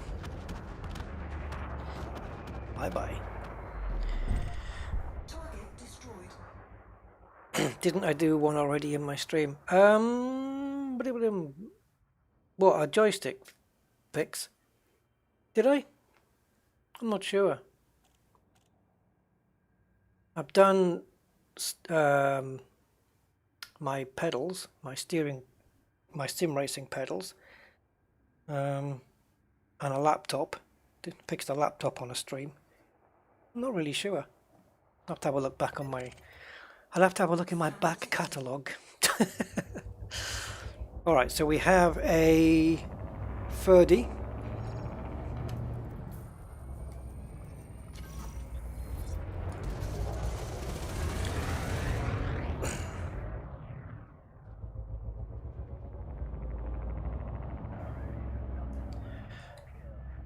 Yeah. Chaff. The I was going to say the weapon of cowards, but it's not really a weapon, is it? Whoops. Oh, I was thrusting up there. I was hoping I'd be able to get out of the way in time, but I did not. Big circle. There you go.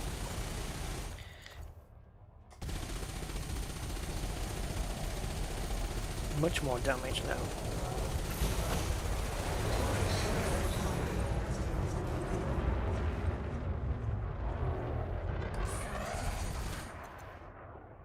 I can wait.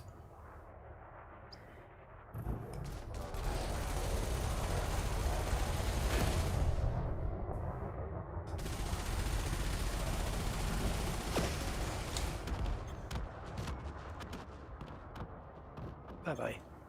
See you, Peter.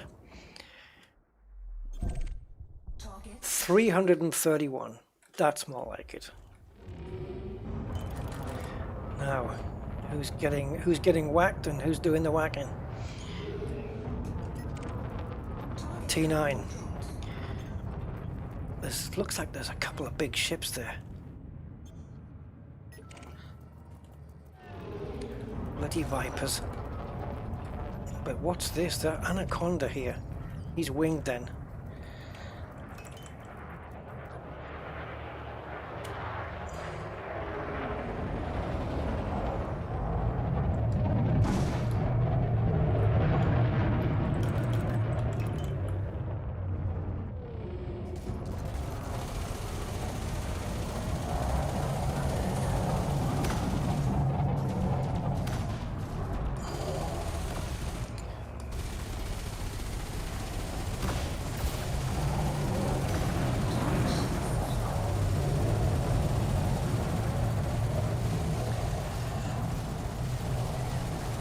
Yeah, I tend not to target,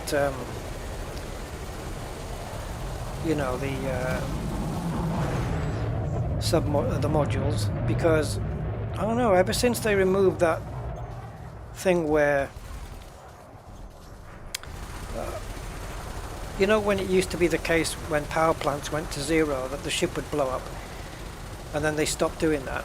I think ever since then I've just not bothered. That was pretty much the only thing I used to target.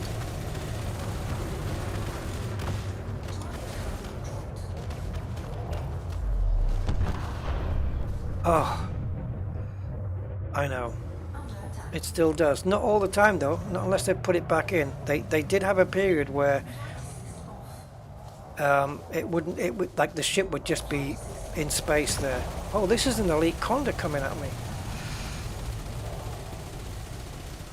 Yeah, they changed it so that it wasn't always that behavior.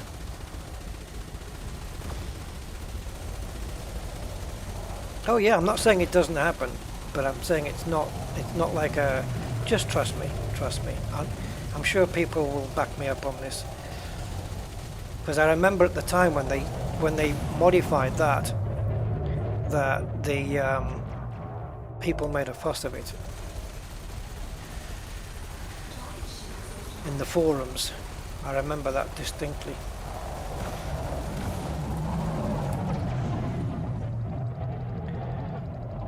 Maybe they put it back in since, who knows? But it used to be that afterwards it would just stop the ship in space. It would just lie there, and then it would repair, and then they'd be on their way again, and they'd be moving.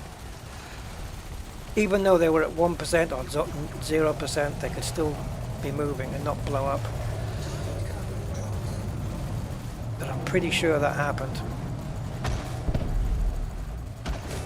Great. The one time I wanted to boost into him and I got nothing left.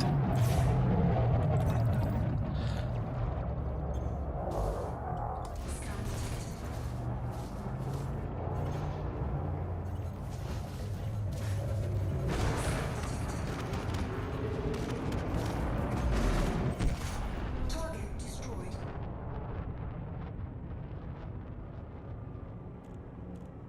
Yeah. Well, I guess that's probably what we're saying here then. Corto. Corto, which is Spanish for like cut. So maybe we can cut him out of existence if he's wanted.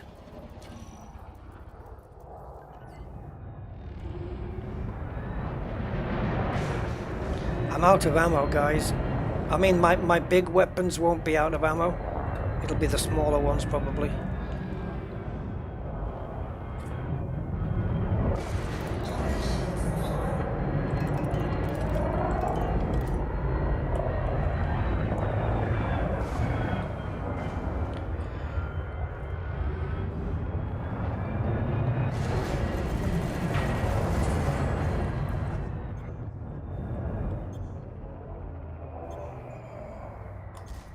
Under attack.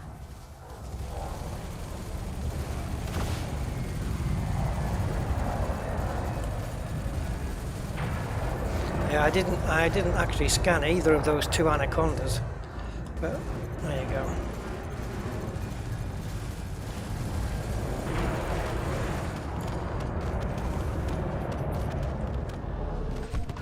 Target destroyed.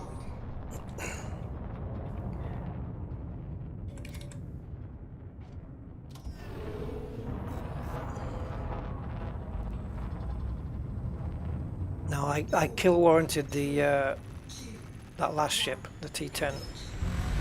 But yeah, I forgot. I forget. Should tie it into my multi-cannon so it automatically does it when I start firing. The only thing is it'll probably keep repeating it. Now, the only place to land is Jones Progress for me because I'm a large ship. So I'm going to have to land here in order to cash in.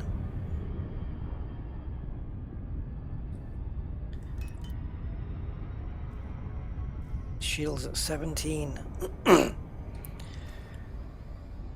Don't recall them. Unless it's just me being, no pun intended, rusty. I don't seem to recall the AI ships being quite as effective, so maybe they've been beefed up a little. I don't know. Maybe not.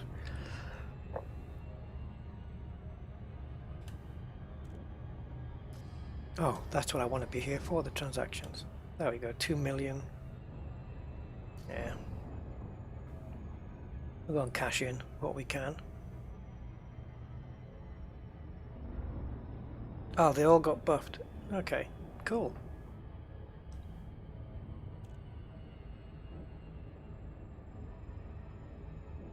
Might need a little bit more buffing, a little bit of a tweak.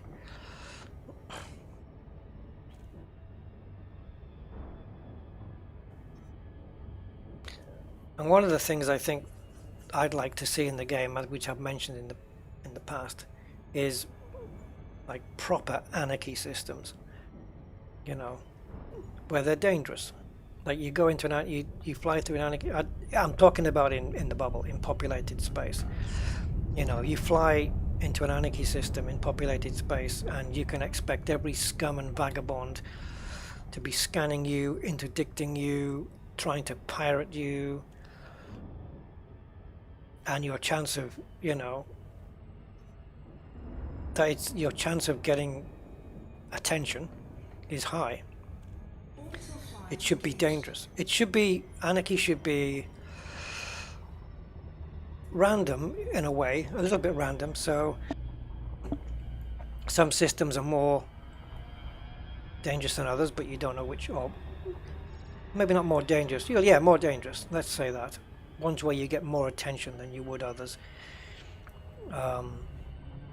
depending on factors in of the system state or whatever. And then it's that point where if you're a trader carrying some stuff and you know that you have to fly, or that your route takes you through an anarchy system, that you would reroute and try and avoid it because of the risk involved. That's how I see that's how I think an anarchy system should be. But it should be random, because not all systems, because anarchy just means lawlessness, right? But you'd expect a lot of you'd expect a lot of bad people to be around those systems.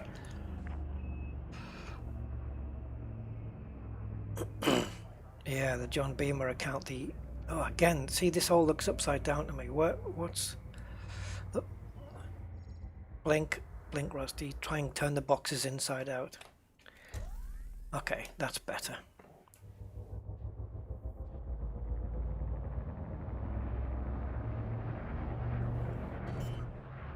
Am I the only one that happens to? You coming down and those landing pads look inverted, like they're inside out, and then you blink or look away and then it looks okay again. It's like the see-through wireframe cube, you know? You look at it in one direction, then you can look at it and you see it in another direction. Ugh, it's an optical illusion. Right, let's cash this in. And maybe after this haul of credits, what am I going to get here? 2 million. Might be tempted to get a fleet carrier now.